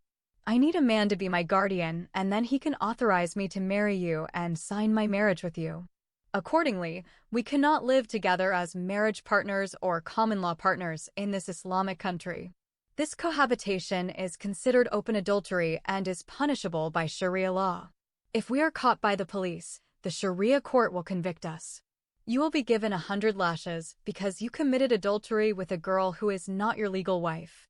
As for me, the Sharia court will punish me more than you because I am a married woman. I will be stoned to death and thus brutally murdered like my late sister Firdaus. But what do you want us to do? I don't know, Sammy. Our road to victory seems to be dark and difficult. But we must find a way out of this tragedy. We should not be victims of our circumstances. It seems to me that we have become as vulnerable as these two separated animals. No, we are not savages like jungle people or stupid animals. We are human beings. We can think, shout, and say no to injustice. When Sammy said those last words, Intisar looked at him suspiciously, then her lips revealed an innocent smile.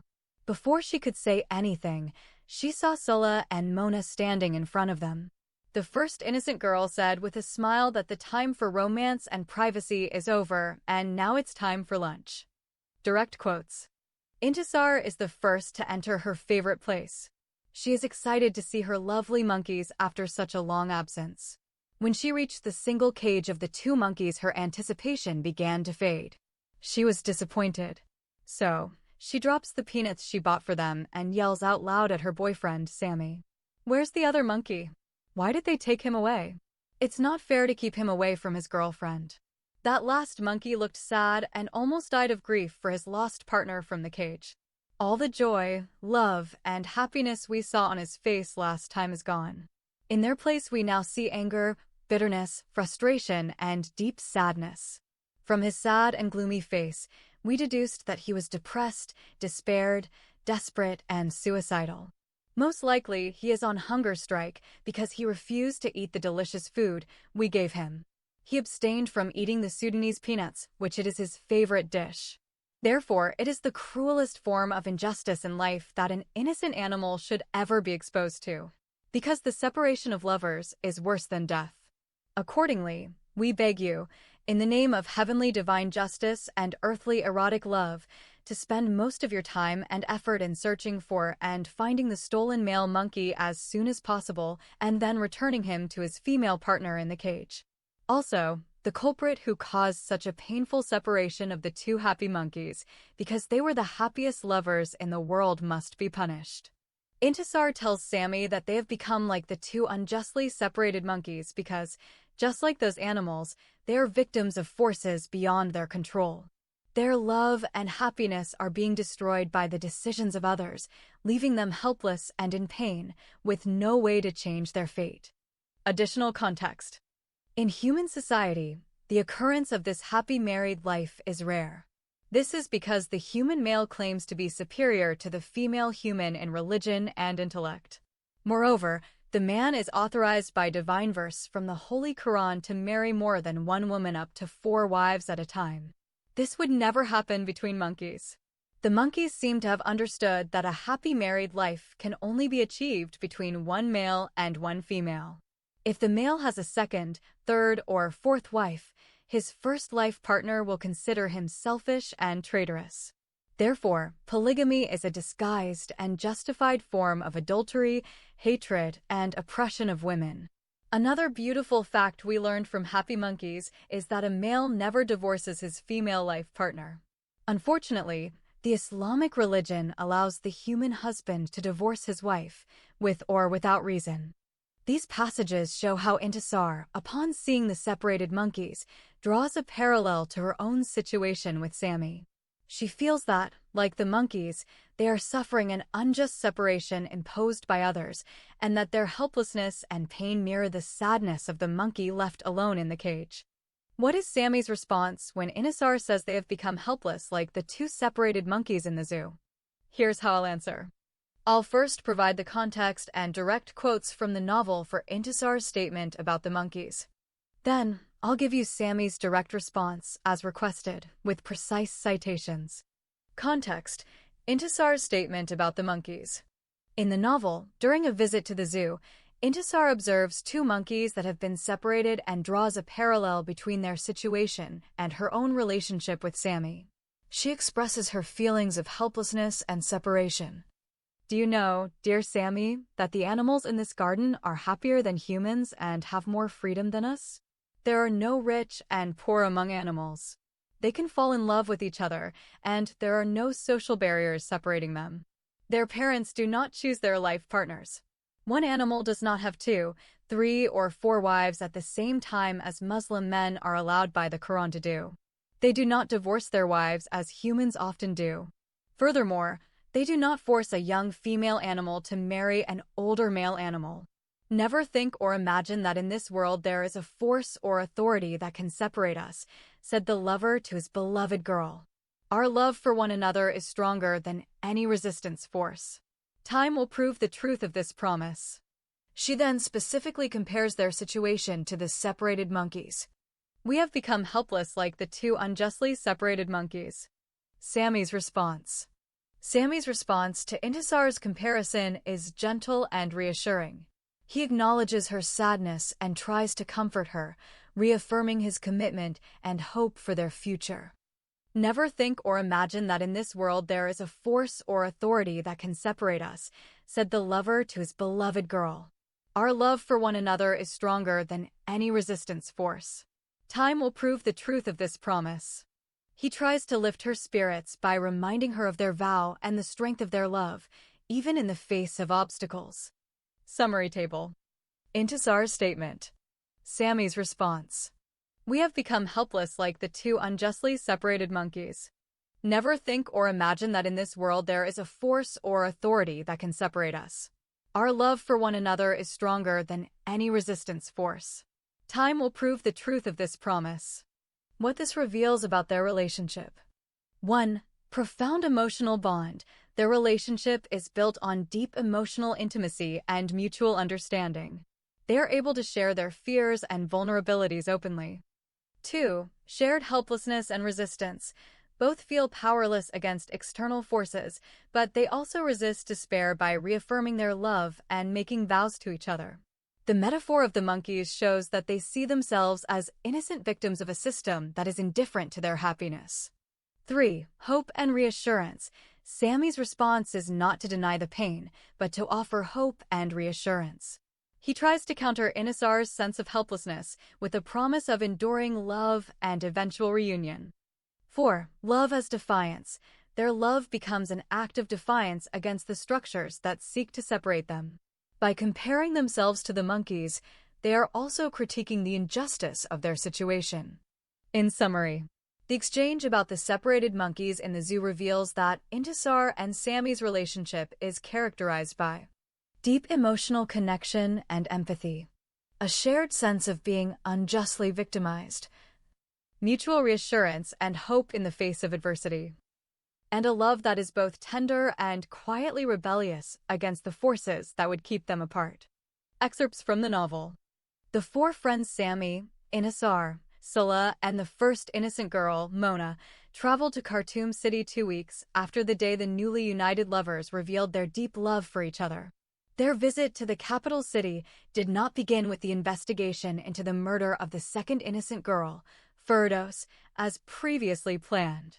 Instead, they decided to spend the first day sightseeing. From the bus station, they headed to the Stars Hotel near the international airport, where they booked Intisar and Mona together in one room and Sammy and Scylla in another room. It was the same hotel Frida, Sammy, Intisar, and the late Firdas stayed in during their previous short visit to the capital city. The four lovers spent their first night resting. On the second day, the first place they visit is the zoo. Intisar is the first to enter her favorite place. She is excited to see her lovely monkeys after such a long absence. When she reached the single cage of the two monkeys, her anticipation began to fade. She was disappointed. So, she drops the peanuts she bought for them and yells out loud at her boyfriend, Sammy. "Where's the other monkey? Why did they take him away? It's not fair to keep him away from his girlfriend. It is a great injustice to separate the happy monkeys." "Yes, you are right, sweetie. They should not have done such an injustice. The two monkeys were so happy when we last saw them." "Sammy, we have to file a complaint." "Complaint?" asks Sammy, amazed. "Who do you want to complain to?" "To the management of the zoo." "But, my dear sweetheart, they may not accept such kind of complaint. We will never be silent. We must meet the manager and tell him about this injustice that happened to two innocent animals." Sammy tried his best to convince Inisar to give up the idea of filing a complaint with the park administration regarding the injustice the monkeys were subjected to, but she did not give in to his request. He reluctantly followed his stubborn girlfriend to the manager's office. There the guard ordered them to submit their complaint in writing. The two lovers sat down in a corner of the office and wrote the following complaint. To the director of the zoo in the city of Sudan.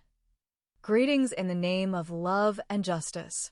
Subject: an official complaint against the injustice that occurred against two innocent animals. Dear Sir, we are regular visitors to the zoo. On our previous visit, we saw a couple of cute monkeys living together in one cage as good friends. They were full of love for each other.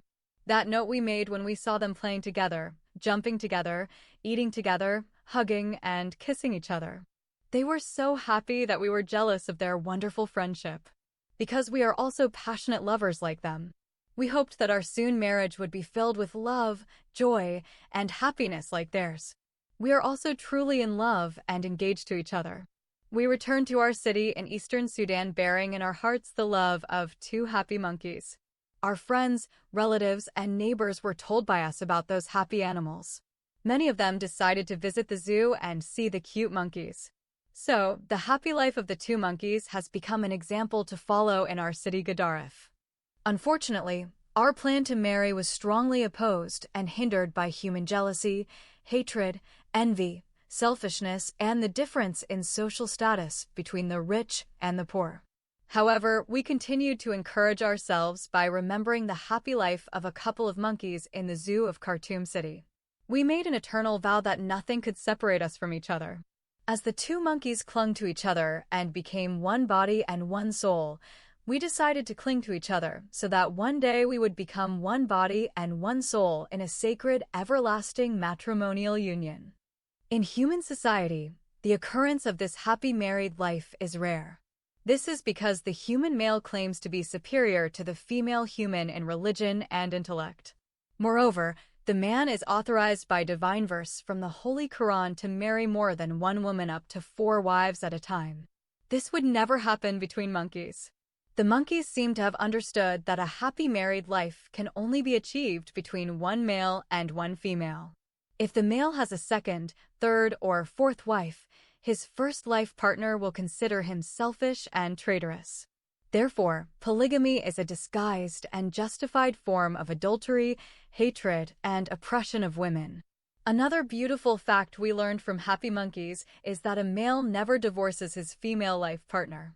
Unfortunately, the Islamic religion allows the human husband to divorce his wife, with or without reason.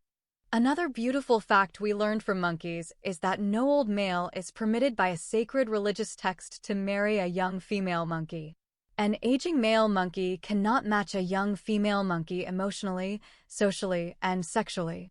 First of all, it is practically impossible for a young female monkey to fall in love with an older male monkey. She would see him as old as her father, uncle, or grandfather. Socially, there will be a large age gap between the two.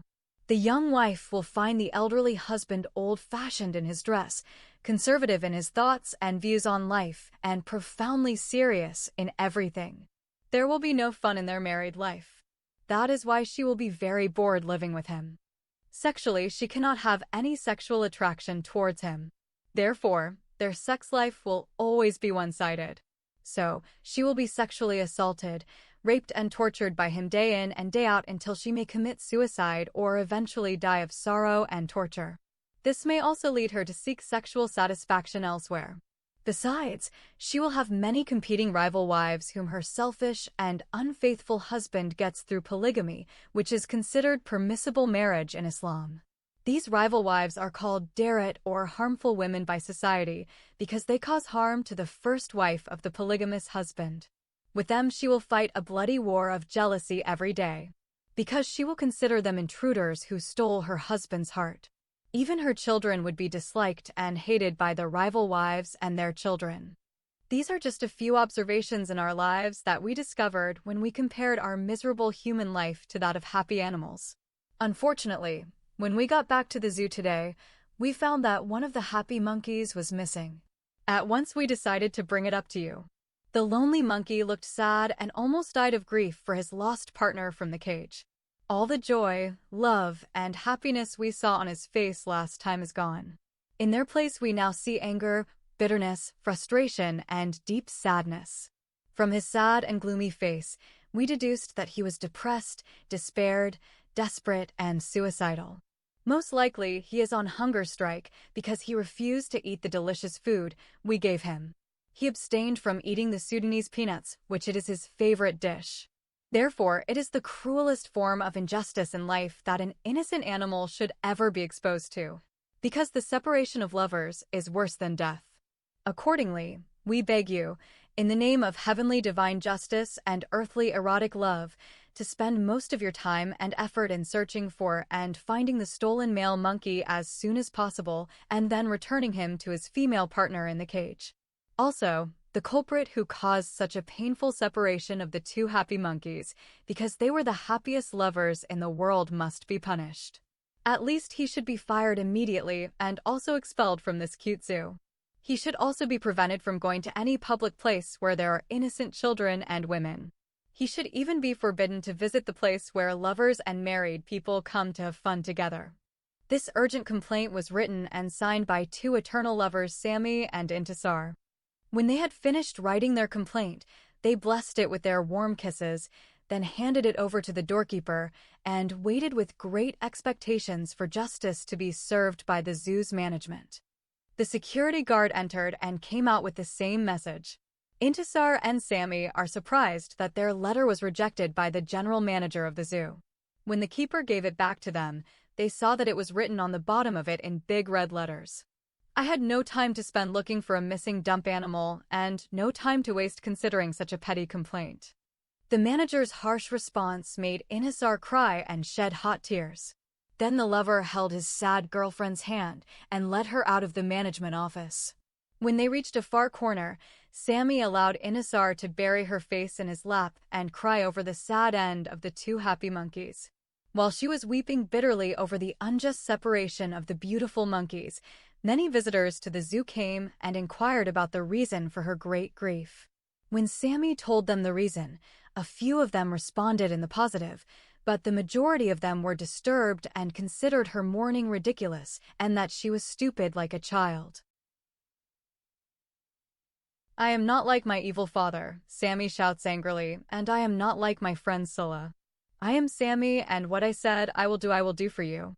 There is no power on earth or authority in this world that can take you away from me." Context and meaning. This statement from Sammy comes at a moment of emotional vulnerability and frustration for both characters. In the zoo scene, Intisar is reflecting on how the animals, specifically the two separated monkeys, have more freedom and agency in their relationships than she and Sammy do as humans constrained by family, religion, and society. She feels helpless, and Sammy witnesses her tears and sense of powerlessness. Sammy's response is a passionate declaration of his individuality and commitment. By saying, "I am not like my evil father, and I am not like my friend Scylla. I am Sammy, and what I said I will do for you," he is. Distinguishing himself from his father, Sammy's father is depicted as controlling, classist, and an obstacle to their love. Sammy wants Inisar to know he will not repeat his father's mistakes or uphold the same oppressive values. Distinguishing himself from Scylla, their mutual friend, is more pragmatic and sometimes advises compromise or caution. Sammy, in contrast, is declaring that he will not be passive or pragmatic. He will act on his promises and fight for their love. Affirming his agency and loyalty, Sammy is telling Intisar that he is his own person, not defined by the failures or compromises of others, and that his love and commitment are unwavering. Why does Sammy make this statement? Sammy makes this statement because he sees Inisar's despair and wants to reassure her that, unlike others who have failed her or tried to control her, he is different. He wants to give her hope and strength, affirming that he will not abandon her or submit to the pressures that have separated them. He is frustrated by being compared to people, his father, Scylla, who represent compromise, oppression, or passivity, and he wants to assert his own identity and agency. What does this reveal about their relationship? Depth of emotional connection. Sammy and Intisar are able to share their deepest fears and vulnerabilities. Contrast with others. Their relationship is defined by a sense of us against the world, and Sammy's statement reinforces their unity and his willingness to defy expectations for her. Idealism and hope. Despite the odds, Sammy's words show that he believes in the power of their love and his own ability to make a difference in her life. Agency and resistance. Sammy's declaration is an act of resistance against the forces, family, tradition, pragmatism, that threaten to separate them. Supporting direct quote. Here is the relevant passage from the novel. "Never think or imagine that in this world there is a force or authority that can separate us," said the lover to his beloved girl. "Our love for one another is stronger than any resistance force. Time will prove the truth of this promise." And in the context of Sammy's distinction, "I am not like my evil father," Sammy shouts angrily, "and I am not like my friend Scylla. I am Sammy, and what I said I will do for you." Summary. Sammy makes this statement to assert his individuality, reassure Intisar of his unwavering commitment, and distinguish himself from the negative examples of his father and friend. It reveals the depth of their bond, their shared sense of struggle, and Sammy's determination to be a source of hope and agency for Intisar in a world that seeks to control and separate them. Sammy tells Intisar in the zoo that they must go to a secular Western country, such as Germany, France, America, Australia, or Canada, because he believes that only in such countries will they be free from the oppressive religious laws and social constraints that threaten their love and safety in Sudan. Here is the direct quote from the novel. "We must go to one of the secular Western countries. Germany, France, America, Australia, Canada, or any other Western country. If we do, we will no longer be subjected to these unjust Sharia laws. No one there can take you from me by force. Women have equal rights with men. There is no Islamic law or Sharia court there.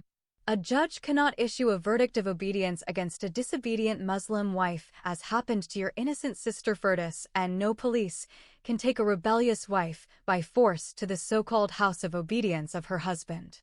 Sami makes this statement because he recognizes that in Sudan, their relationship is threatened by religious and legal systems that can forcibly separate them, subject Intisar to violence, and deny her agency. He sees secular Western countries as places where personal freedom, gender equality, and legal protection are more likely to be upheld, and where they could live together without fear of persecution or forced separation. Here is Intisar's response, directly quoted from the novel. I know that, but what are we going to do there? Do not forget, dear Sami, we are Muslims, not infidels. These secular laws are reserved for non-Muslims. We are Muslim people, and wherever we go we must abide by our Islamic laws. She continues to question the feasibility of running away, highlighting the obstacles they would face as Muslims even in secular countries, and the risks of being caught and punished under Sharia law if they stay. Intisar's response is not a simple acceptance or rejection, but a realistic and emotional interrogation of Sami's plan, showing her fear, her trauma, and her longing for safety and dignity. Intisar's response is filled with anxiety and realism. She does not immediately embrace Sami's plan of escaping to a Western country, but instead raises practical and emotional concerns. I know that, but what are we going to do there? Do not forget, dear Sami, we are Muslims, not infidels. These secular laws are reserved for non-Muslims. We are Muslim people, and wherever we go we must abide by our Islamic laws. She worries about their ability to adapt, the possibility of being forced to abide by Islamic law even abroad, and the challenges of migration. More details on Sami's response. Sami tries to reassure Intisar, emphasizing that in the West, they can marry and live together without fear. Yes, I know, but we're going to get married and live together under one roof. He insists that their love and safety are worth the risks and challenges of migration, and that only in a secular country can they truly be free from the oppressive laws and customs that threaten to separate them. Summary. Sami's statement is a direct response to Intisar's fears about Sudanese law and the fate of their relationship. He proposes escape to a secular Western country as the only way to protect their love and Intisar's autonomy. Intisar's response is cautious, highlighting her fears about migration, identity, and the reach of Islamic law. Sami reassures her that in the West, they can marry and live freely, without fear of religious or legal persecution. Intisar says worriedly, "Do you think it will be easy for us to migrate to the West? I heard that it would take a long time to get visas for these secular countries." You're right, though. We should try. In the meantime, where are we going to hide? We can hide in Khartoum City. It is the capital city of Sudan. There are more than 10 million people in this big city. I don't know anyone in this cosmopolitan city. Who do I go to and where can I stay? Of course, you will stay with me. We will rent an apartment and live together until we get the visas to go abroad. Sami, how can I live with you when you are not my husband? According to the law of this country, I am already married to Hassan. This is not a marriage. It's a sinister plot. I know that, but who will conduct our marriage contract? You know that there is no court marriage in our country. In order to marry you, I need a wali or other male guardian. My brother Osman died. My sister Frida has returned to Abu Dhabi. My only relative is my mother. You know that my mother will not approve of our marriage. Moreover, neither my mother Sarah nor my sister Farida will be accepted by Sharia as a guardian because my half-brother Omar is still alive. In addition, the imam of the largest mosque in our city, Maulana Sheikh Marzouk, as well as Maulana Abdul Mohsen Taha, the judge of the Sharia court, said that a woman cannot be a guardian. I need a man to be my guardian, and then he can authorize me to marry you and sign my marriage with you. Accordingly, we cannot live together as marriage partners or common-law partners in this Islamic country. This cohabitation is considered open adultery and is punishable by Sharia law. If we are caught by the police, the Sharia court will convict us. You will be given 100 lashes because you committed adultery with a girl who is not your legal wife. As for me, the Sharia court will punish me more than you because I am a married woman. I will be stoned to death and thus brutally murdered like my late sister Firdaus. But what do you want us to do? I don't know, Sammy. Our road to victory seems to be dark and difficult. But we must find a way out of this tragedy. We should not be victims of our circumstances. It seems to me that we have become as vulnerable as these two separated animals. No, we are not savages like jungle people or stupid animals. We are human beings. We can think, shout, and say no to injustice. This response reveals their deep fears about the powerlessness they both face against the legal and social systems, and Intisar's anxiety that even Sammy's love and promises may not be enough to protect her from harm. She is haunted by what happened to her late sister Firdaus and is afraid of being abandoned or forgotten by Sammy if tragedy strikes her too. Although the four friends Intisar, Sammy, Mona, and Sulla devoted 3 days to investigating the brutal murder of Firdaus, the second innocent young girl, but their efforts yielded no results. Their search began at the Hilton International Hotel, the site of the horrific crime where Firdaus was raped by the evil old man, Osman Al-Taib. From there, they proceeded to Khartoum General Hospital, where she tragically succumbed to her injuries. They also visited the police headquarters, where the case had been reported, one among many similar incidents, highlighting a grim pattern of violence against women. Ultimately, their journey ended at Firdaus's tomb. Overcome with grief, the friends wept bitterly, then honored her memory by decorating the grave and placing a large memorial stone inscribed with her full name, Firdaus Ibrahim Mustafa Jabir. After paying their respects with heavy hearts, the four lovers returned to their city Gadaref, deeply disappointed and disheartened by their inability to find justice for Firdaus. Detailed investigation journey. Hilton International Hotel. The four friends began at the crime scene where Firdaus was brutally assaulted. They searched for clues, questioned staff, and tried to reconstruct the events leading to the attack. Despite their efforts, they found no new evidence, only the chilling reality of the violence that had occurred. Khartoum General Hospital. Next, they visited the hospital where Firdaus had fought for her life. They spoke with doctors and nurses, hoping for medical details that might point to the perpetrator. All they learned was the extent of her suffering and that she died without revealing any information. Police headquarters. They then went to the authorities, reviewing the official report of the rape and murder. The report revealed that this was not the first such case, suggesting a disturbing pattern of crimes.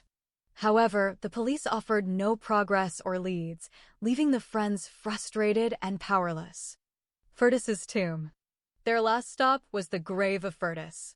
Overcome with grief, they mourned deeply, decorated her resting place, and erected a memorial stone inscribed with her full name, in memory of the beloved late girl Firdaus Ibrahim Mustafa Jabir.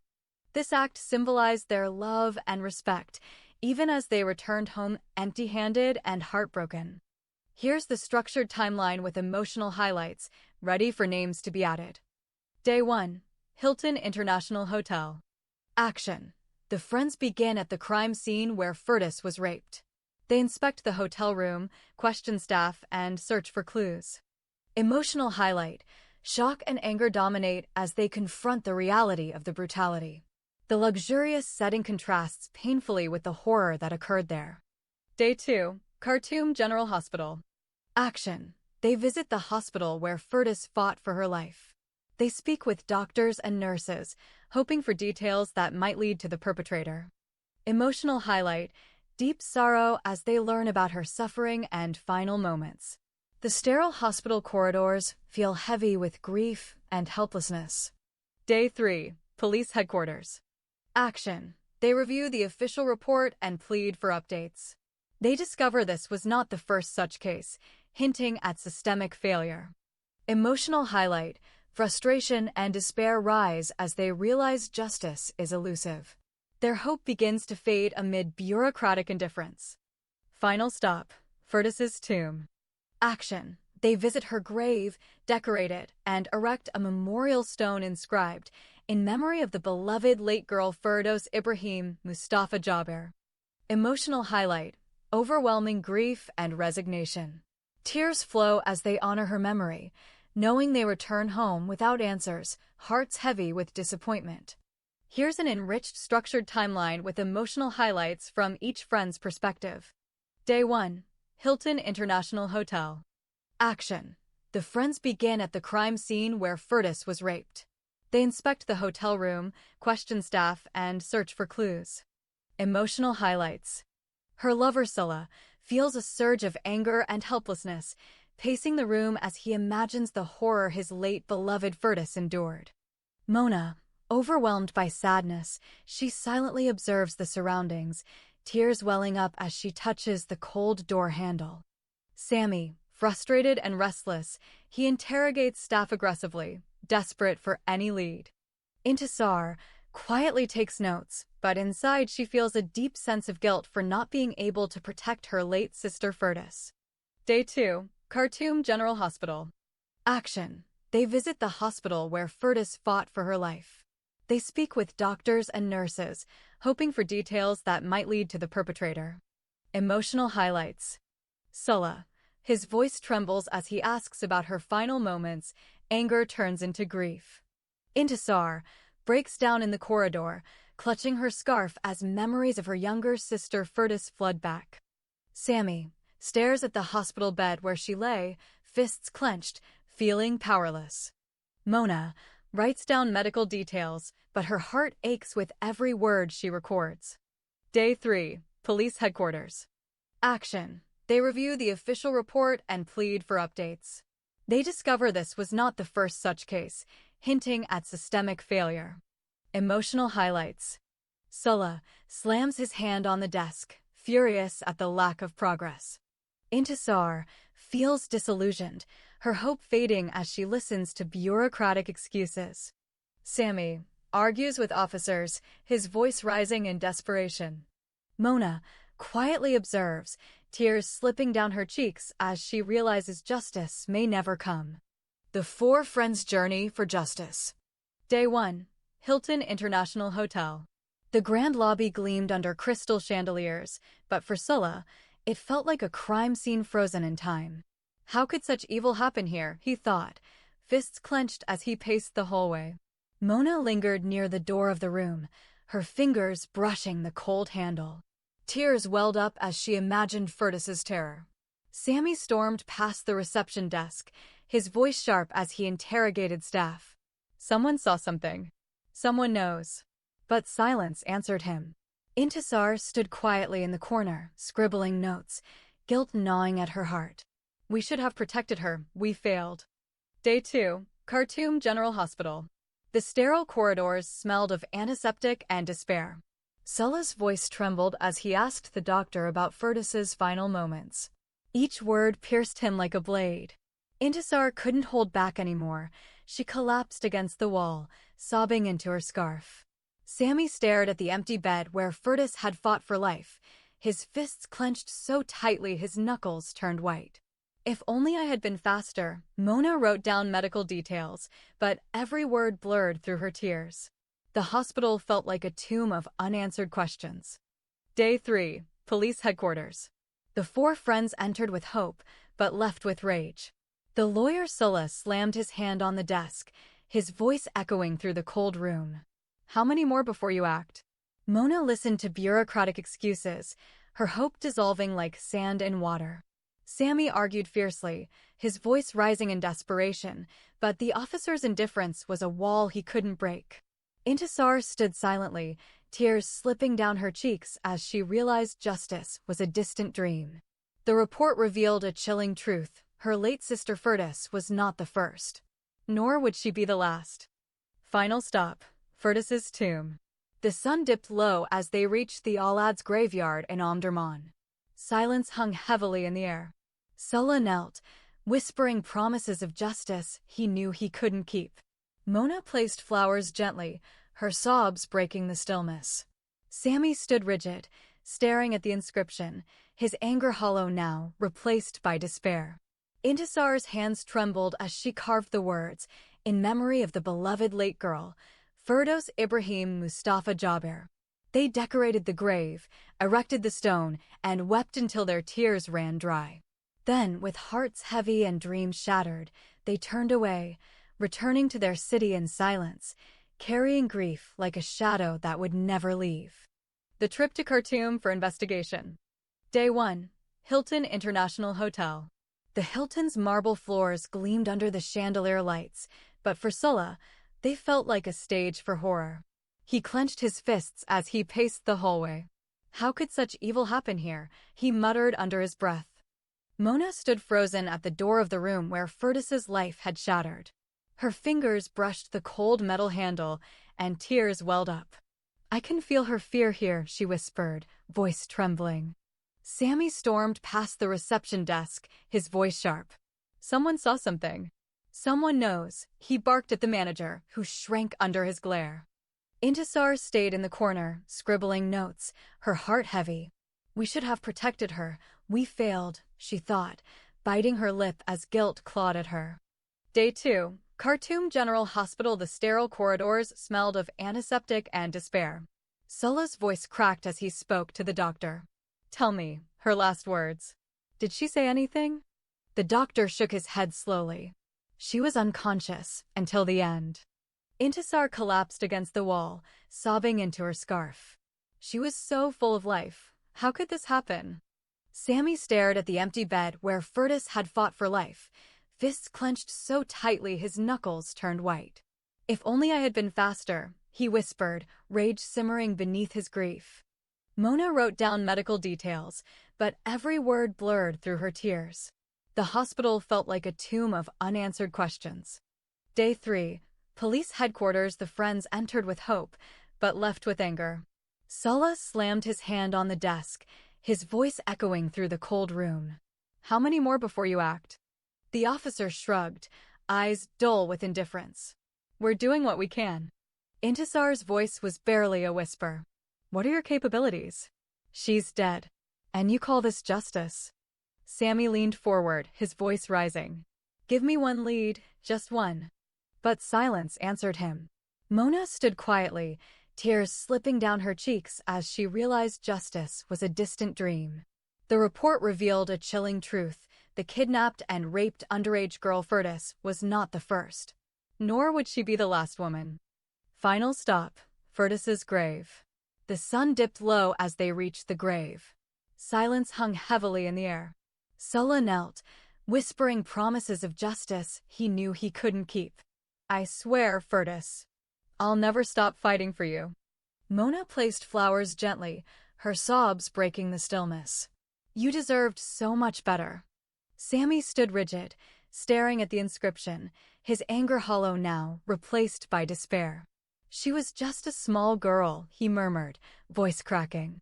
Intisar's hands trembled as she carved the words in the memorial stone, "In memory of the beloved late girl Firdos Ibrahim Mustafa Jaber." They decorated the grave, erected the stone, and wept until their tears ran dry.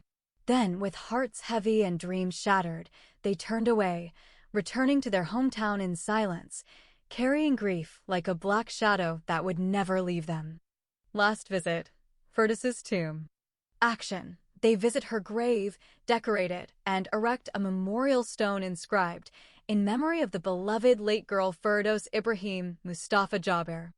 Emotional highlights. Sulla kneels by the grave, whispering promises of justice he knows he can't achieve. Mona places flowers gently, sobbing uncontrollably. Sammy stands silently, staring at the inscription, his anger replaced by hollow despair. Intisar writes the epitaph with trembling hands, feeling the weight of finality.